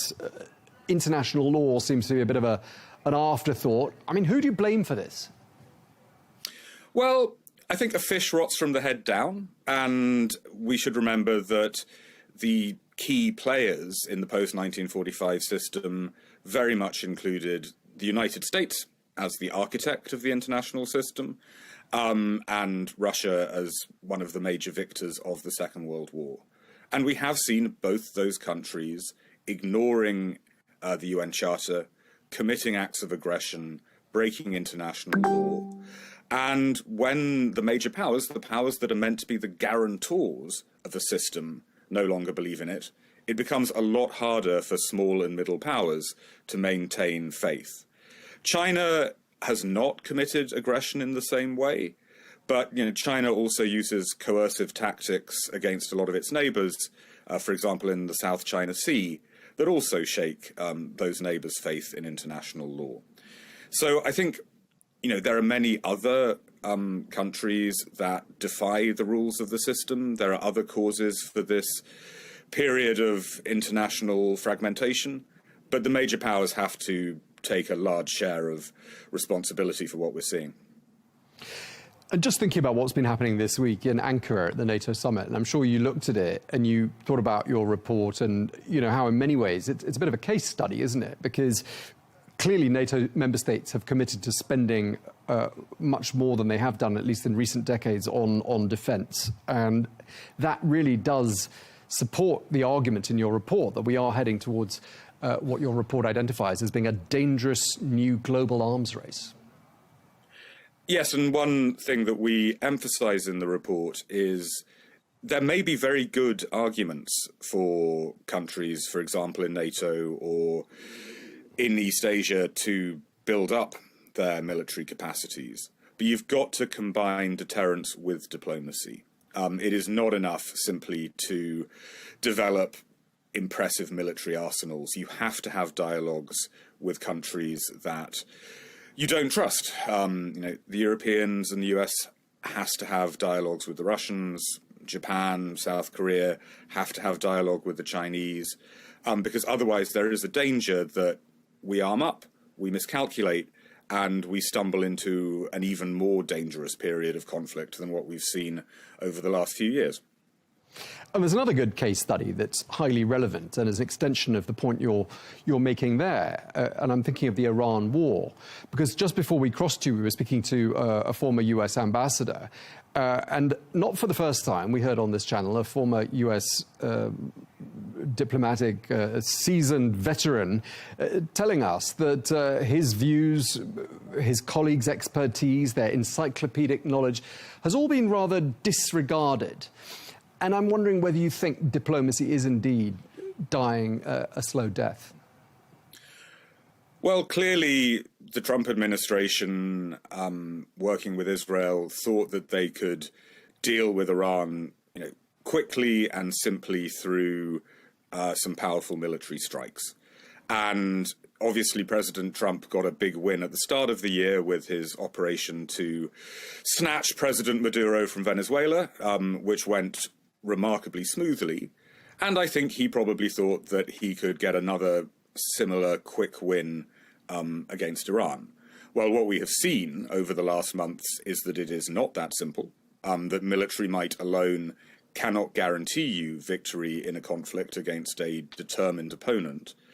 And if we want to look for the positives, I think we should be glad that we have seen quite a lot of players like Pakistan stepping up and trying to keep diplomacy alive between the Iranians and the US. Now, it's very questionable right now whether that ceasefire that Pakistan and others helped forge will survive. But there are still players trying to keep diplomacy alive because they see that actually might doesn't make right, and it doesn't even achieve military goals all of the time. Now, that leads me neatly into another question I wanted to ask you. You mentioned Pakistan as being a mediator. Your report also mentions other countries that the report says are central to seeking resolution to many crises. And I'm, of course, speaking to you from Saudi Arabia, and that's a country that gets a special mention in your report in this very regard. And I wanted to ask you what role you see Saudi Arabia as having carved out for itself. Well, one of the sort of fascinating features of this period is that while the United Nations, which used to mediate a lot of conflicts, has retreated, we are seeing middle power mediators such as Saudi Arabia, such as Pakistan, stepping forward. And the reality is that a country like Saudi Arabia has really strong diplomatic networks, it's got excellent diplomatic access, and it's got the resources that allow it to engage in diplomatic initiatives more quickly, more flexibly, and hopefully with a greater chance of success than some sort of institutions like the UN, which are, as you said, struggling with resource issues and struggling with political issues. So we put a great deal of emphasis on the need for these middle power mediators to step up, because they do seem to have momentum which a lot of other peacemakers lack. Okay, so amidst the gloom, it sounds like there are some rays of light, and you've just given us an example of one there. Are there other countries that you would single out as perhaps setting a good example and perhaps not going down this road that seems to have been mapped out, which is, as you say, bringing about the decline of the post-war world order? You know, the irony is, I think, actually, the bulk of countries, the bulk of the 190-odd countries around the world, don't want to go down the road towards total disorder. Yes, we do see countries arming up, and that's not just in Europe and Asia. There's a big spending spree on weapons in sub-Saharan Africa right now. But actually, most middle powers, most smaller countries would like to get back to a situation where they could put a little more faith in international law, a little more faith in international institutions, and in alliances. And it's not just countries in the Middle East. We have seen middle powers like Indonesia sort of, playing a significant diplomatic role, talking to Russia in the early stage of the Ukraine war.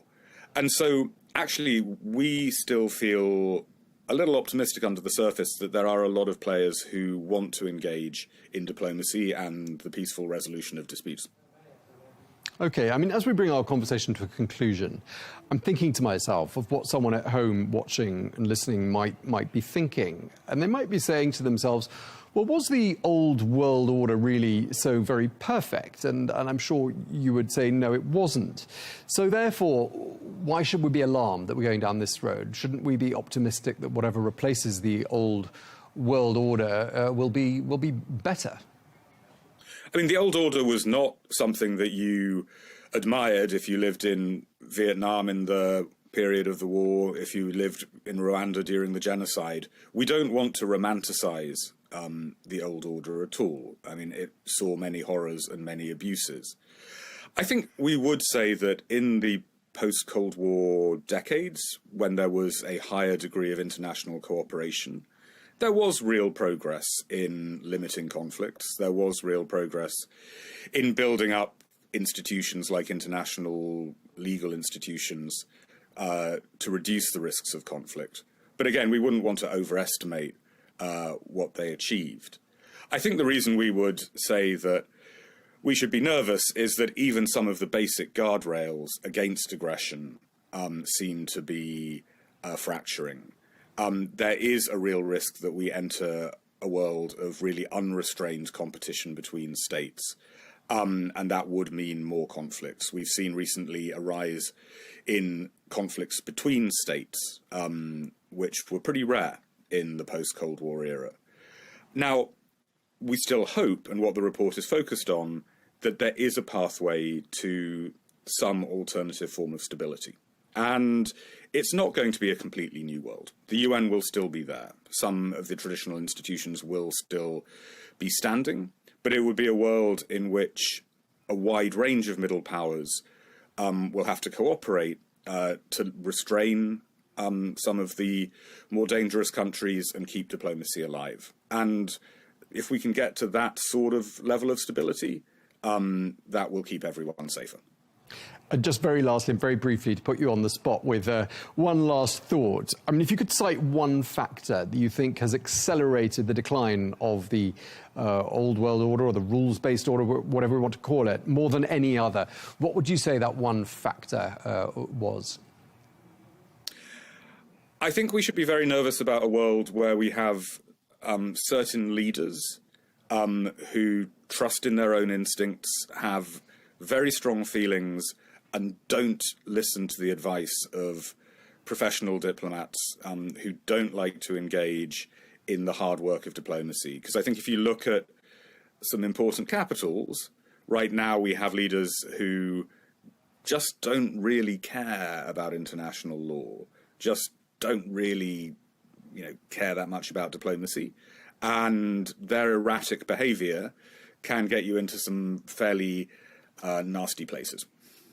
All right, well, I will leave it to our viewers to ponder who you might be referring to there. We really appreciate you taking the time to speak to us. Richard Gowan, Programme Director for Global Issues and Institutions at the International Crisis Group, thank you very much indeed for being so generous with your time. Thank you.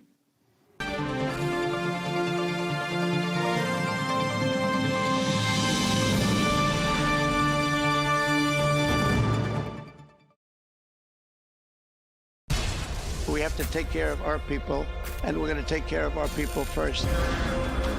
For in-depth analysis and all the latest developments across the globe, make sure you join us every weekday. President Trump is trying to negotiate a ceasefire. With so much happening, so much information, and so much noise, International law will have no part in his administration. It can be hard to keep track. Tariffs will just fuel inflation. We're going to fight these tariffs.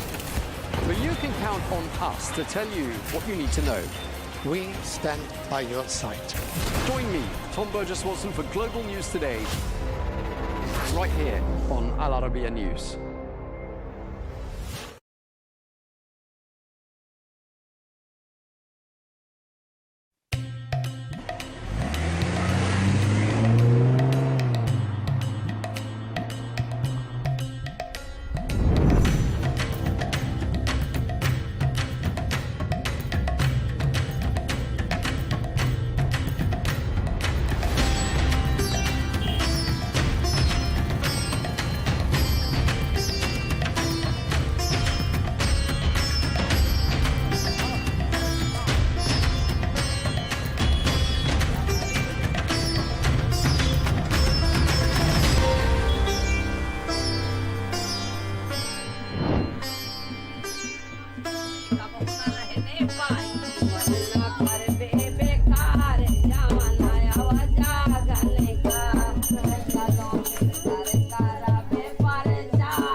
Poverty spreads along with administrative corruption and domestic violence. Our team arrived in the state of Uttar Pradesh in northern India, home to around 250 million people. Society in this large Asian country is divided into 4 main classes. But today our journey is to learn about a group that lies outside this social structure. The Dalits, or those considered untouchable. A Hindu group considered to be at the very bottom of society by Indian standards. Members of this group are born into lives filled with marginalization, exclusion, violations of their most basic rights, and even rape. Do the victims remain silent forever? A woman from this class decides, specifically from the city of Banda, to put an end to these practices, and forms a gang, yes, a gang for the oppressed. On a special mission, our team managed to reach this woman and investigate the background of her group. मेरा नाम संपत पाल है, मैं गुलाबी gang की राष्ट्रीय commander हूँ और गुलाबी गैंग जो है वो महिलाओं के हित के लिए बनाया गया है। My name is Sampat Pal. I am the leader of the Gulabi Gang. We were founded to champion the rights of women. A woman cares for her family and her husband's family, so why shouldn't she be respected? That is what drove me to establish this gang, and it became known as Gulabi Gang in 2006. One day, Sampat Pal saw a man mercilessly abusing his wife and witnessed it. She asked him to stop, but he assaulted her as well, so she returned the next day, accompanied by 5 other women carrying bamboo sticks, and punished the perpetrator. Harshly, the news spread like wildfire, and soon women began approaching Sampat Pal in large numbers, requesting similar interventions. Many women stepped forward to join her group, so she decided that this newly formed association needed a uniform and a name.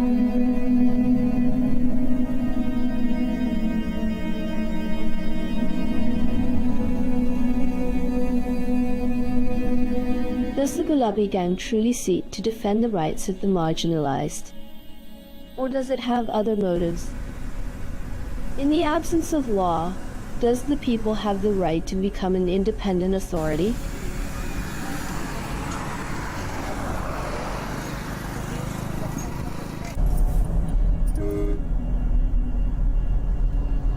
Sampat Pal regularly meets with members of her gang, all of them women, to discuss the city's conditions and inform her about those in need of help.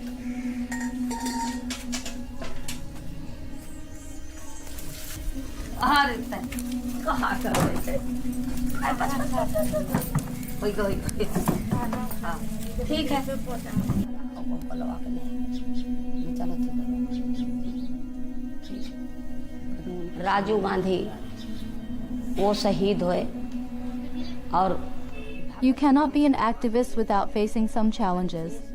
This is how we learn about activists. Gandhi struggled much. Many with him were killed. Indira Gandhi sacrificed her life for society. Rajiv Gandhi was martyred. Even Bhagat Singh was hanged. There are even more names in our community. If we do not face these problems, we will gain nothing in this world.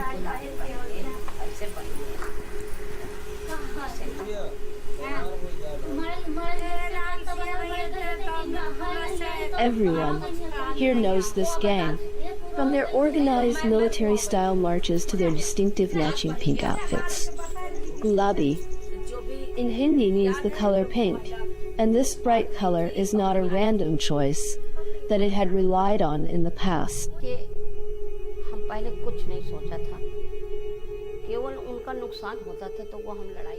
The official color of the gang is pink. It is the symbol of women.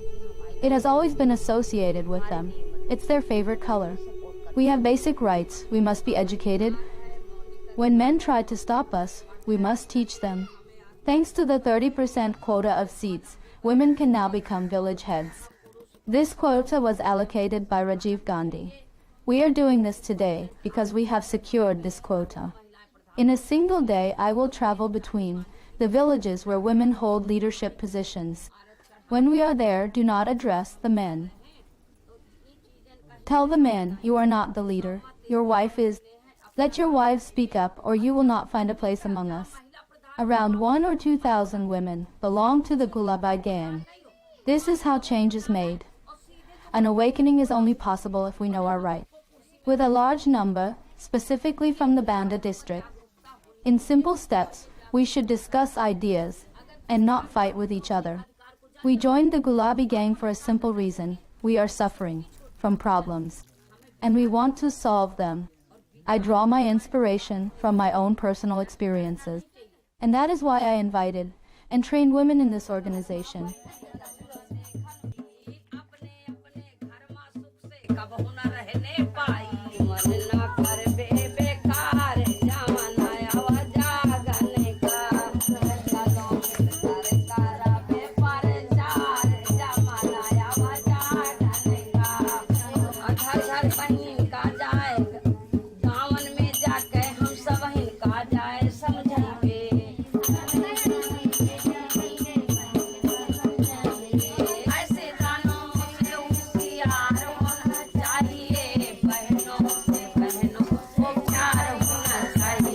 They sing motivational songs together before preparing to head into the streets, with everyone participating, even children, as Sampat Pal represents a role model for them.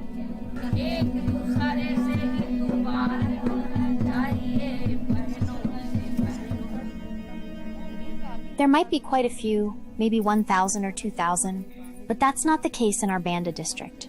There are many people who should join the Gulabi gang. The reason is that when someone shares their troubles, we need to help resolve their issues.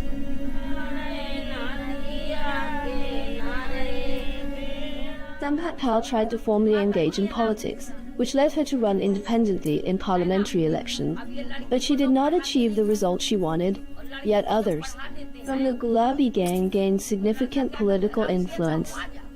In 2010, 21 members of the gang were elected to panchayat positions overseas.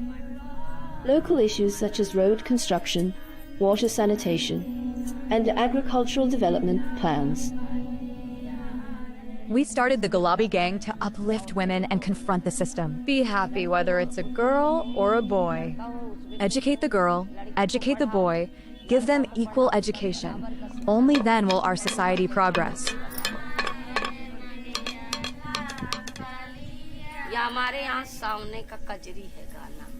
They don't say anything. What is there to say? They just want to show us a fight, thinking there won't be a fight. Our work will be disrupted, and then everything will be finalized. We don't speak up because our men support us and don't side with anyone else's household. Our men stand by us wherever you go.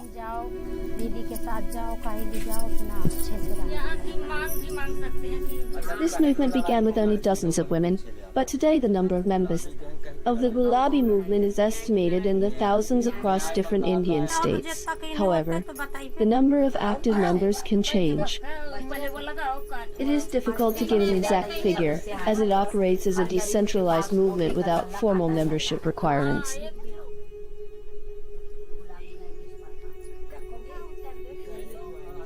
Sister, the woman who faces oppression. In-laws frequently mistreat sisters and daughters. They don't keep them, they beat them well. They have it too. She goes to them and explains clearly that you need to keep it. So they keep them well and do what is necessary. Now those who drink alcohol, right? Such people are given all the utensils, so sister gives them, she also punishes. That's not the case with them. Also for improvement, they work too, trying to build her own home.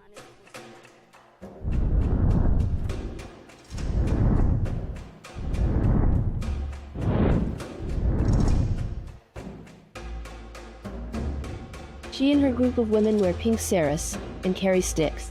They did not limit themselves to fighting injustice and corruption, but also confront police officers, corrupt officials, and abusive husbands.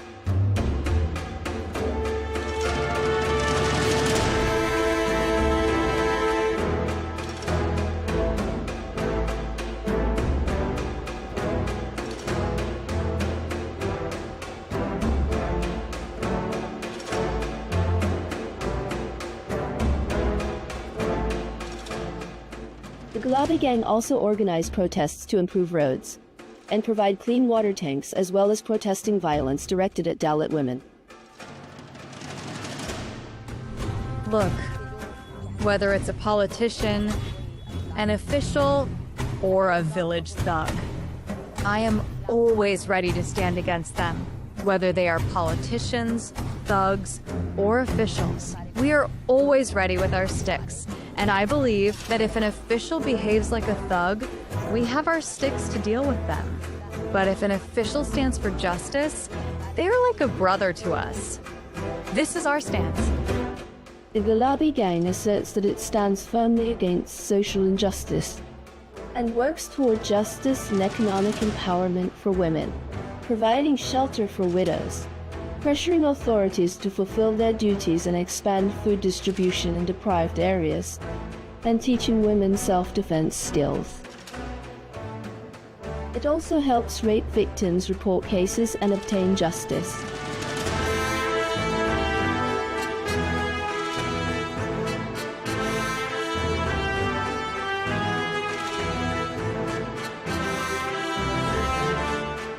The means of achieving these goals vary widely, from reconciliation sessions to protests, from cooperation with local authorities to punishing rapists using wooden sticks. They handle buildings like their dough, then head home. If they persecute them, we will take them away. Let's go with us. Let's kill you with us. They take them out when they come home. So we will fight. No one will hit or abuse you. We will live well while carrying the pink stick.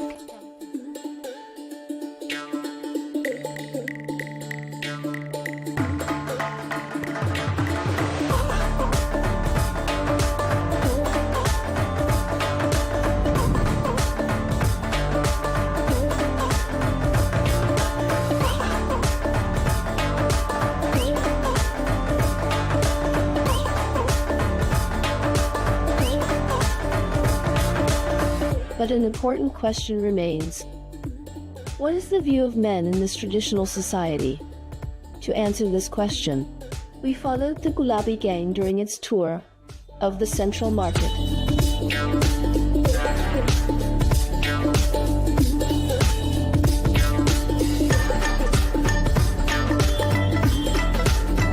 Gulabi gang is led by Sampat Pal, who has been involved for 20 years. Living in the same village means we always meet. They confront the weak in an unconventional way and put on an engaging display as if they were part of a famous rock band with all eyes on them.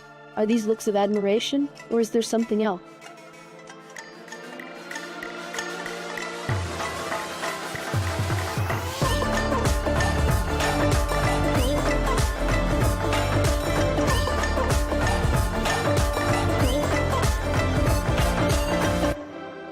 If we seek help from those in power, they can assist us, but it's not guaranteed that they will.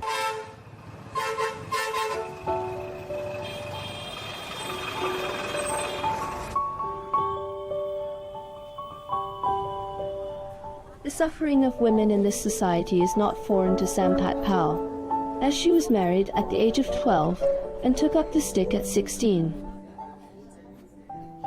Initially, I wasn't aware, and I hadn't formed the Gulabi gang. The Gulabi gang didn't exist back then. If I had known about it earlier, perhaps I would have acted similarly. I would have sent them to jail myself. Now, I often think about how our daughter is studying. We educated our son, educated our daughter, brought a daughter-in-law. Everything is going well. Our family is also thriving. So I have 4 daughters and 1 son. This is my son, Kamta Prasad. He's also married now. Look, brother, their daughter is becoming our daughter-in-law, right? The elder boy who talks. Yes, let's go.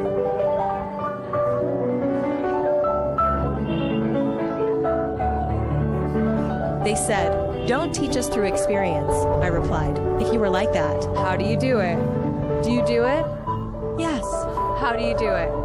Our daughter-in-law has also completed her MA. She is well educated, and our daughter is capable in every way.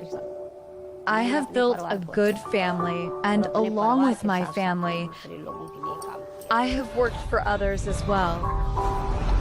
Go ahead and make a difference.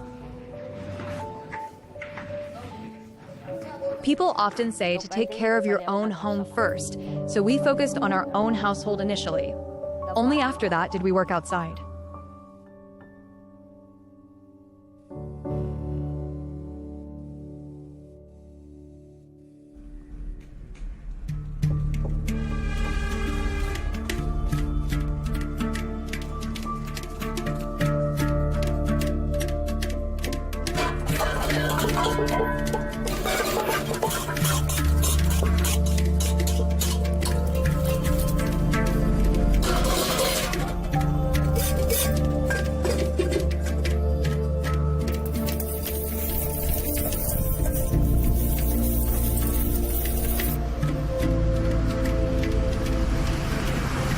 Since last year, the talker and other thugs have been meddling in the land deeds. They are causing trouble, claiming that the land belongs to them and not to the locals. They are forcibly filling the land with soil and marking it with stones to assert their ownership. This has been happening for the past 15 days. When Sampat Pal intervened, she put a stop to it. Now that she has intervened, things have come to a halt. But the problem remains with us here.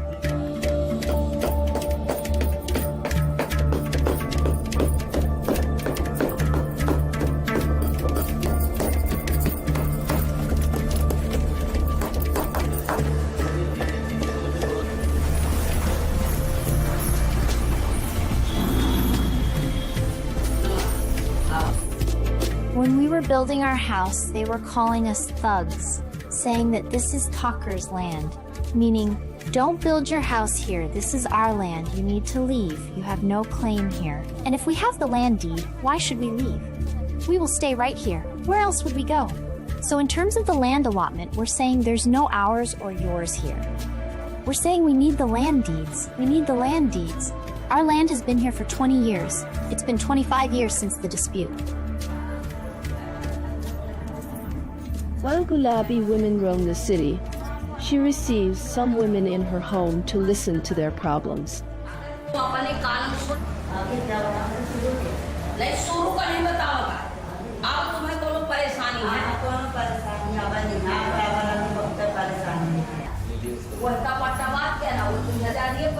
Let me tell you what happened with me. Our goat got loose and started eating the wheat. So the Brahmin's mother came over. She caught the goat and tied it up at her house. When she tied it up, my brother-in-law went over and brought the goat back, tying it up at our place. After tying him up, they started hurling abuses. When they began abusing, his son was also there. The younger one explained the whole situation. From here, they took us there and then started grabbing land, saying, "Tell us, he's a poor man. Why don't you write an application for him? Why not? When you write a report, they say he's a leader. He's a leader. So let him be a leader." What do? The poor man is running here and there out of fear, and they're making him fall there. So if you only listen to them and not to us, then what can we do? That's where the Gulabi gang comes in. Sampat Pal from the Gulabi gang. It was Sampat Pal who helped us. I filed a report.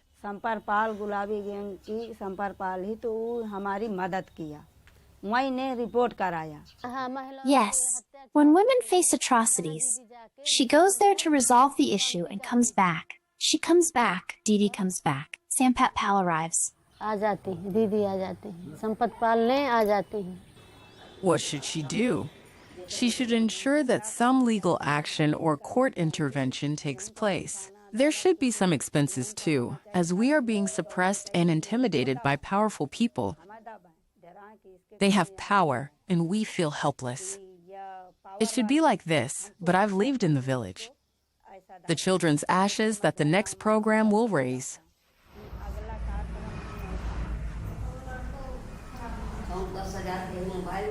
That girl ran away with a man 8 years older, believing he was well off. But she discovered in the first nights of marriage the opposite, so she returned to her family the next morning. The girl asked Sampat Pal to intervene to annul the marriage.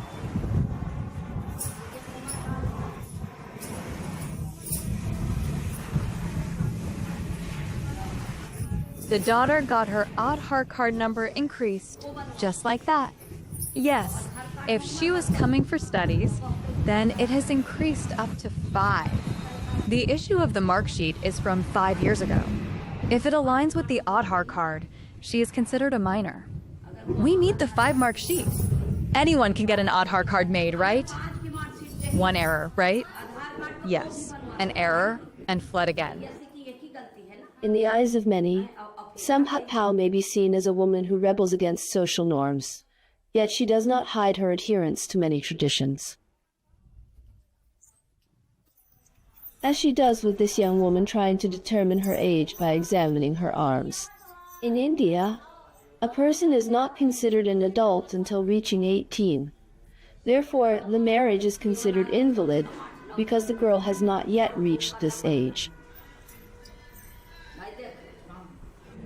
The Gulabi gang may claim that it is committed to achieving justice, but not everyone shares the same view.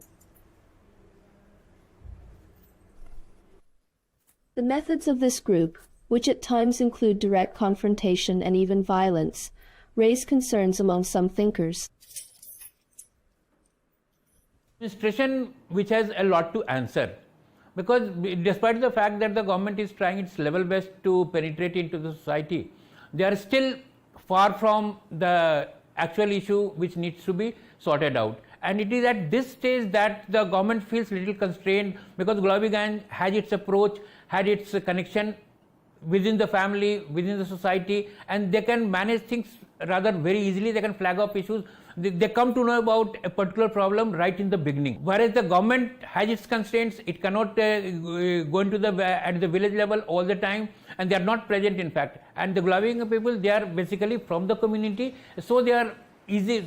They can in fact manage things much earlier as compared to the government officials.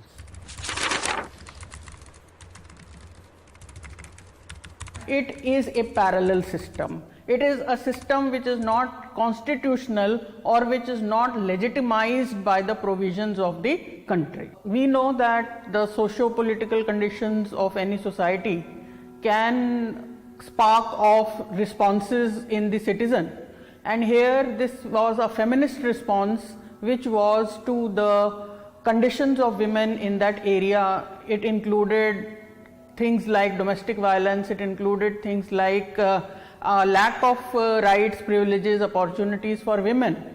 So we can see that these are very crass conditions, very poor, abject conditions in which women were living.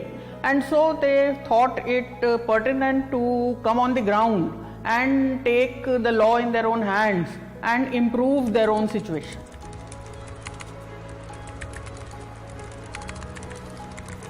Gulabi Gang has made its presence felt. So in a way it should modulate its confrontationist stand, and it should now try and align itself with the ideas or with the we can say policies of the government. I feel very happy. I am thinking that every woman should become like Sampat Pal. They just want the Pink Gang to end. This name will definitely continue, and that makes me happy.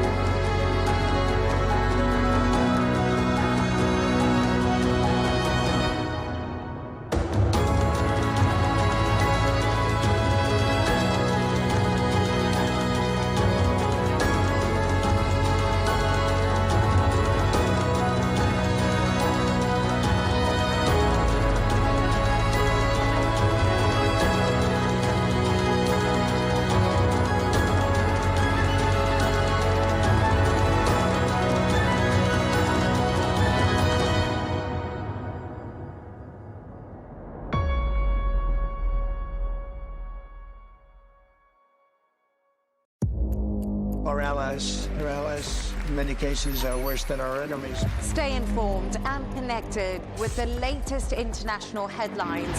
There obviously is a risk. From breaking news to in-depth analysis, it would appear that this war is coming to an end. Who buys this stuff? Investors, pension funds. We deliver the most important developments straight to your screen. Iran always wanted to deal with militia. Join us for compelling, expert-driven conversations. A curfew order has been established. And an insightful look at the issues shaping our world today. There are lots of proposals about European architecture for security.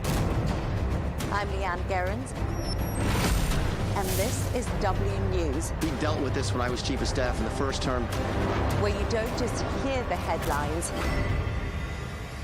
you get the full story.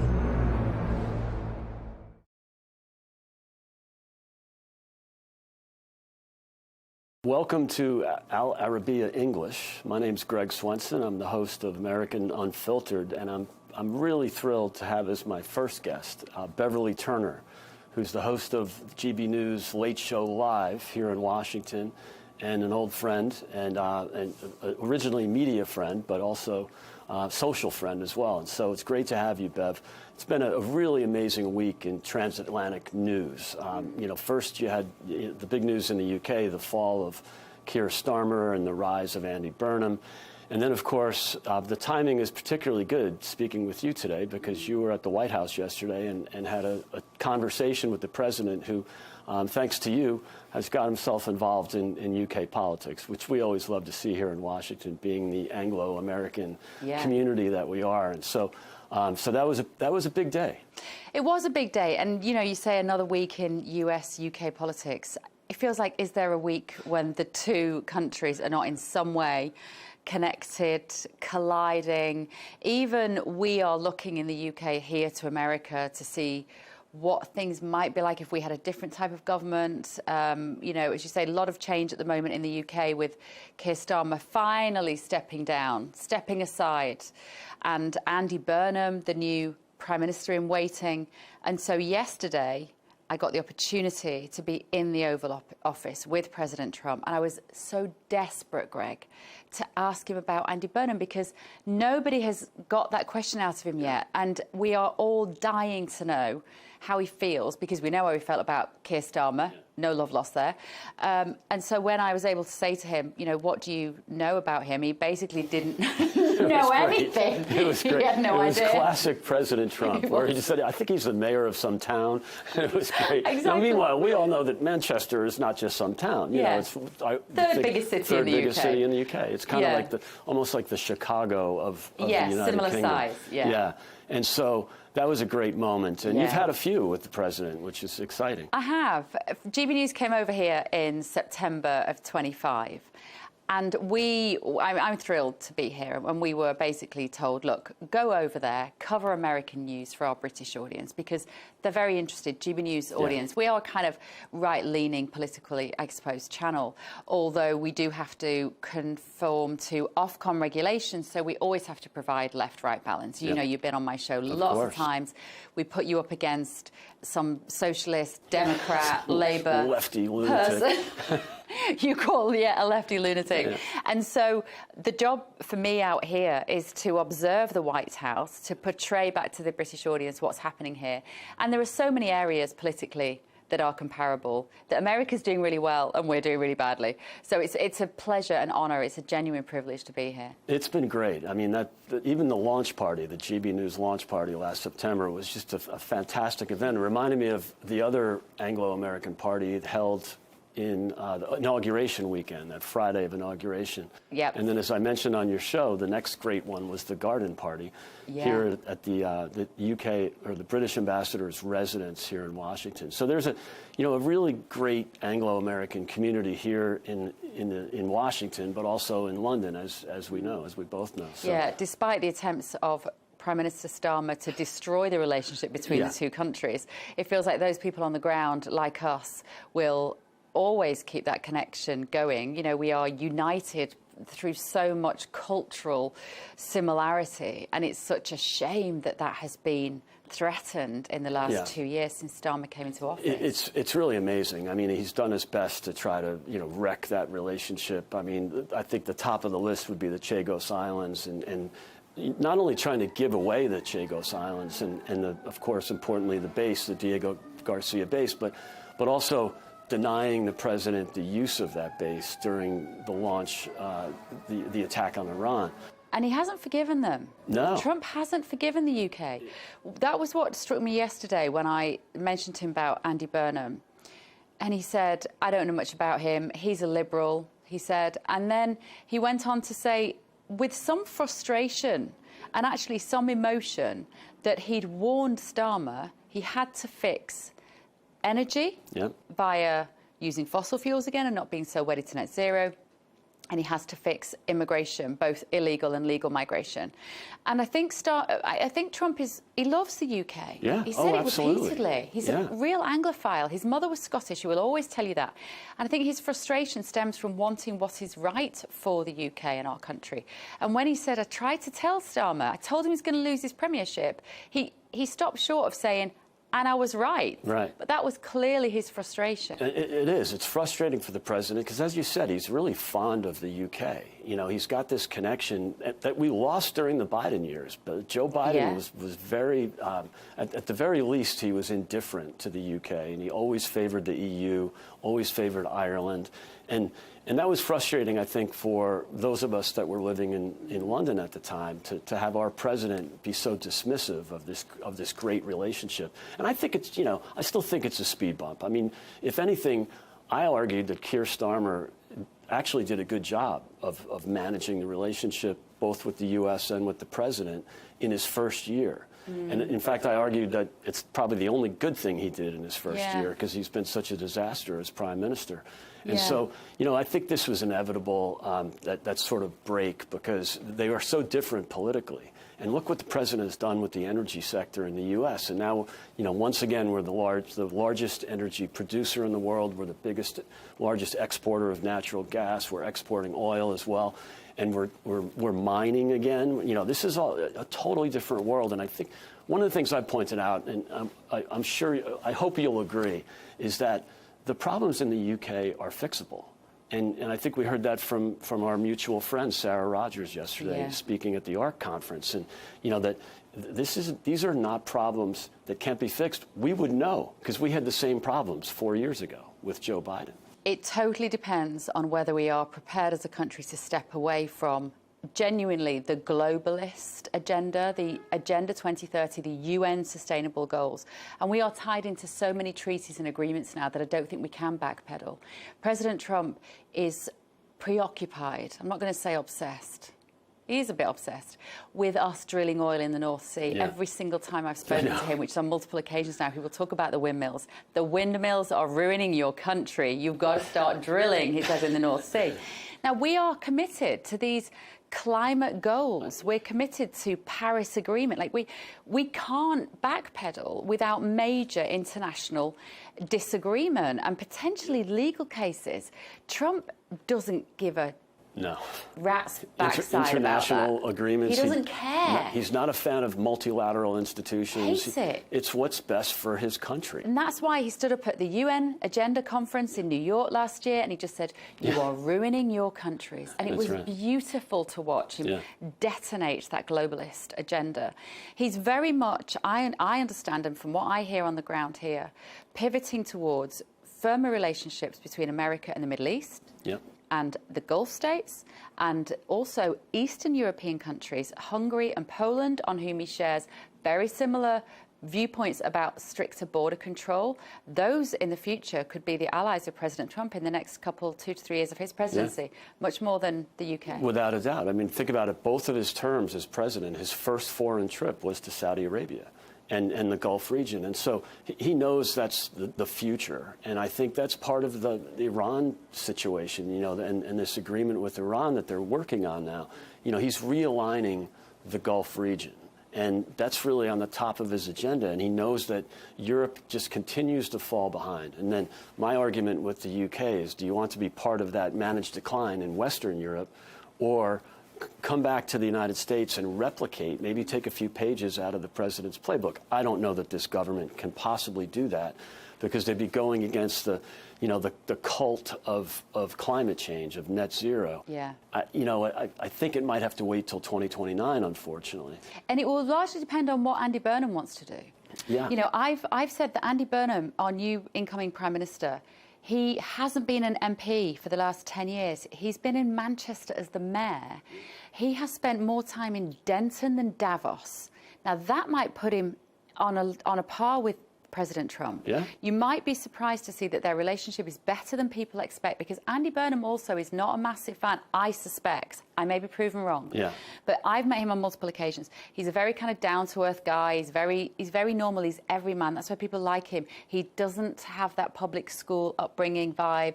He's not like a Boris Johnson that looks down at people. He's a normal kind of guy. Now, it depends whether he comes in and says, if he has the testicular fortitude, let's say, to push back against some of those treaties and agreements on the global stage, then he might keep the British people happy. And that will align him more with President Trump. They're both quite anti-establishment.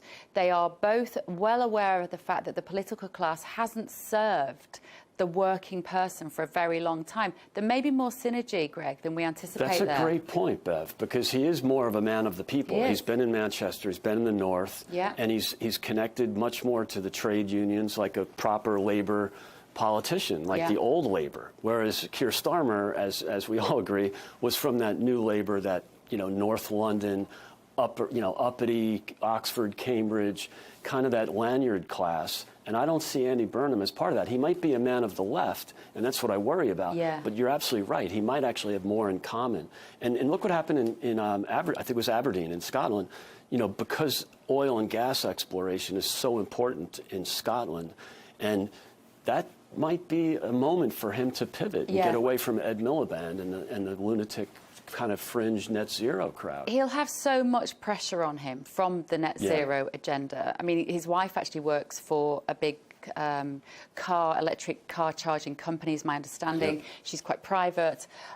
She's Dutch, I think. You know, there will be a lot of pressure on him to maintain that course towards the greener future, whatever we mean by that anymore, I'm not even sure, and not to get involved in any oil and gas drilling. It might be that we have to wait until potentially another government, if that does become, for instance, Nigel Farage next time round. And I think that, you know, surely that's in the cards in 2029. I mean, liberating the energy sector, and again, we've done it here, so we know it can work.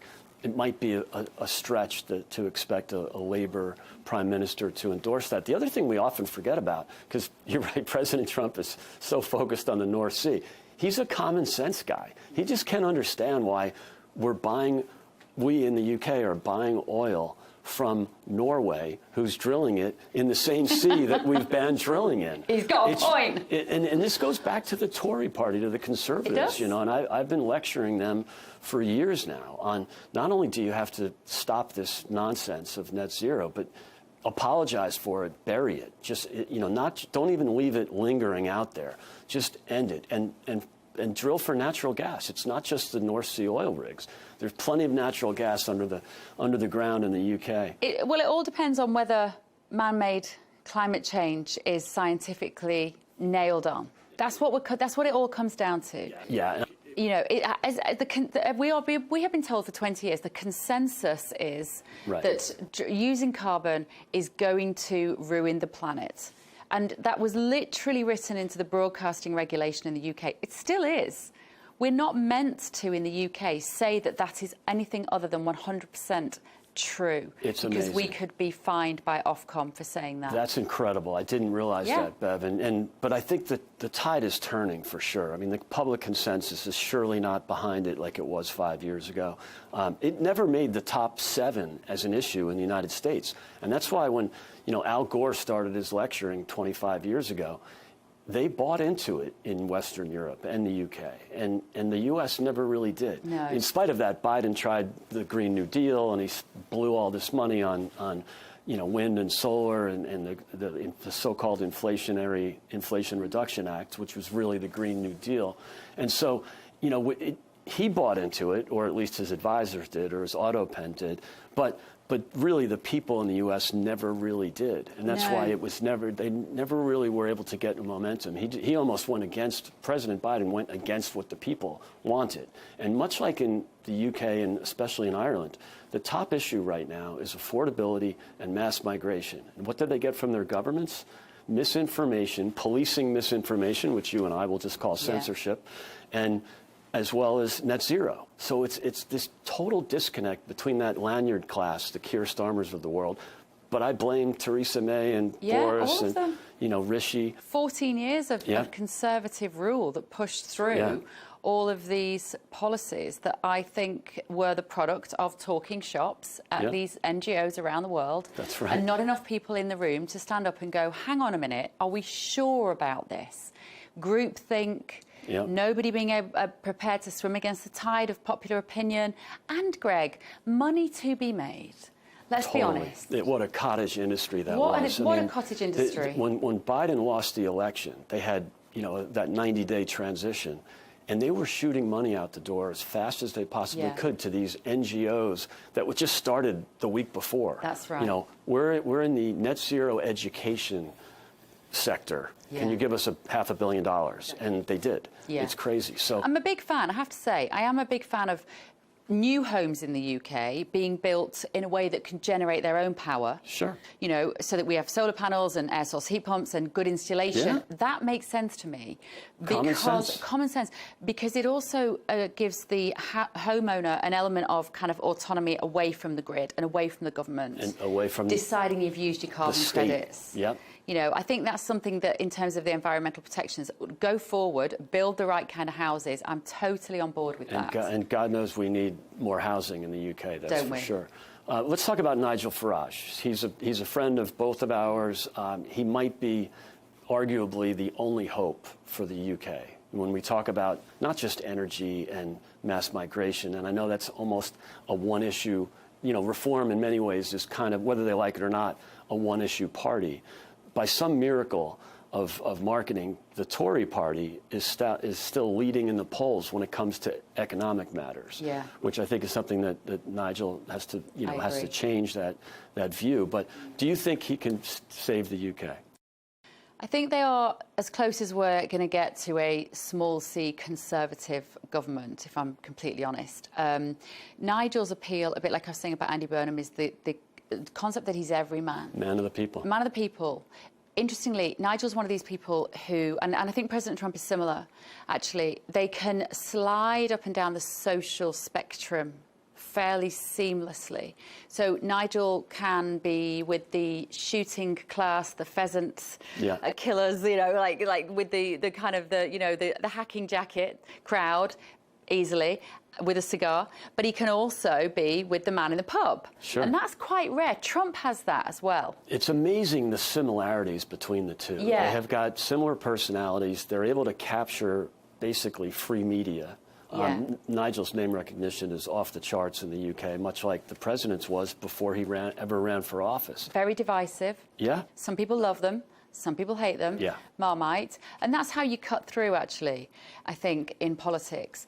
They have, I think, a very good chance of winning the next election. It largely depends on when that is, I would say. If Andy Burnham has the confidence to call a snap general election when he gets into number 10, which could be before the end of this year. Well, he'll be in there probably within a couple of weeks, but he could call an election before the end of the year. The question is going to be, are Reform ready for that? They say that they are. They say that they have really good candidates, and I know behind the scenes they have been vetting and training and getting candidates ready for those 300 and odd seats around the country, nearly 400 seats around the country. Nigel still is, as I say, very, very divisive. He still has to win over the dinner party class. He's got to win over some Liberal Democrats. He's got to win over some Labour voters. I think they're and he's got to also win over some Conservative voters as well. Yeah. But that strength of feeling towards the ambition that Reform have for the country is incredibly strong and only getting stronger by the day. Yeah. Firmer borders, common sense educational ethos around schools. It's all the basic points. Can a woman be a woman and a man be a man? No. Or, you know, on the economy, I think you're right. You're reflecting that the mood of the nation, that they aren't quite sure yet who would be the person to make those key decisions. But we know that Nigel has a background in finance. We know he's no slouch when it comes to the economy.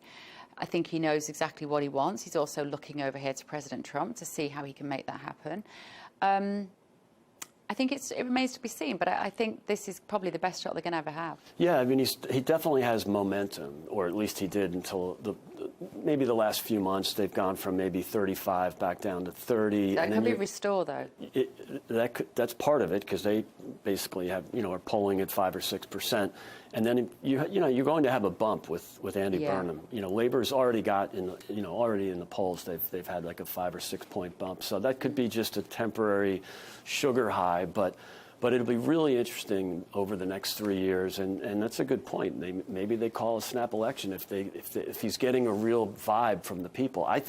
I'm quite sure Andy Burnham will be more popular with the party. That's for sure, and probably more popular with the people too. I think it's worth considering is we had those local elections in May. So that was in the UK, that's the council election. So these are people who decide whether your bins get recycled when and your potholes get filled. Like, it's domestic local issues, right?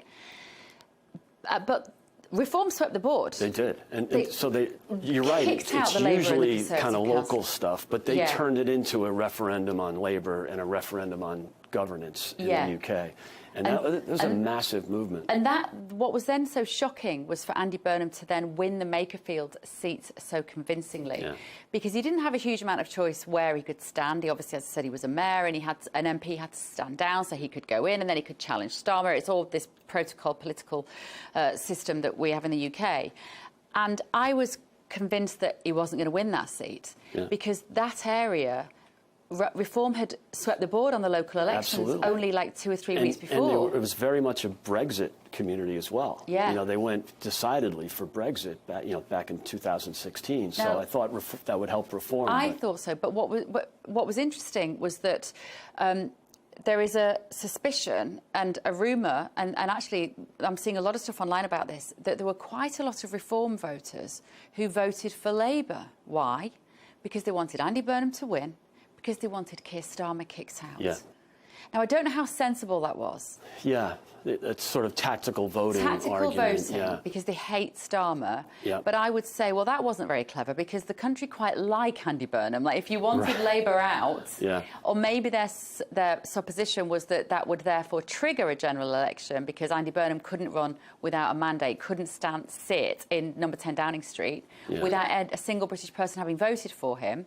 And maybe, we still don't know, he might do the decent thing and call the general election. He could, but wow, they have such a majority. You know, they'll never replicate that majority. No. That was like a perfect storm in 2024, where they only won 34% of the vote, and yet they have this massive majority. Yeah. You know, unprecedented, really. Because the British people were absolutely sick of that Conservative government. It's the so-called Conservative government. Post-pandemic, all that. We just wanted them out. And that's what, you know, I hope that Reform, and frankly, I hope that the Tories can come back to traditional conservatism, small C conservatism. And I've been banging the table on that with both parties, but especially with the Tories.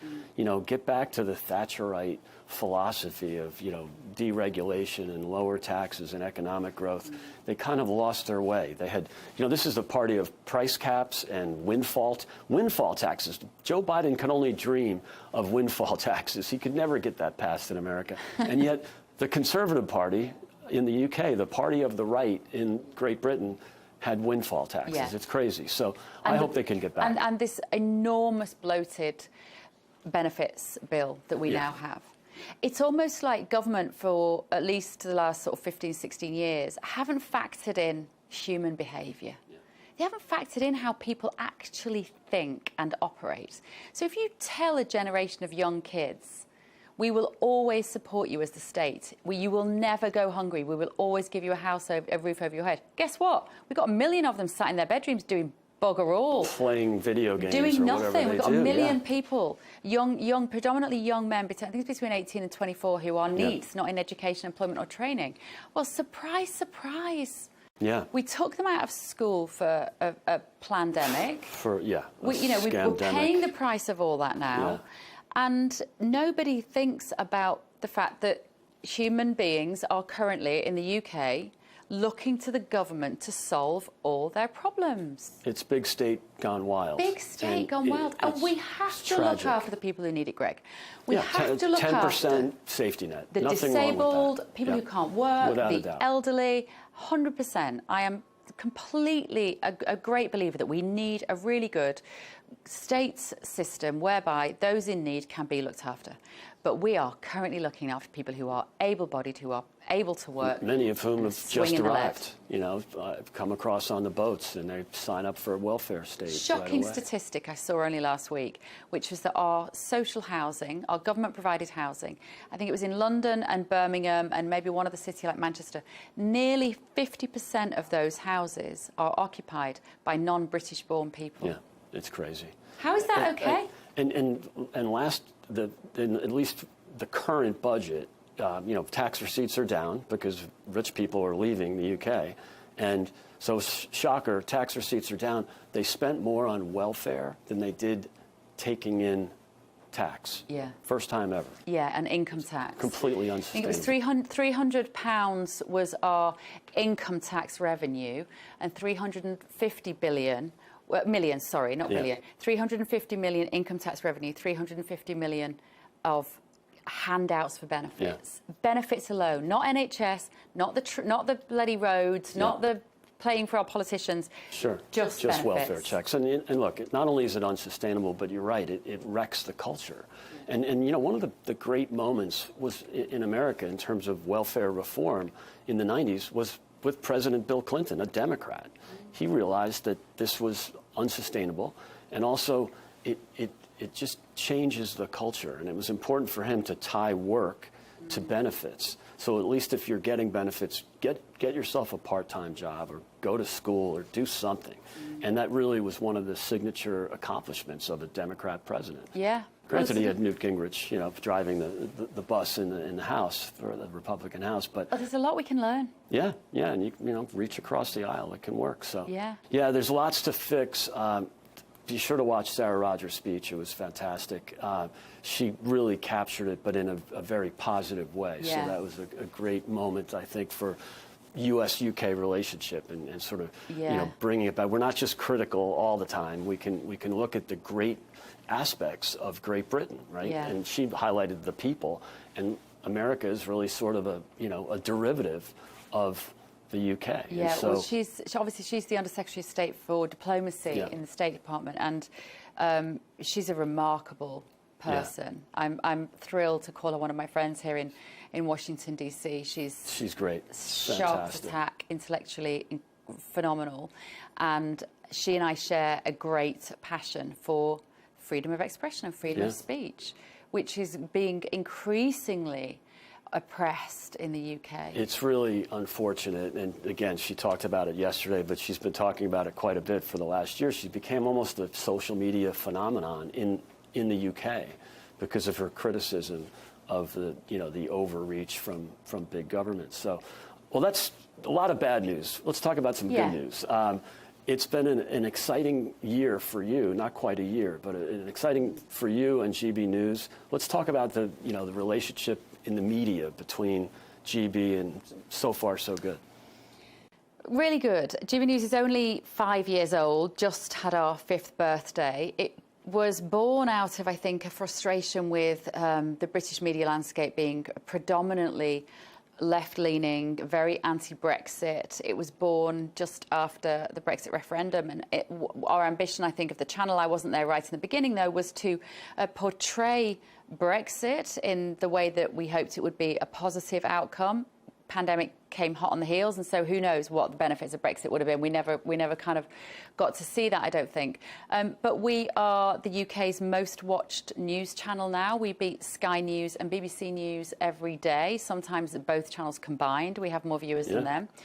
We're very much the people's channel. That is our definition, and I think we are. Yeah, we don't talk down to our viewers. That's right. We think they are adult enough to be given the information and to make their own decisions. That's an incredibly old-fashioned concept, Greg, in the UK, as you know. You're not getting that from the state-owned media, that's for sure, who are so snobbish in a way. And I think they actually misinterpret a lot of the news from the US as well. And I have people that, even conservatives in the UK, that that see the headlines from the BBC or from Sky News, and they just assume that they're correct, and they're missing a lot of information. And you guys, and especially on your show, do a great job of communicating the news from here. We've benefited from the lack of trust that people now have in the state broadcaster, in the BBC, but also Channel 4, ITV, what you might call the legacy media. The trust in those organisations was utterly obliterated during 2020 onwards, when the COVID situation happened and everybody was being told to not believe their eyes, not believe what they saw, when they were being convinced that bodies must be piling up in the street, and everyone was going, I don't know anybody that's actually died of this thing you call COVID. And so we came out of the back of that, and people were going, this is ridiculous. Absolutely. We had censorship in both countries. If you posted anything about the Great Barrington Declaration, you were taken down from social media. I was annihilated. You must have been. I'm not surprised to hear that. I was cancelled beyond belief. 2020, the channels thought I was quite fun to have on because obviously we were all doing these Zoom calls from our homes, and I was doing a lot of panel stuff for TV then. And I would be saying, listen, I've got 3 teenagers in my house, or they weren't all teens then, 3 kids in my house who should be at school, who have probably had this thing, whatever it is, and they're fine. Look at the infection fatality rates. I was just obsessed with the science. And so some of the channels at the time thought it was quite fun to get me on because we would have these great debates. I was called a granny killer. Everybody just hated me. I was public enemy #1 because there was hardly anybody else in the mainstream media that was doing that. There was maybe a couple of others. And then the vaccine rollout happened, and I was incredibly nervous about an untried drug and I knew quite a bit about the mRNA technology behind that, and I'd researched it very quickly with some key people who knew what they were talking about. Like Asim, like Asim Malhotra, but also, Robert Malone, who was one of the creators of the original technology, and Peter McCulloch, and all those guys, and Pierre Corey. And I was really, because people kept telling me publicly, you don't know what you're talking about, it made me double down on my research. I wasn't just looking at the Mail Online. I was actually going to the original Pfizer trial papers. I was going to the primary sources for this material. And it was so obvious that we were being lied to. You only had to take a cursory glance. So at that point, as soon as I started to say on TV anything against vaccinating the children, which is something I felt really strongly about, on mandates, then I got cancelled. So 2021, I disappeared. No, it's amazing. I was just cancelled off everything. My first appearance on GB News was when I had COVID and I was isolating. I was in my friend's apartment because they were out of town, and it was just outrageous to look back at that and think of how insane that was. And then I started boycotting all of that nonsense. I didn't isolate. I mean, it just was so stupid. And just now, Tulsi Gabbard, the Director of National Intelligence, just before she's left office to look after her husband, she has just released the most phenomenal confirmation of what many of us were shouting about 6 years ago about Anthony Fauci's role in this. Amazing. The funding of the Wuhan Institute, and then the suppression of that information, and nobody's covering it. It's outrageous. And what he was doing was lying to Congress, but lying to the American people and telling them they should stand 6 feet apart and they should wear masks all the time. And it's one thing to make a mistake, but it's another to know that wasn't true and then go ahead with it anyway. And we had that in the UK with Matt Hancock, who knew that the data wasn't showing that masks are working or that social distancing. And he went ahead with the lockdown anyway. It was really insane. And now nobody wants to look back and learn any lessons from that period of time. But I think there's so many people who are now untrustworthy of organisations and establishments and institutions, who are doing their own research, who are thinking about their health differently, who are thinking about the relationship between themselves and the state. And all of that is good. Yeah, I mean, this skepticism is so healthy. Right. And that's why I think RFK Jr. has won a lot of skeptics, skeptics about him, but that, Make America Healthy Again movement has caught on, especially in some sectors that we didn't do so well with in the elections, like suburban women, who are actually looking after their children and really like this idea of healthy eating. I don't think Bobby Kennedy gets enough credit for getting Trump elected. Oh yeah, so, I mean, you're 100%. Absolutely right. So when he obviously got kicked out of standing as a Democrat, he had to stand as an independent. And I, for one, was watching very carefully then. I didn't used to be a massive President Trump fan, by the way. I certainly wasn't in the first term. I've been on a bit of a journey on that. But when he brought Bobby Kennedy over, I was like, that's it, bingo, he's got it. Yeah. He's got it. Because in close elections, and it was close, so, he won the swing states, but, popular vote by 1.5 points, and Bobby Kennedy was probably like any third-party candidate, they're not going to move the needle dramatically, but all you need is 2 or 3 points. Yeah. And then with the suburban women, and that's right. It was really brilliant that the president embraced him. Mothers who might not have liked Trump because of some of the stuff first time around, they love Bobby Kennedy, and they love everything he's been trying to do, getting chemicals out of food, clamping down on the food companies, not on the food in your trolley, not telling people you can and can't eat this, but actually let's go after the guys who are making this stuff. And I just think it's wonderful. It's been very well received here in the U.S. because we all grew up here on chemicals in Yeah. our food. It's really Still, you're all right. You're surprised about 7'2". I'm surprised I'm still here to talk about it. So back to UK-US relations. Yeah. The World Cup, I don't think you could argue there's ever been more excitement about a sporting event. I mean, it's really phenomenal. Yeah. And it's really done wonders for not just the US relationship with the world, but especially with the UK. All these Scots and English people, the Scottish and the English are here, and they're having an absolute ball. And the bit that I didn't see coming was all this social media footage of all these fans going, America's amazing. They have like air conditioning everywhere, and you walk into a shop and they have, the shelves are full and you can park your car without getting a ticket, and there isn't a camera on every pavement trying to catch you out, and you feel safe walking down the street and things work. I felt like that since I arrived in America, compared to what Britain just feels broken and depressed. And there is a sense here, and I know that Trump isn't popular with everybody, but there is a sense of opportunity here. And there is a sense that things work and expectations are high. You literally walk into a shop in the UK now, you don't always expect to be able to buy the product that you want because there isn't on the shelf. Yeah. You know, you go to get on the train, you don't think the train's going to run on time, or the bus is going to break down, or the traffic jam, the roads are going to be... You leave your house in the UK and you do not know with any certainty that your day is going to not be beset with challenge. Yeah. That is so different to here. It really is the land of prosperity and abundance, even in blue states. I mean, I talk a lot about the red state, blue state divide. There's more in the red states. You go to Texas, it just oozes optimism. And I think the English really got that. They spent, you know, the first two games they had were in Dallas, and they just had a ball.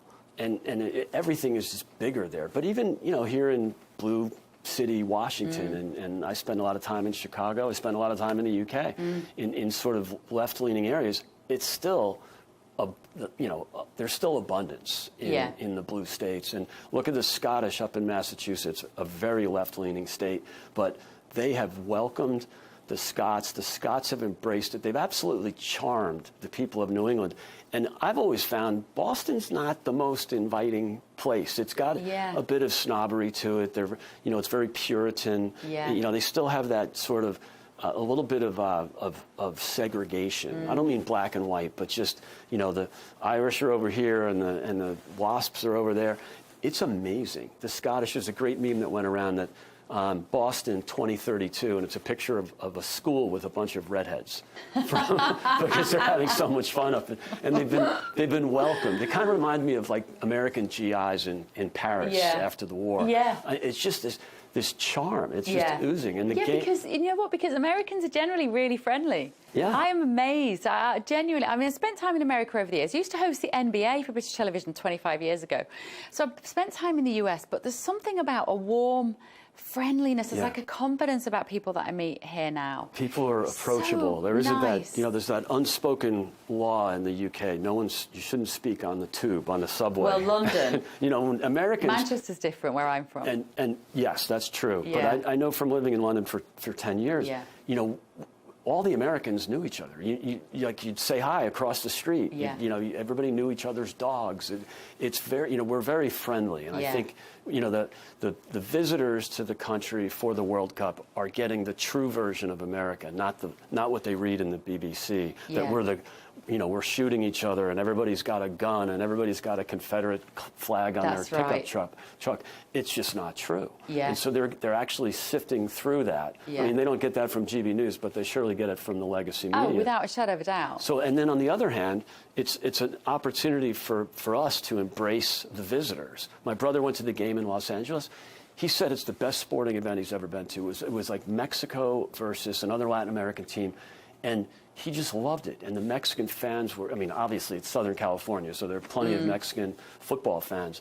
But, you know, good for America for embracing our visitors, but good for the visitors for really telling the truth about how great America is. It's but if you look at see. some of the coverage in the UK, like you say, with the BBC and Channel 4, whatever, Sky, they're so sneery about President Trump that they're even describing the World Cup as his vanity project, even though it was decided long before he got into office. Right.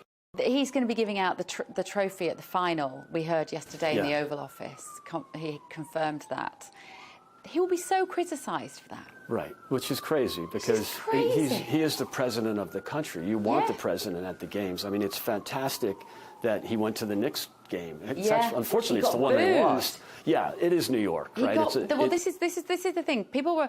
I think you might have been on the show actually that day on my show, Greg, when we were watching a bit of that because the crowd was booing him, and I had one of my left-wing Democrat panelists who was saying, "Well, you know, what was their logic?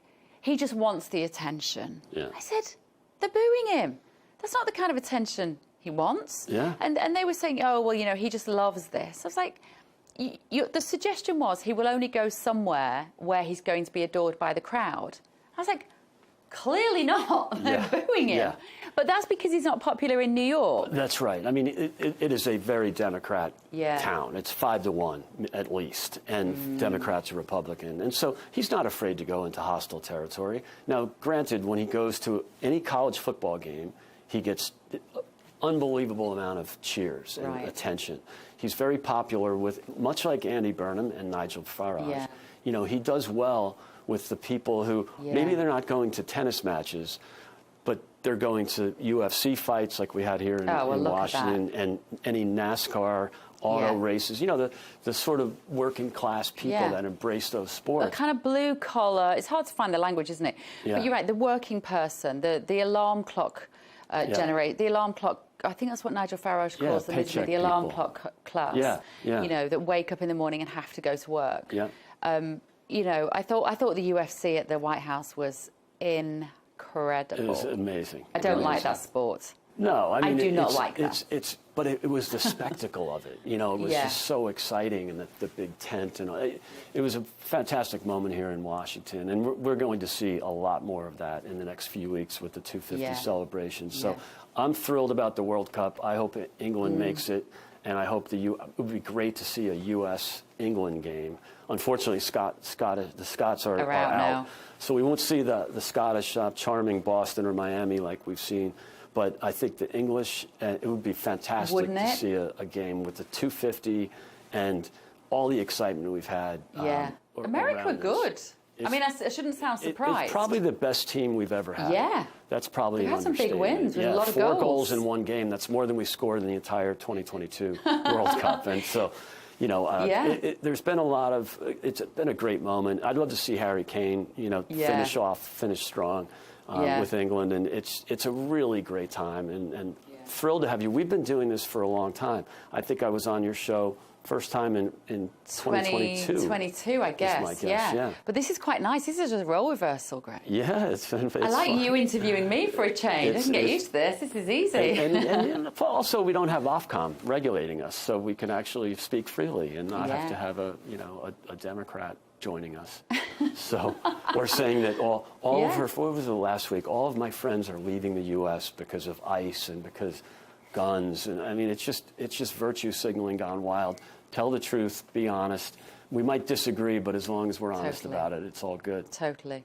Well, thank goodness for America, hey? It's great. Thank goodness for what President Trump is doing, for showing the West, showing the UK a different way. I mean, like I say, I didn't used to feel like that about President Trump in 2017. I was one of those people who wasn't paying attention. Yeah. I didn't know where the threats lay. Because they were just so busy calling him a fascist or a Nazi or a misogynist and all that other nonsense. And what we found out is he liberated the economy in his first term. He's liberating the economy again. Scott Bessent did a great speech the other night at the Economic Club of New York. He's liberated freedom of speech. He's ensured. Everybody says, oh, he gets in fights with the press, or he's against free. No, of course he's totally for the press. He calls them out. Yeah. He calls it the fake news because in many respects he's right. So his delivery is maybe not very British. It's about, I think what it is about this government here that I notice is they have such clarity of ambition. Yeah. It is so easy to know where they sit on the major issues. And the problem with Starmer, and let's see what happens with Burnham, is that you couldn't quite tie him down. Like, he was a, slippery Starmer, a lot of people call him. You couldn't quite work out on the big issues. Who is he trying to keep happy? You often felt like somebody's pulling his strings. He can't really think the stuff that he's coming out and saying. Digital ID is a classic example. Yeah. He came out behind the lectern and said, we're going to have a mandatory digital ID centralised system in the UK. And I sort of wanted to look over his shoulder, think, who's telling you, who's got a gun to your head? Because you don't even like believe it. Yeah, I never felt like he believed in anything. But that comes down to, as I was thinking about the big bureaucracy, what Trump would call the deep state. It comes down to the 600 or whatever it is NGOs around the world that are deciding policy, the UN, the World Health Organization, the World Economic Forum. It's all those unelected bureaucrats. And that is what Trump is trying to dismantle. People don't realise how much work he's doing behind the scenes on that. It is really disruptive. And look what happened just in Latin America in the last few weeks. We've had massive swing to the right. Now, that's part of the movement, and, led by Javier Milei and the chainsaw, and, he's done such great things in Argentina. I think other countries in the region have learned that. So I think the momentum was moving to the right anyway. But it doesn't hurt that the cuts to USAID, that Marco Rubio and Doge, they were funding leftist political campaigns all over the world. And that's completely disappeared. Yeah. So you're not going to, at least the elections will be fair. Yes. You won't have it kills me that U.S. taxpayer dollars were going to fund leftist campaigns. They shouldn't go to anybody's campaign, but especially not a leftist campaign. So, I think the trend is great here in this hemisphere. I hope that the UK and Western Europe, I'm a little more skeptical of, but I hope they can take some pages out of the playbook because it's working here. When I interviewed Monica Crowley just recently, the wonderful Monica Crowley, Chief of Protocol for President Trump. Yeah. She is the very glamorous, very beautiful, blonde lady, used to be a TV host, and she's often there, and she has a very important job. And she said to me in this interview, it's the deep state that is trying to kill President Trump. Yeah, and that was why first term was really difficult for him. And you also had the media fabricating these stories, the Russia collusion hoax, the Charlottesville hoax. Yeah. There was so much collusion between the mainstream media and the big state. It's really hard to defeat the bureaucracy when you have the media and the universities on their side. It's really tough. But he by winning in 2024, he's really been able to break through and set back the bureaucracy. So and his team, though, Greg, his team of people. Yeah. I've been in those cabinet meetings when you look around the table, and he's got Hegseth, impressive. Rubio, phenomenal. J.D. Vance, brilliant. Tulsi Gabbard, sadly, no longer there.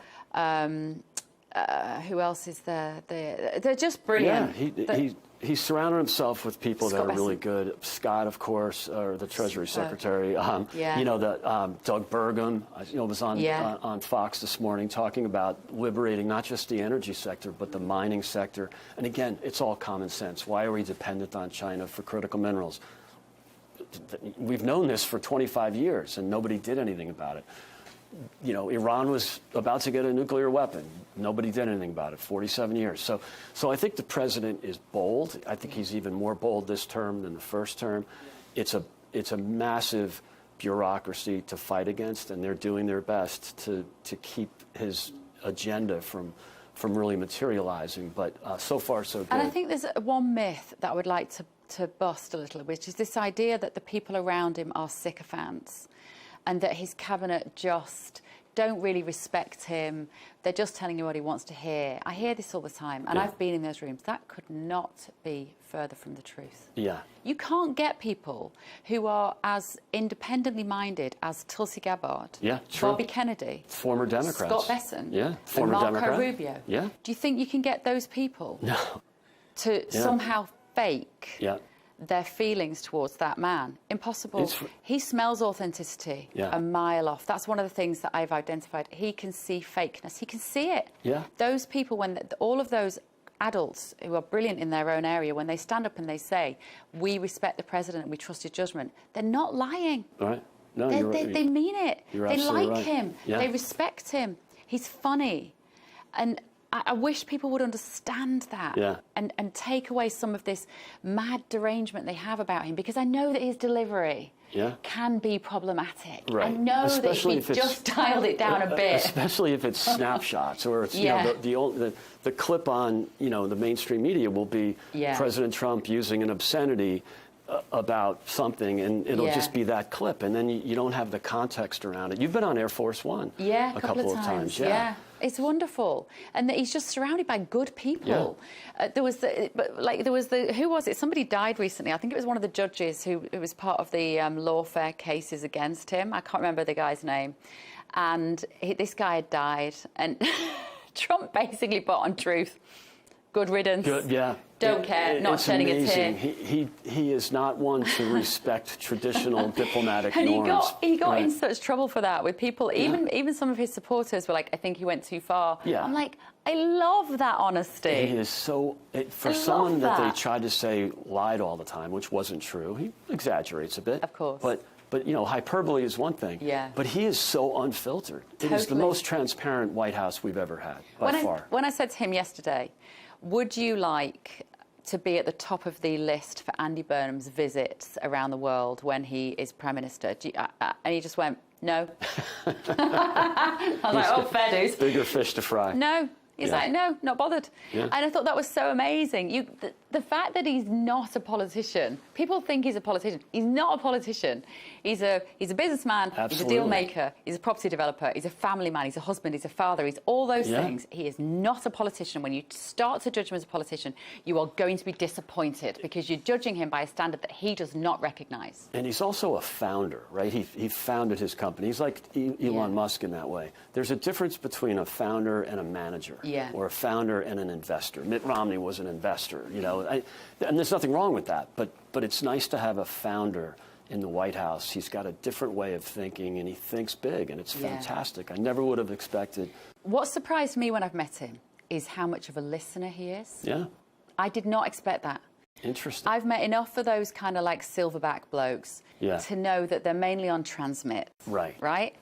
Or pretty much always. And the first time I sat down to do a sit-down interview like this with him, you know, before the cameras were rolling, he was like sort of leaning forward, and he was going, so tell me about what's going on in the UK. Like, what's happening? And he was genuinely wanted to hear. And actually, my understanding is that Charlie Kirk was a real advisor to President Trump, but I think he really misses his counsel. He listens to people, and you'll notice, especially Trump 2.0, Trump 1, maybe not necessarily, but Trump 2.0, he will often, in public gatherings with the press, he will defer. Pete Hegseth, Pete, would you like to talk about that? Rubio, would you like to talk about that? JD, would you like to talk? He didn't do that in Trump 1. And you get the vibe that they really enjoy working for him. They're very honest. And they are all good communicators, right? I think he insists on that. You know, you have a lot of former Fox News hosts there.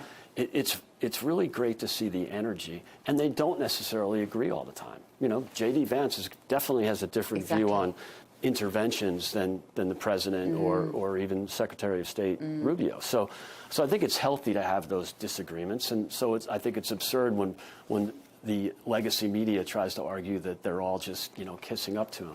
Definitely not true. No. It's been great having you as my first guest, Bev. This Pleasure. is fantastic. Good luck, Greg. I've loved being on your show over the years. Podcast. You've been great for me. I hope I've been helpful to you. And it's really great having you. I hope you're here for a very long time. So do and I hope we talk about the World Cup for a few more weeks. Let's hope so, but I do hope we win. Great to see you. Thanks, Greg. I'm rooting for England, unless they play America. Then I'm going to be torn. And then I'll be rooting for the USA. Thank you. Great to have you here.